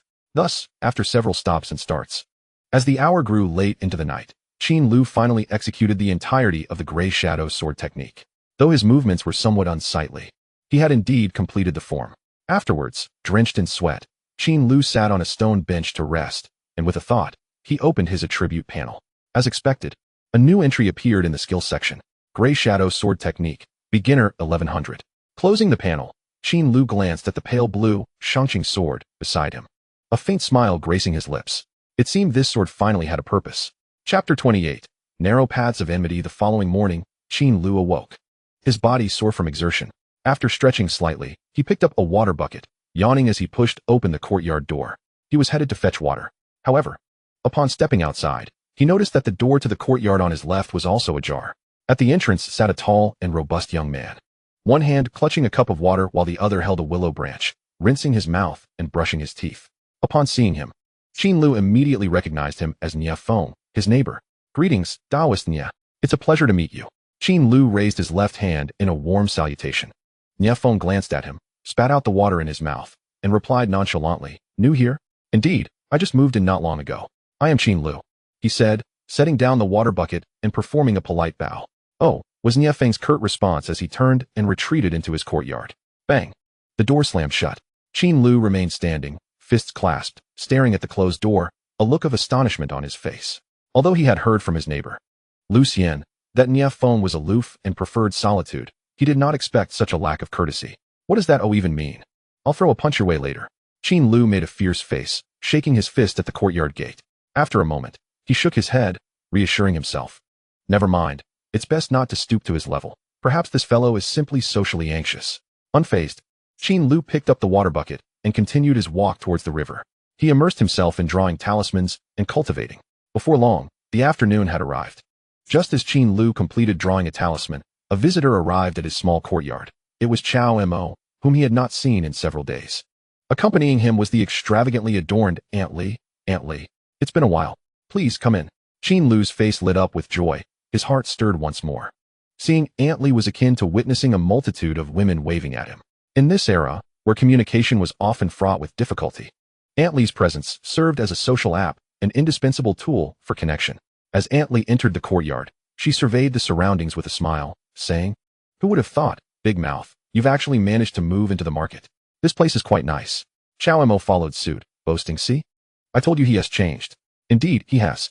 Aunt Li echoed with laughter. Not at all. There's nothing remarkable about it. Just a stroke of luck with a bit of money. Qin Lu humbly replied, pausing before tentatively inquiring, May I ask, Aunt Li, what brings you here today? Haha. What else would I come for? Of course, to introduce you to some good families. Aunt Li settled onto a stone chair, her face brimming with delight. Qin Lu took a seat beside her, his expression filled with anticipation as he asked, Is it about the last time, Mrs. Zhang? Oh, not her. At the mention of this, Aunt Li's smile faltered, revealing a look of resignation as she shook her head and sighed. I forgot to mention. You're no longer in the running with Mrs. Zhang, so best not to dwell on it. Very well. Qin Lu's face inevitably bore a hint of regret. As a contemporary youth, he fully comprehends the profound meaning behind the phrase in youth. One fails to appreciate the worth of an elder, mistaking a young maiden for a treasure. It is only upon reaching middle age that one can truly grasp the essence of Cao Cao. Although he held no particular interest in widows, Upon realizing the futility of the situation, a twinge of regret lingered in his heart. Alas, speaking of which, since you have now settled in the marketplace, your status has changed significantly, and Zhang's daughter may not be the best match for you. Today, I am here to introduce someone far more enchanting. Li Dinyang shifted the conversation with a cheerful smile. Which family is it? Surely a reputable one. Come, I shall take you to see her at once. With resolute determination, Li Dinyang promptly rose and took Qin Lu by the hand, leading him outside. Ah! Qin Lu's expression turned to one of astonishment as he exclaimed, "Isn't this a bit too hasty? What is there to rush about? Matters of this nature should be settled promptly." Li Dinyang replied without hesitation. Thus, Qin Lu followed Li Dinyang, who had only just entered the door a few minutes prior, as they made their way out of the marketplace. Along the way, through Li Dinyang's introductions, Qin Lu gradually came to understand the family he was about to meet. It was said to be a 20-year-old young lady, remarkably charming, who had already reached the 3rd level of Qi refinement and lived with her elderly father, making a living by running a small food stall. To ensure he did not appear rude upon visiting, Qin Lu, under Li Dinyang's guidance, spent 2 spirit stones to purchase a selection of spiritual fruits to present. The 3 of them exited the marketplace, heading towards the slums. By the way, Qingge, someone came looking for you at your old home yesterday, Xiao Mo suddenly remarked. Who is it? I don't know them. They asked if I knew where you had gone, but of course, I said nothing. Xiao Mo wore a proud expression, as if eagerly awaiting praise. Oh, I see. Qin Lu replied simply, his mind drifting into contemplation. Someone searching for him? Who could it be? Could it be those old friends of the original owner, come to borrow money? Or perhaps his significant creditor? After pondering for a moment, Qin Lu shook his head, dismissing these unfounded thoughts. He ruffled Xiao Mo's hair, smiling as he praised. Well done. It's best not to disclose my whereabouts to strangers. Xiao Mo blinked his small eyes, grinning with pride. Hee. Rest assured, I've got this. Just as they were engaged in their quiet conversation, a sudden commotion erupted ahead. Let go of my mother. You little brat. Are you seeking death? Ah, bang, boom. The chaotic clamor emanated from a nearby house, causing Qin Lu and the others to exchange worried glances. They were all too familiar with the disorder prevalent in the slums. Such incidents were not uncommon, yet they had not expected to witness one firsthand. With a principle of caution, Qin Lu promptly grasped Xiao Mo's arm and said to Aunt Li, Aunt, perhaps it would be best for us not to meddle too much. It would be wise to keep our distance. Such matters often attract enemies, and we must not intervene indiscriminately. However, upon catching sight of the house, Aunt Li's face drained of color as she exclaimed, Ah, that is Zhang Yangzi's home. Without further ado, she dashed towards the house. Qin Lu stood momentarily stunned, gazing at Aunt Li's retreating figure, feeling somewhat at a loss. Brother, let us go take a look as well, Xiao Mo urged, tugging at Qin Lu's sleeve. In response, Qin Lu's thoughts raced. After a brief silence, he conceded, very well. The two hurried forward. Upon reaching the doorway, Aunt Li pointed emphatically into the house and shouted, Chen go. What do you think you're doing? Release Zhang Yangzi at once. A fierce male voice boomed from within. Get lost, Li Matchmaker. If you don't, I'll make you regret it. At this juncture, Qin Lu had arrived at the threshold, standing shoulder to shoulder with Aunt Li. As he looked inside, he beheld 3 burly men, while in the center of the room lay a frail woman, beside whom stood a small boy of 3 or 4 years, spreading his arms protectively in front of the men. It was evident that these 3 were the ones who had come to bully Zhang Yangzi. Yet, as Qin Lu scrutinized their faces, he was momentarily taken aback. To his astonishment, he recognized one of them. The man in the center possessed strikingly distinctive inverted triangular eyes. He was indeed the very same man who had previously conspired with Fong, who to ambush Qin Lu. Fate had brought them together once more. Chapter 29. Familiarity breeds comfort. The sudden appearance of Qin Lu and his companions instantly captured the attention of the 3 imposing men inside the house, who promptly turned their gazes upon them. It must be noted that the fierce, menacing stares of these 3 hulking figures were quite intimidating. This palpable aura startled Xiao Mo, who quickly retreated behind Qin Lu, peeking out nervously. Meanwhile, Qin Lu himself felt a tremor run through him as he instinctively curled his fingers, gathering his spiritual energy. Do you have a death wish? How dare you interrupt my business? One of the burly men with a buzz cut stormed out of the house, rolling up his sleeves and glaring at Qin Lu and his companions. I warn you, do not act recklessly. Otherwise, my old man won't spare you. Aunt Li pointed at the buzz-cut brute, attempting to threaten him, though her arm trembled, and she took several steps back, clearly apprehensive. What old man? Call him over. I'll kick him to the ground. The buzz-cut man retorted, showing no fear as he advanced toward the 3. Seeing this unfold, Qin Lu realized he could no longer remain concealed. He stepped forward, positioning himself protectively in front of Aunt Li and Xiao Mo. Do not approach. With a thunderous roar, Qin Lu raised his right hand parallel to the ground, his fingers poised to aim at the bald-headed man's head. The flicking technique was already primed for action. What are you doing with your fingers? Are you trying to intimidate me? The bald-headed man shouted fiercely. As he drew closer, Qin Lu gritted his teeth, ready to unleash the flicking technique, when suddenly a loud command echoed from ahead. Come back. The voice belonged to a man with triangular eyes inside the room. Upon hearing this command, the bald-headed man froze in place, and Qin Lu halted his motion, watching the three men with a wary expression. Meanwhile, the triangular-eyed man felt his heart racing, cold sweat trickling down his body, for he alone understood the significance of Qin Lu's gesture. That was an exceedingly formidable technique. A single strike had once left his underling mortally wounded, dying on the spot. Brother? The bald-headed man turned, confusion etched on his face. The triangular-eyed man, visibly anxious, waved his hands. Don't go, don't go. We must leave. Brother? I see this kid is merely at the early stage of Qi refinement. I could take him down with one hand, he retorted. Shut your mouth. The triangular-eyed man barked, his tone stern. Those who trust me should leave first. With that, he stepped out of the room slowly, moving to the left, his gaze fixated on Qin Lu's fingers, fearful that they might flick at any moment. This bizarre scene left everyone bewildered, staring vacantly as the triangular-eyed man nervously shifted. Humph. The bald-headed man turned back, glaring at Qin Lu with intensity.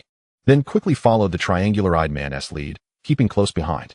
The three burly men exited the room swiftly under the gaze of the onlookers. Watching their retreating figures, Qin Lu understood that their departure was due to their fear of his flicking technique. He lowered his fingers and, after a moment of contemplation, called out loudly to their backs, Remember, do not come back to stir trouble in the future. Otherwise, do not blame me for being ungracious. At this declaration, the eyes of Li Dama and the others fell upon Qin Lu, filled with astonishment. Inside the room, Zhang Yangzi and her son wore expressions of sheer wonder. Hearing Qin Lu's words, the three burly men paused. Two of them even attempted to turn back, but were restrained by the triangular-eyed man. They said nothing, hastening away, soon disappearing around the corner of the street. Seeing this, Qin Lu and the others felt a wave of relief wash over them. Brother, how did you scare them off? Chao Mo asked, a glimmer of intrigue in his eyes. Indeed, Big Mouth, why do I feel that Qin Erga seemed a bit afraid of you? Li Dama inquired. Equally perplexed, Qin Lu scratched his head and casually remarked, I am not entirely certain. Perhaps he mistook someone for another. At that moment, Mistress Zhang also rose to her feet, hastening towards Qin Lu and the others. She bent slightly and, with a quivering voice, expressed her heartfelt gratitude. Thank you all for saving my life. Mistress Zhang possessed a celestial beauty, her graceful figure exuding an ethereal charm. Clad in a flowing gray robe that accentuated her form, her features were reminiscent of a delicate painting, and her bright, dark eyes, now glistening with tears, appeared even more endearing. Such beauty stirred a profound emotion within Qin Lu's heart. There is no need for such formality, Mistress Zhang, Li Dinyang interjected, preventing her from bowing further. Her voice laced with indignation. What audacity does that scoundrel Qin Ergu possess today to behave in such a manner? What exactly transpired? Please, step inside, Mistress Zhang urged, leading them to a table within the room. As she recounted her tale, Qin Lu gradually grasped the unfolding events. Mistress Zhang, originally named Zhang Meng, had lost her partner over 2 months ago to a tragic accident in the beast forest while hunting. In her quest to ensure a secure future for her son, Xiao Ziyun, she entrusted Li Dinyang with the task of finding a reliable cultivator to weather the challenges of their impoverished existence together. However, for reasons unknown, this endeavor caught the attention of the notorious local bully, Qin Ergu, with his slanted eyes and a cultivation level of 6 layers of qi refining. He was accompanied by a band of so-called brothers, constituting a formidable menace within the slums. Upon learning of Zhang Meng's search for a companion, he approached her, proclaiming his intent to care for the widow and her son, while threatening Li Dinyang to cease any further introductions. To avoid conflict, Li Dinyang complied. But Zhang Meng had no interest in Qin Ergu, consistently rebuffing his advances and expressing her unwillingness to form a family with him. Infuriated by the repeated rejections, Qin Ergu, in a fit of rage, sought to forcefully consummate his desires today. Fortunately, Qin Lu and his companions intervened, rescuing her from this dire situation. I am truly grateful to you, Taoist Qin and Dinyang. Zhang Meng reiterated her thanks, before tugging at her resolute-looking son, Xiao Ziyun. Ziyun, express your gratitude to Uncle. Xiao Ziyun, mimicking the formality, bowed and chirped, Thank you, Uncle, for saving my mother's life. Hearing himself referred to as Uncle sent a wave of confusion through Qin Lu, who was but a young man in his 20s, now unexpectedly entrusted with such a title. He was at a loss for words. He waved his hand dismissively, replying hastily, "There is no need for such formality. Ahem, please refrain from calling me uncle. Perhaps brother or senior would be more fitting." "Yes, thank you, senior," Xiao Ziyun responded earnestly. At that moment, Li Danyang, filled with righteous indignation, exclaimed, "I never anticipated that Chen Ergu would be so brazen as to commit such an act. This matter must be reported to Manager Lu." "I share the same sentiment," Zhang Ming declared, her eyes reflecting determination. "Today, I shall not take you to meet the Great River, as I must accompany Lady Zhang to consult with Manager Lu." Li Danyang stated earnestly, "Yes, Auntie, please attend to your matters. I am in no hurry," Qin Lu promptly replied. After saying this, he casually placed the bag of fruit on the table and added, "Let these spiritual fruits be a gift for Lady Zhang, my companion, and I shall take our leave now." "Ah, there is no need for such formality," Zhang Ming quickly interjected, attempting to decline. However, before she could finish her refusal, Qin Lu had already grasped the curious Chao Mo and exited the house with swift strides. On the way, Chao Mo eagerly inquired, "Brother, how did you manage to frighten them just now?" "Cough, did you not see? I merely snapped my fingers, and they were terrified. They dared not challenge me." Qin Lu replied nonchalantly, "Snapping fingers? What sort of technique is that?" Chao Mo asked, looking around to ensure no one was watching. Upon confirming their solitude, Qin Lu bent his fingers and flicked them towards the ground, channeling his power into a single snap. Boom! A tremendous force erupted from his fingertips, creating a deep pit in the ground with a resounding crash, scattering stones and dust everywhere. "This is what I mean by snapping fingers," Qin Lu remarked, pointing at the newly formed crater. Chao Mo stood agape, staring at the hole in disbelief, exclaiming, "How is that even possible?" Qin Lu smiled enigmatically, walking forward with his hands clasped behind his back, replying in a calm tone, "It is nothing extraordinary, merely the result of practice." Chapter 30. The Widow Arrives. Chop, chop, chop. The sound of a cleaver striking meat resonated throughout the courtyard. Qin Lu stood at his kitchen's chopping board, vigorously cleaving large chunks of monster meat. The texture of monster meat differed significantly from ordinary animal flesh. It was not only heavy, but also possessed remarkably tough muscle fibers. Even cultivators needed to exert considerable effort while chopping. Qin Lu chopped the monster meat into pieces roughly the size of a palm and placed the unused portions back into a clay jar, sealing it with a lid.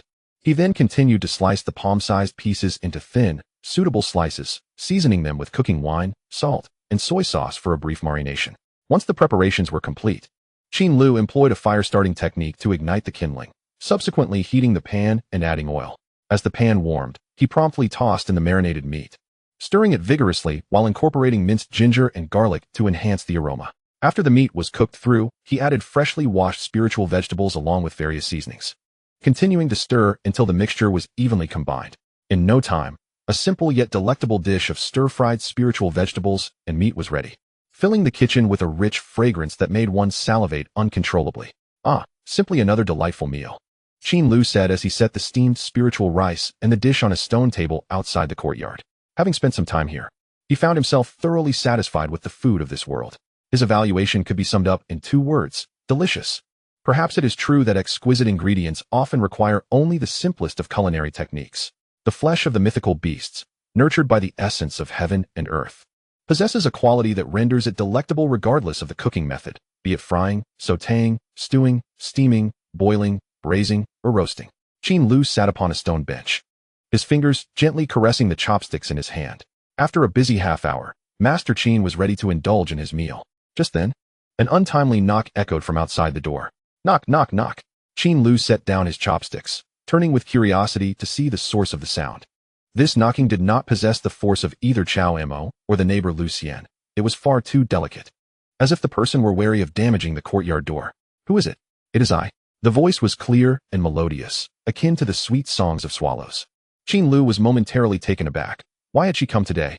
This voice belonged to the young widow, Zhang Ming, whom he had encountered the previous day. Upon hearing her response, Qin Lu wasted no time, quickly rising to stride toward the door.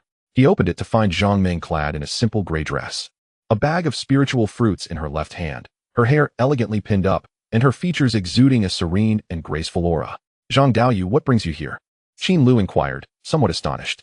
"Qin Daoyu, I have come specifically to express my gratitude," Zhang Ming replied, lifting the bag of spiritual fruits with genuine sincerity in her gaze. "Oh, there is no need for such repeated thanks over trivial matters." Qin Lu waved his hand dismissively. Smiling lightly, Zhang Ming turned her head to glance into the courtyard before lowering her voice softly. Qin Daoyu, do you not welcome me to sit for a while? Qin Lu's face flushed with embarrassment. He quickly stepped aside to make way, gesturing for her to enter. Please, Zhang Daoyu, do come in. I apologize for the intrusion. Zhang Ming said with a smile as she nodded and stepped inside. The two settled at the stone table, exchanging glances in silence, neither knowing how to break the quietude. After a few moments of shared silence, Qin Lu felt a wave of awkwardness wash over him, unsure of what to say. Being alone with a beautiful widow caused his normally tranquil heart to race unexpectedly. To dispel the tension, Qin Lu gestured toward the steaming dishes on the table. Zhang Daoyu, have you eaten? Would you care to join me? Certainly, Zhang Ming replied succinctly, causing Qin Lu's heart to quicken. He had merely extended a polite invitation. Why did it seem she genuinely intended to partake in the meal? What was happening? Well then, Qin Lu reacted swiftly. Rising to return to the kitchen and retrieving a set of bowls and chopsticks for Zhang Ming, she did not hesitate, serving herself a bowl of rice and commencing to eat. However, the flush that crept onto her cheeks revealed that her heart was anything but calm. As they began to dine, silence enveloped them once more. An air of awkwardness permeated the atmosphere. This was the slowest and most restless meal Qin Lu had experienced since his arrival in this world. It wasn't until they had nearly finished eating that he recalled the topic and ventured to inquire, by the way, how did it go when you sought out Steward Lu yesterday? Upon hearing this, Zhang Ming sighed, gently setting down her chopsticks. Her eyes revealing a hint of fatigue as she slowly replied, Steward Lu mentioned that no casualties occurred from the incident. He would not involve himself further, merely instructing us to resolve the matter on our own. Only if a life were lost would he consider intervening. Qin Lu furrowed his brow, feeling a sense of helplessness. In truth, he had anticipated such an outcome. From his observations, while the Wujimen were the lords of this territory, they did not meddle in every affair. To a certain extent, they allowed the loose cultivators to fend for themselves. Only when a grave incident disrupted the marketplace's order would the Wujimen choose to take decisive action. Most trivial matters went unnoticed, as they remained aloof and indifferent. Seeing the troubled expression on Zhang Ming's face, Qin Lu couldn't help but feel a pang of sympathy. In the slums, cultivators without any skills risked their lives hunting beasts in the East Ridge, hoping to earn a few spirit stones. A widow like Zhang Ming, who had lost her partner and possessed no particular skills, along with a child to care for, certainly faced a difficult existence. After a moment of contemplation, Qin Lu spoke. If Steward Lu will not intervene, what do you plan to do moving forward? Zhang Ming paused, lowering her gaze as she replied slowly, Qin Ergu's rogue behavior, even with your assistance, will not simply fade away. I am weak and unwilling to engage with such a person. All I desire now is to relocate. Relocate? Observing Zhang Ming's hesitance, a thought unexpectedly crossed Qin Lu's mind. He swallowed hard, hesitating before asking, where do you wish to move? Suddenly, Zhang Ming lifted her head. Meeting Qin Lu's gaze, her face flushing crimson as she stammered, I wish to move in with you, Taoist Qin. What? This unexpected revelation caught Qin Lu off guard. He had only met this enchanting woman for the second time today, their conversation totaling fewer than 20 exchanges. And now they were discussing cohabitation? Why me? He asked, bewildered. Aunt Li mentioned that you have steered clear of gambling, diligently practicing talismans each day, and that you are quite industrious.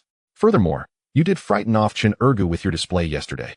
I found you to be quite reliable at first glance. As she spoke, Zhang Ming lowered her head. Hearing her words, Qin Lu straightened his posture, a confident expression gracing his face. She had a point. Indeed, he was a quality candidate. Zhang Ming nervously entwined her fingers, hesitating momentarily before speaking. I fear that Qin Ergu will not relent easily. Ziyun is still so young, and I truly have nowhere else to turn. Thus, I have come to seek refuge with you, my friend Qin, hoping to find a place to shelter and weather this storm. I am uncertain, however, if you would be willing to accept us, mother and son. As he gazed upon this exquisite beauty, who surpassed many renowned actresses from his past life, Qin Lu felt a surge of emotion within him. After a brief contemplation, he looked up earnestly and replied, I am willing.